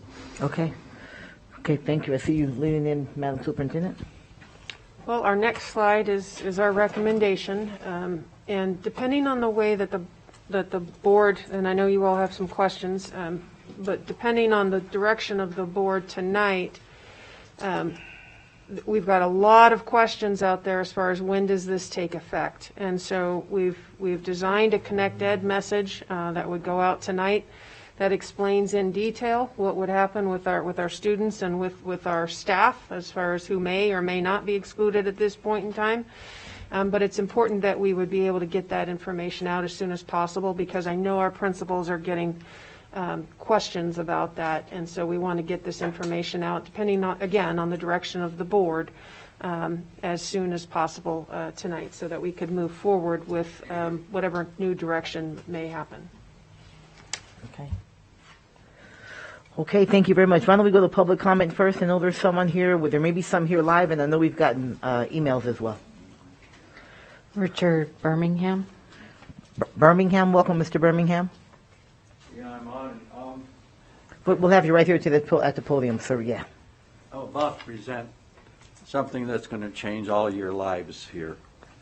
Okay, I'm working with a company called NASA and a company called Active Pure. I'm about to present something that is so revolutionary that it's in several thousand schools. Okay. And so, Mr. Birmingham, just as you go, I'm sorry, I just want to remind you, got to keep that over your nose, please, sir. oh, yeah. Yeah, thank you. I know it's hard. It slides down. I know it is. I don't know. Thank you, sir. My wife, that's why she popped me in the nose. Okay. This is a technology that kills COVID. It doesn't just kill COVID, it kills 22 different viruses. We just put this in the Philadelphia school. We have this particular program, it's Active Pure, created by NASA. They're the genius, because when people are flying in out of space, how are you going to fix something if they're way out there on the Mars or someplace? So they implemented this. And Active Pure is the company. It said one of only 75 technologies inducted into the NASA Space Technology Hall of Fame in the past 30 years. This happened in 18. In 2017, Active Pure technology was recognized by the Space Foundation as the only surface purification technology to effectively adapt and market technology developed by NASA. Now, we're in several thousand schools using this technology. Now, and here's what happens. Let me describe this thing to you. I just took this out of my house. There you go, sir. I know it's hard. Thank you. And it covers 3,000 square feet. And it kills any bacteria that comes into the house. It kills black molds. It kills 22 viruses. I could read you the list, but I'll just explain the thought for a minute. So, why is it in schools? Well, let's just use Philadelphia for an example. They have 2 of these side by side. They don't need 3,000. These are bigger. Now, if you needed one that covers 3,000 square feet, or if you need one that covers 500 in a classroom. Well, in some classrooms, we'd like to see 2 of them together. And you know what happens when it comes to, first of all, I was going to put this in this room last night. That little girl out there wouldn't let me do it. You ain't plugging that thing in. I said, I'll intoxicate them all. I mean, hey. Anyway, so I'm sorry, Mr. Birmingham. You got 3 minutes in public comment, and your 3 minutes are up, sir. Oh, okay. I thought this. I was here at this meeting just to be able to explain. Oh, I believe. Tell you what. We will have you do at the end. Thank you, JJ. At the end of the meeting, we have another public comment period, so you'll get another 3 minutes. But public comment is limited to 3 minutes. Oh, sir. I didn't even know that. Yeah. I just got warmed up. I know. I can tell. So if you wouldn't mind, sir, this is the last agenda item. When we're finished with here, we'll have another public comment period, and then you'll be able to know you'll have 3 minutes, though, so you want to be focused. Okay, I didn't know I had 3 minutes, or I'd have whipped it out there. Okay, that's okay. You get another chance. Okay, these are in schools. All right, we appreciate that. We'll see you in a few minutes. We'll get you back. And you don't affect the air conditioning. All right, thank you, sir. Thank you, Mr. Birmingham. We appreciate young lady. it. You'll be back up. We'll be right here. Melanie Sutton. I talk fast, but That's all right. Thank you, sir. Miss Sutton, you didn't hear. She called your name, Miss Sutton. You didn't hear. But she called your name on that. You called Melanie Sutton, right? Yes. Come on up, Miss Sutton. Welcome. Oh, thank you. Okay. The government COVID intervention has destroyed education process for the last 2 years. Putting masks on our children is child abuse. The fact that you continue to ignore the science is pathetic. Let's be real. If you followed the science, masks don't work. The testing is faulty. The shot does not prevent you from contracting the COVID. Check the CDC website. Our community deserves constitutional representation. The majority of you are Marxist ideologues, unfortunately lacking in imagination and flexibility to govern the school district effectively. With integrity. My name is Melanie Sutton, and I will be running in this election.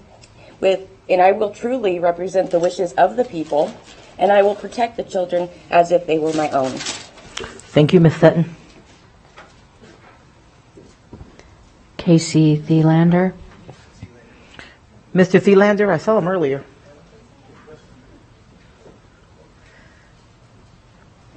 Why don't we go ahead? If he comes back in, we'll get him. I saw him earlier. Gabe Federico. I'm sorry, help me with your last name, sir? Federico? Help me, sir. Frederico? Frederico. Fred? Yeah, Fred. Mr. Fred, thank you, sir. Thank you for Yes. being here. You have 3 minutes. Thank you guys for allowing me here. I'm a Washoe County school parent of 3 students at 3 different schools, juggling 3 different COVID protocols. I'm a 20-plus year medical device engineer as well, and I specialize in FDA regulation standards, interpreting those, turning them into policy procedure. And my student was one of the ones that was excluded on day 1 of school. We were not ready for day 1 of school. We were on national news, okay? I volunteered my services to the principal. I pointed out we are not even following the current CDC guidelines. I sent a flow chart. It took weeks to get that updated, okay? Because of the inaction of this board, okay? Kids were excluded, okay? Now we are here 6 months later. My other student's been excluded, perfectly healthy, back from Christmas break. Why? Because we're still not ready. We're not prepared. If we could put Lamarcus' chart back up here in the 2 minutes I have, our numbers are the same from the beginning of the school year to right now. What have we done? I met Mr. Rodriguez the first day in North Valleys, when that first time you came on board. People came for you. I respect you going there. What has changed since then? What has changed? This just shows Washoe County has no plan to prevent infected students from causing exclusions. They made no improvements on the process. We're focused on exclusions. We're not focused on prevention. This is the first thing I've seen of prevention here, this black box. As a result of these outdated health policies, no symptomatic children are being removed from sports. My daughter can't go to club volleyball because she's been excluded from school. You're messing with people's lives. At what point does mental health and the toll that is taken on our children be considered? He's conveniently skipped over the safety column there. Does it not outweigh the 0.01% death rate, the mental health? How many students committed suicide or were on drugs last year? The year before that? I live in South Rito. It's very real down there. It affected us more than anybody, okay? Kids no longer value education. They're being sent home with no instruction. I can show you emails from the teachers that say, talk to your peers. Get your assignment on Teams, okay? That is not happening. There's no instruction. Online school is nowhere near the value of in-person education. And I question, can teachers even do that simultaneously? Masking messages are completely falling on deaf ears. They're tone deaf. When you tell your students to mask up, wash your hands, and you still get sent home, okay? What is that doing? It's not working. Whatever we're doing right now is not working. Okay? Principal admitted they have no time or resources to do anything. These are out of the principal's mouths. I've met with them personally, okay? They get no direction from the district. They admittedly are the mass police now. They've admitted that to me. They are the Nazis, and they hate it. You've done that to your own staff. Okay, the U.S. government now admits it cannot contain the virus. What does Washoe County think they can do that? I'm sorry, sir, Mr. Fred. I'm sorry, your time is up, sir. But I will certainly invite you. I ask this board to please spend less time holding press conferences, investigating board members, discussing bell schedules, and hiring superintendents. I'm going to have to ask you to stop, please. Your time is up. And do more on but you returning can kids certainly in stay class and school. come back at the end if you'd like to have more comments at the end. Thank you, sir. Jeff Rushton.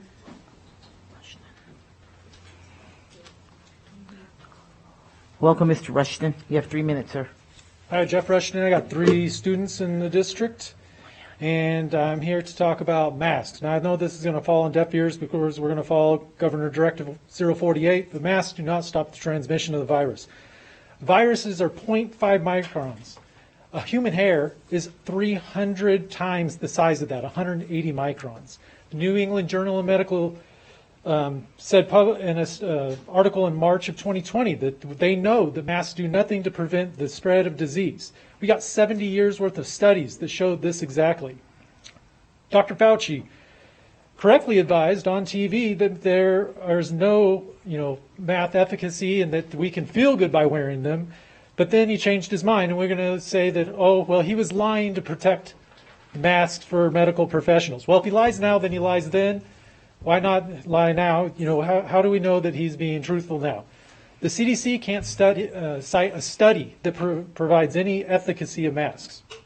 The one study that they do cite is highly criticized, and The Atlantic even published that it is profoundly misleading. No randomized studies find efficacy of masks. A Danish study was published that showed zero efficacy. Another study out of Bangladesh at 95% confidence said that there was 0 to 18%. So that means that there's, at best, limited benefit. Charts that compare masks versus unmasked populations or areas of the country show no difference in the trajectory of cases. And with all of that, we just disregard the adverse effects of the mask for the kids. We disregard learning disorders, language development problems, social cue issues, breathing issues, anxiety and bacterial issues. The kids can't even wear the mask sterile. They're constantly touching them. I've observed everyone on this panel tonight touching their masks. So what do? We follow the CDC guidelines. We follow the science, the new trademark, the propaganda line. Numerous epidemiologists, virologists, and medical experts advise that there's no efficacy of masks, but we don't follow that science. That's not the trademark science that we follow. Agency capture. The industry and corporations that influence the regulatory agencies that are supposed to protect the people. The CDC is now the propaganda arm of the pharmaceutical industrial complex. Today, the CDC, or this week, the CDC acknowledged that cloth masks don't offer any protection. Director Walensky said in a Senate panel that they don't provide any protection. Masks do not mitigate the spread of the virus. They have profound effects on the social and benefits for the kids. We think that we're being virtuous by following along, but all we are is being cowardly. Unmask the kids, bring their smiles back. Thank you, Mr. Rustian. Casey Thielander. Welcome, Mr. Thielander. Hello. I mean, I know we've had this conversation 1,000 times, and you guys are just going to do whatever the health district tells you to do and follow CISILAC, and I know we're wasting our breath here, but hopefully something sinks in and you guys stand together. I talked to a local nurse recently, and they are allowed to work while having COVID. Have you guys heard that? I'm not sure if you have. Might want to get out and talk to the public.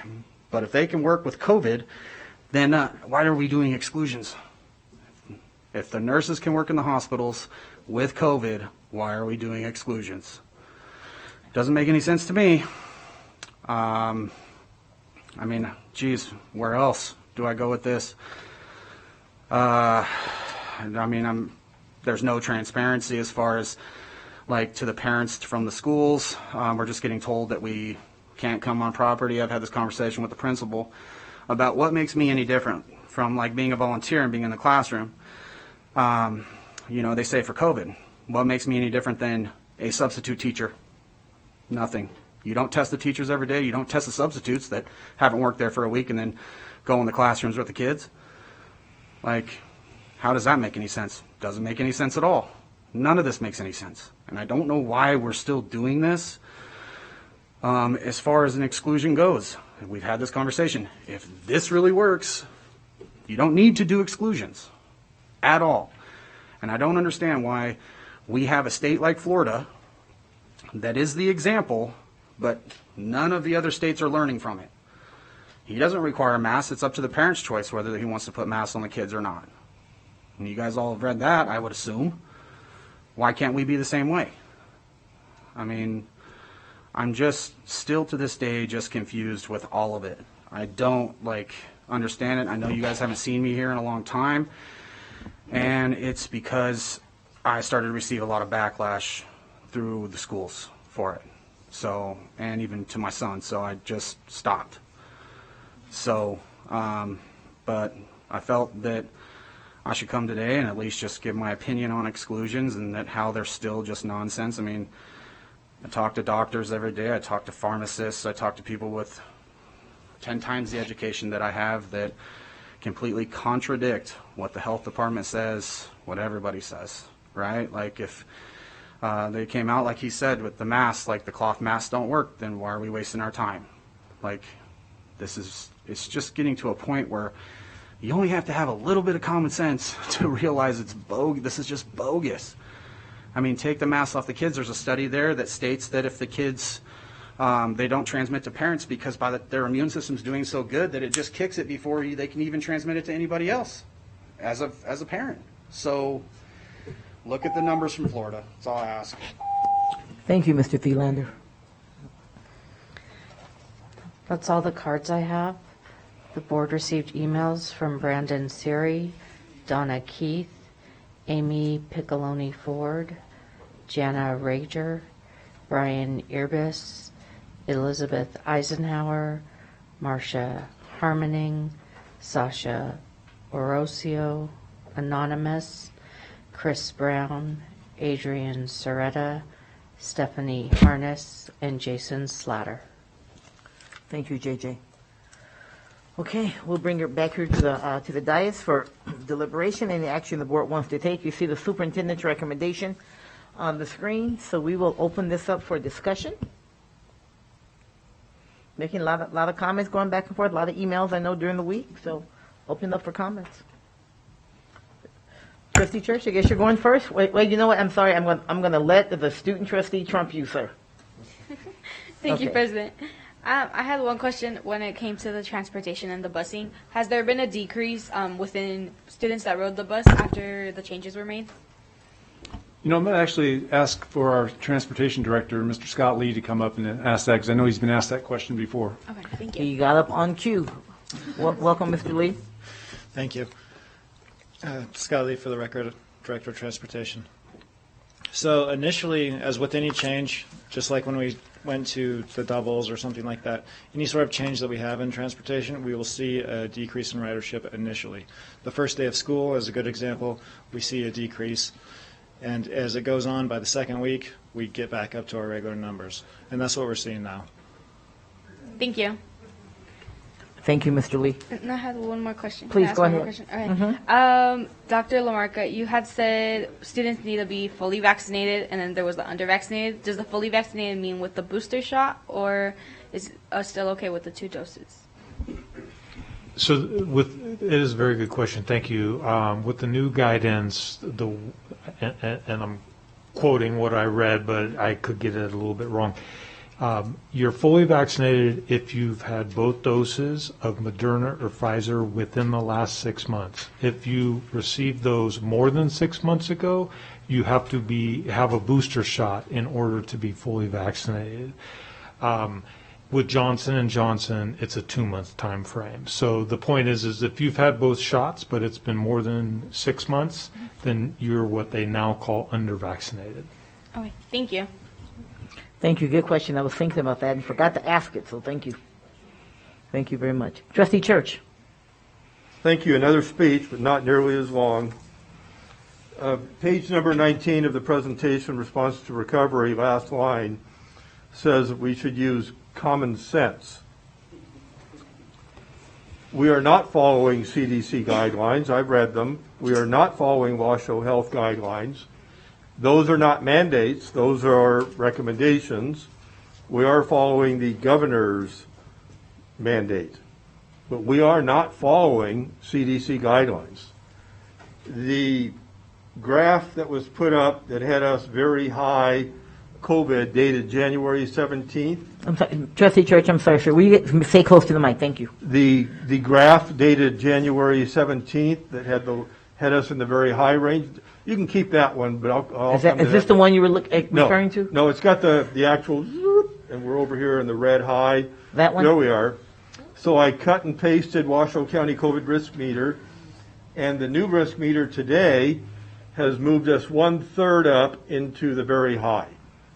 And so I want to look at that really quick, and hopefully I didn't delete it because it's extremely important. Yeah, I think Dr. Lamarca said that it had ticked up since Friday, so so you don't need to. Oh, you can't. Well, I want to read what they say because if you cut and paste that, it has words to the right of it. Risk is high and approaching critical. Case numbers are high and hospital beds are filling up. And by the way, I'm editing out just the important parts. I mean, I'm kind of putting in the important parts.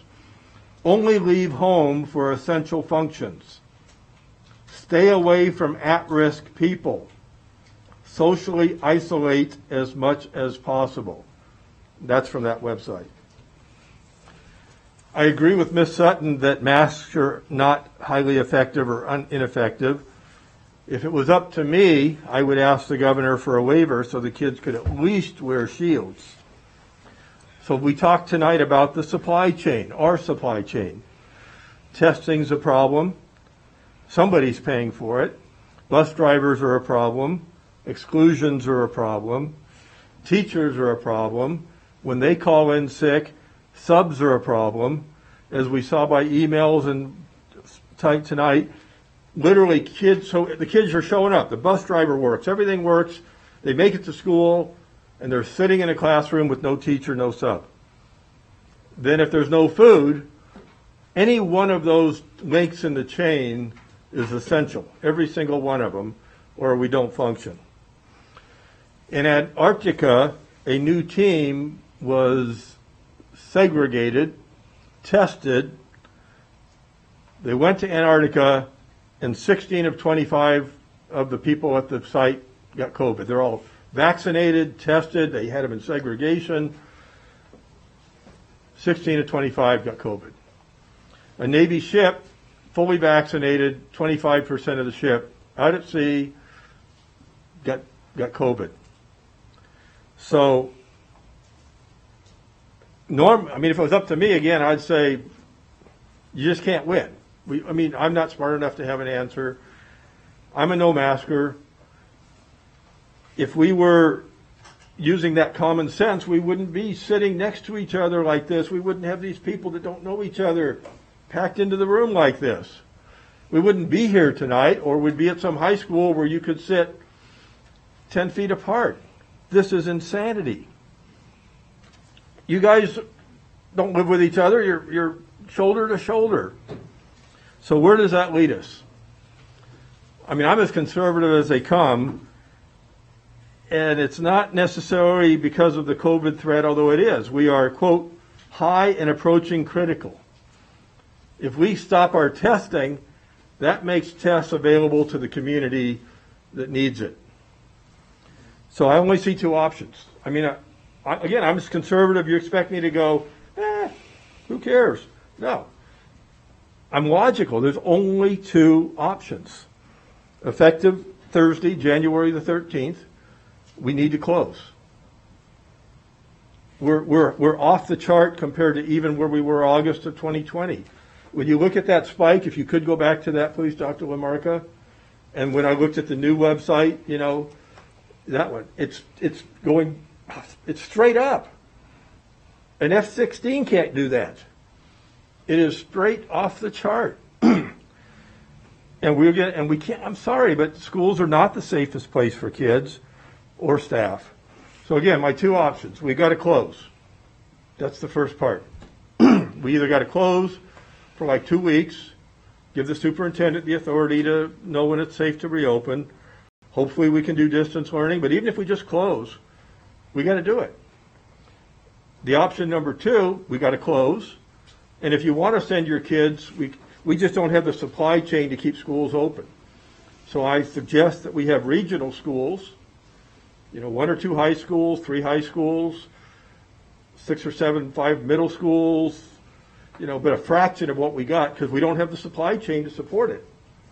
And then if you want to send your kid to the regional school, you do. And again, if it was up to me, you wouldn't wear masks because I think they're ineffective anyway. But to me, this is a no-brainer. We can't stay open. We don't have the supply chain, and the COVID risk is high and approaching critical. The CDC guidelines, the Washoe Health Department guidelines that we're ignoring say socially isolate, stay away, only leave home for essential functions. Hospital beds are filling up. Thank you. Thank you, Trustee Church. Other comments, questions from the board to the team or with Trustee Smith? Thank you, President Taylor. The first is a question. If the board adopts the 5-day period, what would happen to students and staff that are somewhere between day 6 and day 10?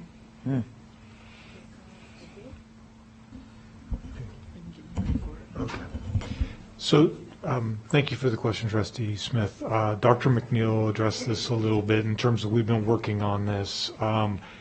What we think, because we would be in a bit of a transition period, it's very difficult. There'll be a burden on staff in terms of rostering of students and staff. Our best thinking right now is that students or staff whose first day of exclusion was Friday the 7th of January or before would actually be able to return tomorrow. That's if we can notify families tonight. And then anyone who their first day of exclusion is on the 8th through the 13th, 2 days from now, they would return the day after Martin Luther King Day. So anyone who's been excluded this week prior to this meeting would come back next Tuesday after the holiday. The only kind of space in there that's a little difficult for us is folks that went out on the 8th and the 9th. However, because of this transition, it's going to be very difficult to be very precise in terms of who can come back when. We would work on case-by-case basis, but that's our best recommendation. On or before the 7th, come back tomorrow. 8th or through the 13th, come back on the 18th. Thank you so much. May I ask one more question, Please, go right Madam ahead. President? So Trustee Church, because this is particularly important to me, and before we let it stand that the school district's not following the CDC guidelines, I was wondering if you could point out which guidelines that we're not following, because I would definitely like to know the ones that we're specifically calling into question. And I have them up in front of me. Obviously, they change, but I am curious specifically what you were referencing. I'd have to look again, but number one, social distancing.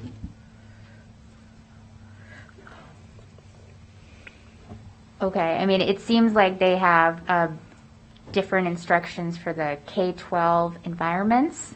But again, I appreciate that clarification from your position. Thank you very much. I see two lights over here, so we'll go to Dr. Nicolette, and then we'll go to Trustee Mayberry, and it looks like back over here to Trustee Rodriguez. Thank you. And I want to start out by saying I know this has been very difficult. It's a moment-to-moment issue, and it wears you down. And thank you to you and all the staff throughout the district for the grit and the stick-to-itness, because this has been very challenging. I think students and families as well, and community. A lot of community businesses have had to understand that mom or dad or grandma or someone has to stay home, and so it truly does take a community. Have you identified the threshold variables for moving a school to distance learning? Thank you for the question, Trustee Nicolette. So a specific number or percentage or that? Yeah, early on last school year, we if you maybe recall, we kind of attempted to do that. But what we quickly found is all schools are different. Schools are staffed different. Perhaps maybe a school that receives Title I funding may have additional staff that another school doesn't. So we quickly learned that case by case, working with the principal was the more efficient or common sense way to go when we chose to move a school to distance learning. Yeah, I don't remember the exact, was it 50%, 60% of staff out, which is actually kind of high, so that probably kicked us over to distance learning anyways, but it quickly became that it was better to go case by case, school by school. Thank you, Dr. Nicolette. Trustee Mayberry, and then over again to Trustee Rodriguez. Thank you, President Taylor. My question here was, when is the trigger point for distance learning? So Trustee Nicolette asked the question, and I just encourage us to continue to fine-tune that. The rest, just some comments that I have as well. This has been a very difficult process. get a lot of feedback. I talked to the superintendent about this, but I do want to get on the record. I have gotten a lot of feedback over the last several weeks and months, just about the sort of the perceived inconsistency of how we isolate students or quarantine them, and when they can come back. It seems that each school works a little differently. That may not be the case, but that's certainly the strong reaction I get. I work for even in my professional careers, I work for a fire and rescue agency, and we have paramedics that work closely with health professionals. I would really encourage our team to do all they can to really tighten up that message, make it consistent, so across the board, so all schools are on the same sheet of music, if you will. And again, it's not intended to be a criticism. It's just feedback that I've gotten from the community. Did get some feedback too that folks have shown up to the testing sites and they have been closed. I think you stated they closed early because I didn't have the supplies. So again, encourage maybe posting some signs saying we're closed due to this reason. For some of the comments that I've heard, no, it's not falling on deaf ears. I'm a dad. I have 2 students in the district. I get it. I'm frustrated too. I want to see the smiles. Okay, I'm losing patience too. I think we'll get there. But the suggestion that it's falling on deaf ears and that we're not doing anything, I think is wrong. Yeah. So that's my opinion. You're entitled to yours. Thank you. Thank you, Trustee Mayberry. We go to Trustee Rodriguez. All right. First of all, I do want to thank you guys. I know this is hard times, and Get close to the mic, sir. Thank you. I want to thank you guys for doing everything you guys can to help keep our schools open. And I mean, as a parent that works full time and had kids in district as well, the last thing I would want is for us to close, and hopefully we do not get to that point. But with that being said, I have gone quite a bit of emails and phone calls, and actually today I probably talked to more people today than I have in Christmas break.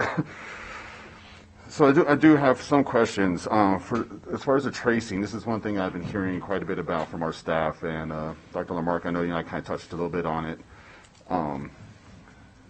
How is there like a ballpark figure of how much our staff is working? Because I hear this is a supplemental duty on top of their day-to-day tasks for our staff, and that frankly people are doing this after hours and aren't being compensated.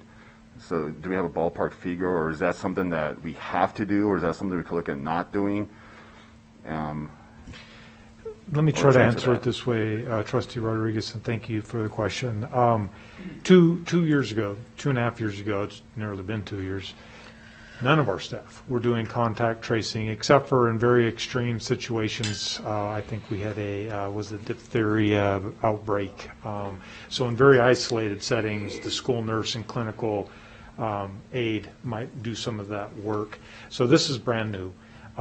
Our principals are doing way too much contact tracing. They're not trained epidemiologists. However, contact tracing has been probably the primary mechanism to reduce exclusions. So I think to keep kids in school as much as possible, there's been an agreement that we need to contact trace. It is certainly something that the Washington County Health District is required to do, and they don't have the staffing, and so it has fallen to our schools. In terms of compensation, clinical aides typically in our school district are on a contract that has them working about 27 hours a week. For this school year and at least part of the last school year, we upped those hours to 40 to try and compensate for the additional work. We have used ESSER dollars, actually ELC dollars, which is still an ARP fund, to provide some stipends and overtime for classified workers to assist with this process.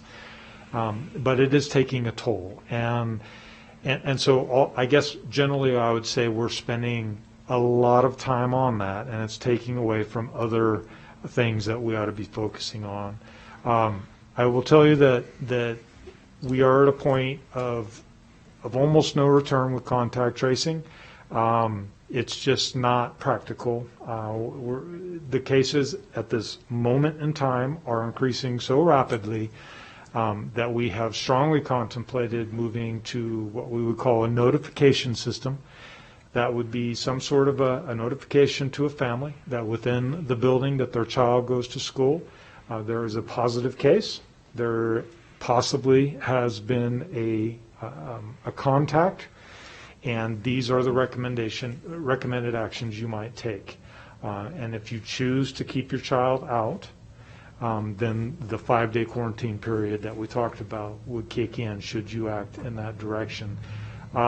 What that means is potentially more kids would be excluded if families make that choice. It also might mean that more families would decide to just keep their kids at school, wearing face masks, washing hands, trying to distance when they can.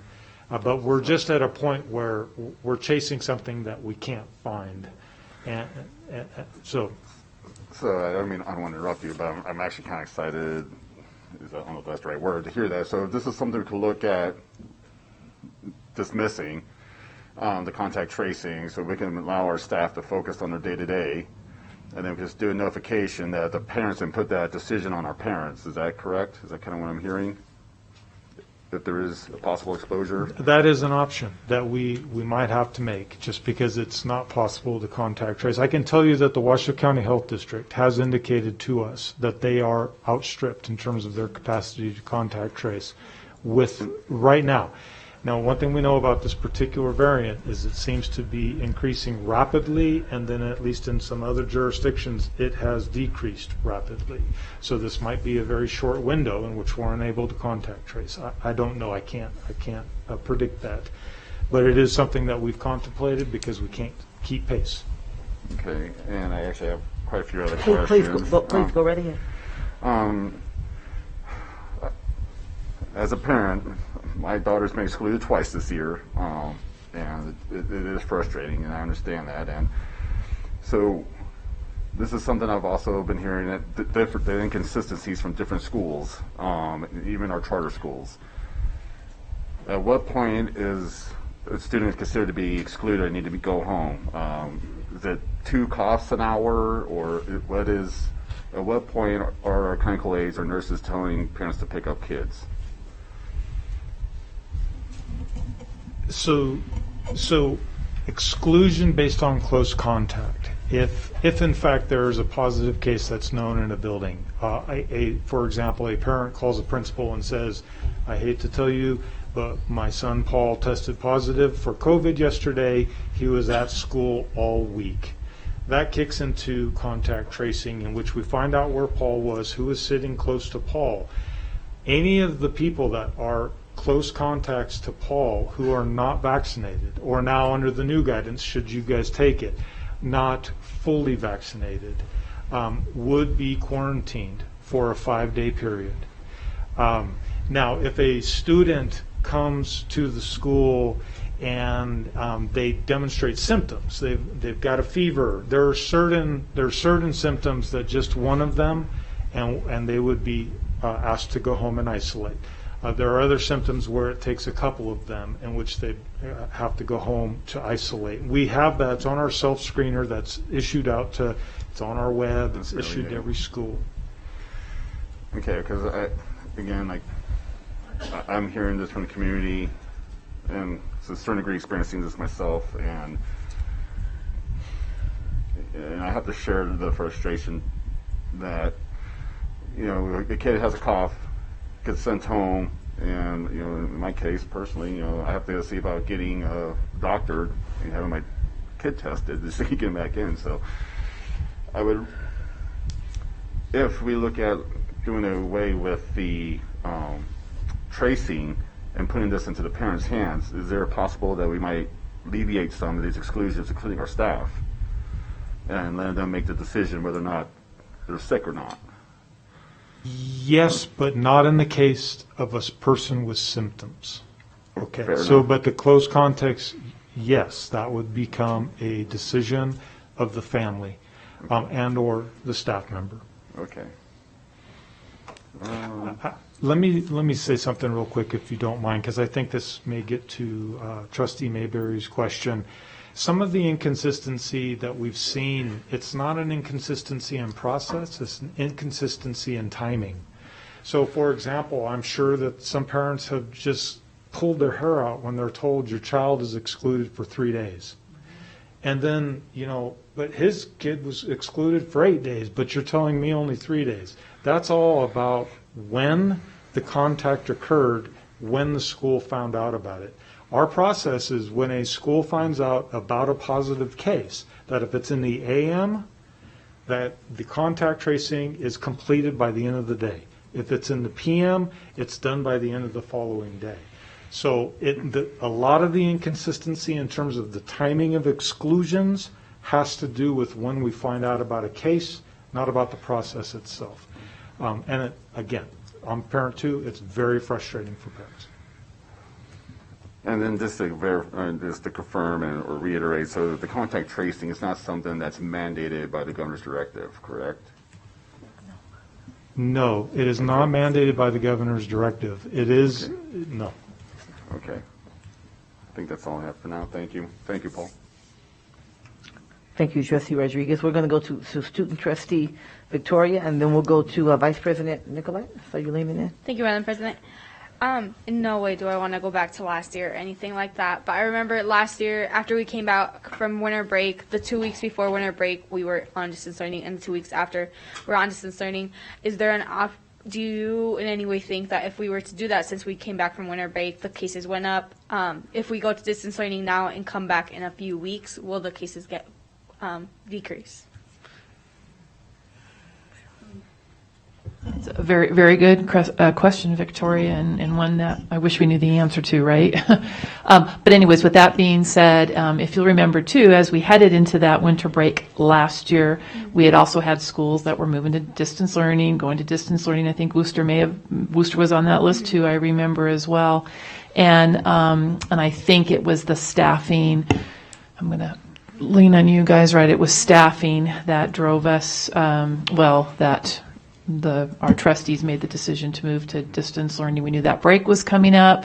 We did 2 weeks before, 2 weeks after, okay. But it was a staffing issue or challenge, just lack of staffing. We couldn't keep it. It was, and as Trustees Church says too, it is very interdependent. It's a system. Our system is very interdependent on all these moving parts working together, and when those start to break down, it becomes difficult, and that's what happened, last school year. And if I'm correct, Deputy Beiersdorf, I think, so correct me if I'm wrong, I think we did that with the high schools and the middle schools, but we actually kept our elementaries. Kept elementary. We kept our elementaries open because of the age of the children and vaccinations, I believe. Yep, that's correct. That's what we did. I think the 2 weeks going in, everybody was home. And then the 2 weeks after, the younger kids went back. It was something different with the elementary school kids and middle school and high school. So, yeah. Thank you. Okay, thank you. Dr. Nicolette, and then back to Trustee Rodriguez. There's so much information out there, and I'm going to use a phrase I've used in the past, and that is that there really is a study for anyone. And it kind of doesn't even matter what the topic is. There's a study for anyone. You want to find some way to lean, you can find a study. And I know I've done that. But I am reading this document that I think is a very important document. I'll kind of start with the more local Department of Health and Human Services for Nevada. It was updated January 6th, 2022, and it talks about mask use. CDC recommends universal indoor masking for all teachers, staff, students, and visitors to K-12 schools regardless of vaccination status. The American Academy of Pediatrics Nevada chapter advises that in most cases, a child who is unable to wear a mask safely should not attend school in person, especially in an outbreak, which I think, is this considered an outbreak? In a setting, in a community with substantial or high transmission. And the CDC website, and I quote, The following is attributable to CDC Director Dr. Rochelle Walensky. I will read the last sentence. Prevention is our best option. Get vaccinated, get boosted. Wear a mask in public indoor settings and areas of substantial and high community transmission, and take a test before you gather. So I really do think that, the changes, we can hardly keep up with them, but there is information from experts that continues to declare that masks can help. And as Dr. Paul LaMarca said, it really is a layered approach to what we do. It's just like in trying to gain your health just generally, or losing weight. You change your eating habits, you change your exercise habits, you try and get more sleep, yada, yada. So it's a layered approach. And I will have to say that as much as I detest wearing a mask, and when I go and visit schools, which is quite often, not being able to see the kiddos' faces and them not seeing mine is rather heartbreaking. But then I remind myself why we're doing it, and I say a prayer and I hope that we're doing the right thing. So I am very much leaning, keeping our schools open, and continue on the path of wearing masks and updating our what do we call it, isolation, quarantine times. Because I think 10 days is too long. I think we can definitely lessen that. That's my thoughts. Thank you, Dr. Nicolette. We'll go to Trustee Rodriguez and then back to Trustee Mayberry. Just two more questions. One, so if we do, I do not want to go back to distance learning in any form, but if we do, for our students that need extra attention or care on IUP, are they still going to be able to get in-person learning? Trustee Rodriguez, if we move to a school to distance learning, yes, and it's not only an expectation for our district, it's an expectation, Nevada Department of Education, and absolutely. And then I see I think it's the PowerPoint on slide 9, that strongly recommended that all close contacts be tested on or after 5 days of last exposure. Is that going to be a requirement to return back to school? No testing requirement to return back to school, and that's really in keeping with Dr. Nicolette's reading of just best practice to know whether you have the virus. All right. Thank you, Trustee Rodriguez. We'll go to Trustee Mayberry, and I'll have a few comments as well. Thank you, President Taylor. No, I was just going to make another quick comment. That is, I do want to commend the superintendent and the staff for keeping the schools open. I mean, when you put it into perspective, and I think that's what we lose sight when we have these conversations, perspective, is that our schools are open. And God bless you for that. I'm ready to make a motion if my colleagues have anything else to say. Certainly. My comments can wait until there's a second, there's discussion, so I'll look to you for a motion. I move that the Board of Trustees directs the superintendent to continue to adhere to Emergency Directive 048 and follow the January 7th guidelines issued by the Nevada Department of Health and Human Services. There's a motion on the floor. Is there a second? There's a second. There's a motion on the floor from Trustee Mayberry, seconded by Clerk Manetto. The only comment I would add, probably isn't necessary, but at least I can share what I think.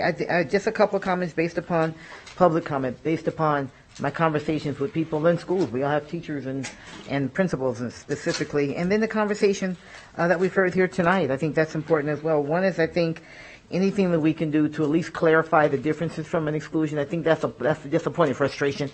And I don't know if it's sharing more information. This is why you have 3 days. This is why you have 5 days. Whatever it may be, just because it's a source of frustration. I think any information we can give to our families that might be helpful, at least so it doesn't seem arbitrary. I listened to the public commenter who said he's got 3 kids in 3 schools and they have different sets of protocols. That we want to be able to say that's not the case. At least more often than not. I do want to commend staff and just continue the lineup. I think it's important to the extent that we can. Let's keep schools open. I know you're working very, very hard. We've proudly been doing that as much as we could throughout this pandemic, and I just want to continue to show support for that, for the work that can be done. I will say I have had a chance to look up the CDC recommendations for schools, and I do say the recommendations for schools, we're in alignment with those at this point. It says 3 feet social distancing when you can. And so I think that's the case we're looking at for schools when you can. And then when you can't, the layered mitigation is what they recommend. And you mentioned that several times, Dr. LaMarca, that's why the layered mitigation is important, and all those things that are continuing to be done, washing hands, the ventilation system, and so on. Those things that have been in place. And so I do think we're in alignment there, but you may see some other contradictions in their Trustee Church, and that's I think it is important from an alignment standpoint. And I always say this about masks. I'm one of those that thinks that masks help. We're learning more and more about masks throughout this new variant because it doesn't respect masks, it seems like, as much as other variants may have. But I throughout this I've said it's important to for us to do everything that we can to keep people safe. And if it doesn't keep people 100% safe, and clearly it does not, we're learning that, right? But if it can have an impact, if it can be one of many mitigations, I feel like I have a responsibility to still be in alignment with that. We balance everything, social emotional learning, we balance those things, frustrations and difficulties and so on. I want to go on record, I do not like masks at all. I don't think any of us do. It makes me sweat underneath it. Any of us do. But if it's a piece of mitigations and we aren't relying on it solely, then it isn't the sole piece that we have to deal with. So those are just my comments, and so I will be in support of the motion. Okay. So we've had. Oh, you have just something you want more discussion? Trustee Rodriguez and Trustee Church, you have discussion as well, sir? Yes, ma'am. Okay. I guess in discussion, or maybe this will be a question more for Dr. LaMarca. Stay close to the mic, so you know. Sorry. Okay. You know you're tall. You know. Testing. All right. With this motion, would this be in conjunction with discontinuing with the contact tracing, at least for now, and alleviating those duties? Oh. Well, thank you. So as you know, on Wednesdays, we have our COVID meeting, and that always follows our board meeting. So what I would like to do is to make sure that we discuss that with our COVID team first, because what I want to be able to do is to make sure that we can put out guidance to our schools exactly what that means. Because if we were to remove contact tracing, and I say if, they need to be able to say, so what message is it that we're going to then send if we have an exposure within our schools? So I would really like to spend time with our COVID team tomorrow and then move forward with that particular guidance. And so if I may answer, that is not a part of the motion. Okay. Where that continues to fall is in some of the day-to-day, which we gave the superintendent a long time ago to do in between, and that was something the COVID team was already considering, and so it would stay in that piece, if that's an answer to your question, more specifically. More or less, and then would it say tomorrow you speak with your team, and then okay, we're going to alleviate the contact tracing at least for now, given the shortages and everything, and this is another duty. When could we expect to see that be implemented? Well, I don't want to speak for the team, because I'm afraid of pushing. But we would obviously like to start that. If tomorrow is Wednesday, I would say in order to make sure that we have all communications, that it would start that Monday. Okay. Monday, Tuesday, when we come back from Martin Luther King Day. Monday's a holiday. So just again and then I'll get to you, Trustee Church. So that has nothing to do with the motion. Right. Okay. That is not included in the board decision or one way or another, whether we approve the motion or not at all. But it's something that the COVID team already began looking at in light of all the things we've discussed and then they'll talk about the timing of that and so on. Okay. Thank you, Superintendent. Is that clear? Okay. Awesome. Thank you, Trustee Church. Thank you. I'm sorry for pointing to Trustee. No problem. First of all, I'll disclose that this is the first I've heard. I'm under-vaccinated. I had mine in March and April of 21, so you may want to sit me in the corner next time. I didn't know. The motion ignores the supply chain thing, which we've heard is essentially broken or almost broken. As Scotty would tell us, the dilithium crystals just can't handle anymore. So you would think that I'd be the number one to say, yeah, keep it open, but I'm not in this case. And we keep going to those CDC guidelines and picking and choosing what we want, kind of like Dr. Nicolette alluded to. We can always find something. Quote, localities should monitor community transmission, moving forward, and occurrence of outbreaks. Well, it doesn't get any high. Well, it does maybe get higher, but it's off the chart. It's high, approaching critical. So that's part of the CDC guidelines. So anyway, thank you. Well, I just in response to that wasn't ignored. The guidelines were about things that we do and we don't do. So that was just not, that doesn't say whether we do masks, whether we stay in school, or whatever the case may be. It's monitoring, and I think that's part of what's happening tonight is monitoring. So I don't think the conversation that has happened tonight has been outside of, the statement in terms of we're not following CDC guidelines. I think we are, because we are monitoring, because that's what that meter said. And I do think that's an important thing to say. We may want to do different things as a result of it, which is okay, and that's what the discussion is about. Okay, other discussion? Okay, seeing none, the motion on the floor is to support the superintendent's recommendation to continue to adhere to Emergency Directive 048, and as we know, that has changed from the 5-day to the 10-day. That's part of the directive. That's inherent in that. Guidelines issued by the Nevada Department of Health and Human Services. All those in favor of that motion, please indicate so by saying aye. Aye. Opposition? Nay. Okay, let the record show that the motion carries. It is 6-1. Again, thank you for your work. This is never going to be an easy conversation and decisions for us to make as a board, but I do think it's important that we continue to have the conversation on it. I think that's an important piece. Thank you. Thank you so much. Okay, we'll go on. Go ahead, because we'll just work around you till you get back. Nope, there are two of you going. That's okay. We're going to go into, why don't we take the student representatives report, because if anything else, you can do that and you can leave when you need to, because we know you have school tomorrow. So why don't we start with that and then work around. Thank you, Madam President. So last week, Student Voice was able to meet with the Youth Legislature of Nevada. So it's our students in Nevada that are part of the legislature. And we were able to talk about what kind of things we can work together in when providing student voice throughout the whole state and the district. And hopefully we get to work on projects between us as youth in the next couple of months with town halls and different events like that. We will also be a little busy next week as well. We have a meeting on Tuesday from 4:30 to 6:30. We'll be meeting with the school police. Will be presenting to us, and we'll be speaking about different codes that we have in the district and the regulations. And we will also be getting a presentation on graduation. You guys are always invited to join us to our student voice meetings. Thank you. Thank you very much. Thank you very much. Why don't we go with, we have been, and that's fantastic that even over the break, as you just got going again, you're able to meet and do some things and move forward. So thank you. Why don't we go ahead and we'll start from this end. I know we've all been on break, so it may not be much to report from board reports, but let's see. We'll start with Trustee Mayberry. Just get your mic on, sir. It's late. Thank you, everybody. Thank you, President Taylor. I'll try to be brief.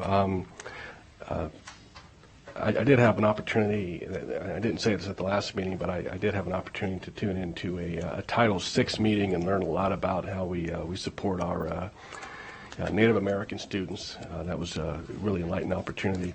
Just before Christmas, I had the pleasure of taking a field trip with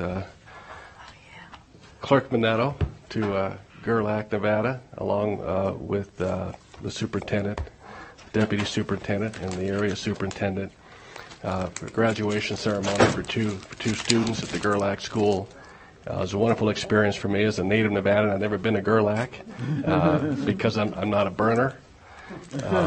But I want to point out it was a wonderful opportunity for these two students, and I think it speaks volumes that we had our superintendent, our deputy superintendent, and the area superintendent take time out of their schedule as well. I think that really is a real testament to how much we care about our students, and I appreciate that very much. I had an opportunity this last week to tour Double Diamond Elementary School and Pine Middle School, as well as Smith Ridge Middle School. Really appreciate the opportunity from talking to the principals, Principals Daxton, Redding, and Dixon. Really inspired by some of the students, particularly in Pine and Smith Ridge. Our Title I schools and our areas where there's a high non-English speaking students. Heard some stories about students that came from a nation in Africa and only could speak Swahili, and a year later these two young students are speaking English, doing very well, performing well. And a lot of the students are English language learners. So obviously in those particular schools, the testing scores are not great. But again, I think it's all about perspective, and to see the progress and the development of these young students was real inspiring to me. So that's my report. Thank you for listening. Fantastic. Thank you, Trustee Mayberry. Dr. Nicolette? Yes, thank you. I had an opportunity right before Christmas to visit Clayton Middle School and saw the wonderful example of school refurbish. I'm not quite sure. There's different layers of what happens, but suffice it to say the whole exterior was repainted and certain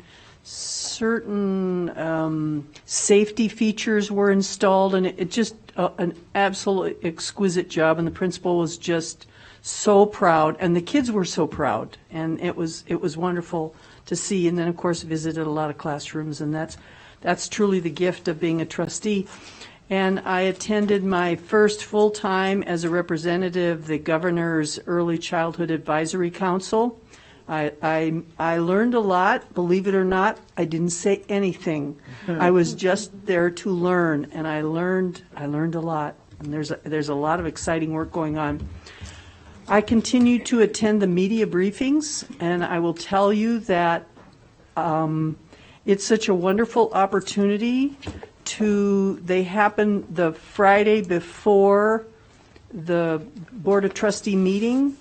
And I must confess that I learn new things that I need to know, and I'm reminded of things that I think I forgot and I need to be reminded. And then I had the opportunity to attend the Worcester International Baccalaureate graduation. It was a fun event, 2 years worth of graduates who were very proud, and it was just a really, really heartwarming event. Those kiddos we can watch for them in the future to be doing wonderful things for our communities, and hopefully they'll stay here, but if they go somewhere else, more power to them. Thank you, Dr. Nicolette. We'll go right ahead. Clerk Manetto? Thank you, Madam President. I so enjoyed our trip out to Gerlach for graduation, and the IB graduation was amazing. And that's all I have to say about that. Okay. Thank you, Clerk Manetto. You're also at IB graduation with myself and Dr. Nicolette as well. Yes, and the superintendent. Trustee Rodriguez? Not a whole lot. I enjoyed my Christmas break to the best of my ability with the kids and family. And but then I did have quite a bit of neighbor or constituent outreach, and been talking to a lot of parents out there. Thank you, Trustee Rodriguez. Trustee Smith? Thank you, President Taylor. So in December, I participated in the Truckee Meadows Regional Planning Governing Board meeting as the member that represents the school district. I really enjoy the service and that group. I was also able to visit Collin Ranch Elementary School, and there were some things that really jumped out at me from that visit. In particular, the way that they used their wall space to show the demonstrated learning. As you go down the hallways, when you're in the classrooms, you're seeing the achievement all around them, the children's work. And I really loved that approach. One of the teachers that really jumped out at me was 5th grade teacher Katie Scherf. And seeing what was happening outside her classrooms and in those walls was really a great demonstration of it. not only do you get to see that demonstrated learning, but the children, again, also see their own accomplishments and their learning built around them.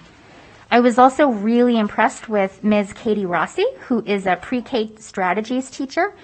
She takes a unique approach that involves peer modeling in her classroom. I believe that there may be some limited also use of that peer modeling, but I know that it is unique. And what I like about that was her enthusiasm for it and the success that she's seeing. And also what's important to point out is that our district allows that kind of flexibility with teachers to use the methods that are most effective for them and their students. So I was really impressed with that.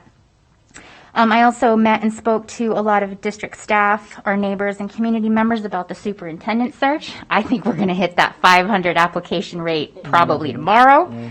I'd also like to congratulate Ms. Samantha Russell for being named a finalist for Nevada's 2022 Early Educator of the Year. And she knows I've already told her thank you so much for the investment of her talent in those students. Awesome. And last but not least is my show and tell. And I just want to recognize the work and the partnership that went into this. This was printed in the RGJ on December 23rd. So a big thank you to EDON, the Washoe K-12 Education Foundation, the News and Review, and the RGJ for all taking part of the partnership and funding and beyond. And so a heartfelt congratulations to Michelle Anderson and the district comms team for working with those partners to make this happen. I just want to point out that the students in this publication, the teachers in this publication, are exactly why we do this work. And although we will always have the growth mindset of being better in those areas where there is opportunity to be better, and we do recognize that, the people spotlighted in this publication show us that the work they're doing every day is really, really amazing. So thank you. Awesome. Thank you, Trustee Smith. I'll cross that off my list. I didn't have an example though, so yours was better. I wasn't showing and telling. I was just telling. All right, Trustee Church. Thank you. I had the opportunity to visit San Diego. I had the opportunity to visit the beach many times, a private beach. And as part of that private beach, I got to eat at the Navy and the Coast Guard chow halls, which was far superior to the Air Force and Army chow halls. But enough about that. I want to use my time. I have a handout for the trustees, as I've done before, as we enter the new year. My normal requests for consideration for agenda items, things to talk about, maybe one-on-one when we meet, or if anybody wants to back me and put those on the agenda. Number one, clearly, is quality of education, whatever we can do for that, research. Number two, a complete review of committees, adding or removing, including the appointment procedure. Number three, dealing with at-risk kids, one of my top priorities. Number four, the serious drug problem at WCSD. Number five, a briefing on the Carlin Challenge Academy, a live-in academy. Number six, a complete review of our policies and regulations and possible consolidation. Number seven, discussion of field trips, community involvement, partnerships in the community, military, law enforcement, businesses, etc. Number eight, an review of equity and diversity programs, staffing and training for students and staff. Number nine, inviting and encouraging parents to sit in on classes. Number 10, office space, be it a closet, something. Many are not aware that as a Board of Trustees, we basically have no space here. I have nowhere no office, no cubicle, nowhere where I can sit. Twice I've been asked to vacate. So told, nope, there's no place for you to even sit down and put your computer. Those are the top 10. There's a few more on there. I thank you for your time. Thank you, Trustee Church. Okay, bring it back to me. There's really nothing to add that hasn't already been said. I'm going to just echo with what Trustee Rodriguez said, as I took time and fully took time intentionally, other than some meetings that we had. We went to the IB graduation and so on, a couple of individual conversations I've had a chance to have with staff members about the superintendent search, as well as about COVID and masks. By the way, that was really important. And then the conversations we had to land on welcoming our new board counsel, Mr. Anthony Hall. And we appreciate having him and look forward to having you more. And believe it or not, we really are working on making our meeting shorter. So we got 2 really big items tonight, but we're all committed to that, and we'll hopefully get there soon. So we appreciate you being here. Thank you so much. Superintendent? Thank you very much, President Taylor, members of the board. So recently I've attended our Nevada Association of School Superintendents meeting, and that was in Douglas County. I've helped out over at Van Gorder, and I may be subbing over at Polaquitas tomorrow. So I may have to put some things on hold for tomorrow as far as BLT, but I'll get to that later tonight. We also put together, I want to thank Vanjie Russell. So we attended a driver recognition over at South Yard, and we're planning to do several more of these for our other bus yards, but just really kind of shouting out, providing lunch for our bus drivers and our transportation staff, because they have just gone above and beyond, as all of our employees have. But we'll continue to do this in the coming weeks for that. I attended a discussion with the U.S. Secretary Cardona, as well as the U.S. Surgeon General, on a lot of the COVID mitigation strategies across the country, and guidance coming forward from the federal government. I attended our Safe and Healthy Schools Commission meeting on Monday, and the commission is starting to plan, along with our communications team and Dr. LaMarca, the safety forum that would be held in spring. It looks like it's going to be in a virtual format, but we will continue to update the board as far as our Safe and Healthy Schools Safety Forum. And it was also great to attend the IB graduation. That is one of my favorite events, and to have both classes, the class of 2020 and 2021. Cool. And then also a huge shout out to our HR team under the leadership of Emily Ellison. Monday, we started our campaign around WCSD, the heart of Washoe County, and why it's a great thing to work for the Washoe County School District. So with that, Madam President. Okay, thank you very much. More of those efforts as much as we can. Okay, we'll go down to closing items. Any closing public comment? We had the gentleman, I think we may have lost him, who's going to return other closing public comments. Roger Edwards. Welcome, Mr. Edwards. Good evening. Roger Edwards for the record, 49-year resident. Just had an anniversary. My little heart went pitter-patter when I noticed the agenda tonight. A couple items popped out. The header for Section 4 talked about public comment after each item, something we've been arguing for a long time. And I really got jazzed when I got 4.05 when it talked about bridge year reporting metrics and so on. It said the item goal 1, to ensure annual student academic growth through system, curriculum, instruction, and assessment. And then nothing was done about it. There was no talk about improving it. There was no talk about problems with it. There was no talk about anything. From the half a dozen or so doctorates we had up here providing us with reports on metrics and all kinds of things other than quality of education. There was no mention of any improvements. They were talking about all these metrics and how we've been doing in all these years' reports, but not one mention about improving any one section. Why don't you take all these doctorates and put them in a classroom, in a troubled classroom in a troubled school, and have them help a teacher? Quality of education. How about some traditional education for a change? Since the 80s, we've been declining, and it shows in their own metrics and their own reports. And still we do nothing. Come on, guys. I was really impressed with finally got the board reports section put back in the agenda. That's important. I just hope you start listening to the items that the trustees bring up, and I hope the trustees start using that section for items that you really want to get on the agenda, not just the schools that you visited. That's part of your job description as far as I'm concerned. And when I ran for trustee, it certainly was number one priority for me. But short of that, this is the only part of the agenda where you guys have a chance to really say something about what you want to see on the agenda. And you talk about strategic plan.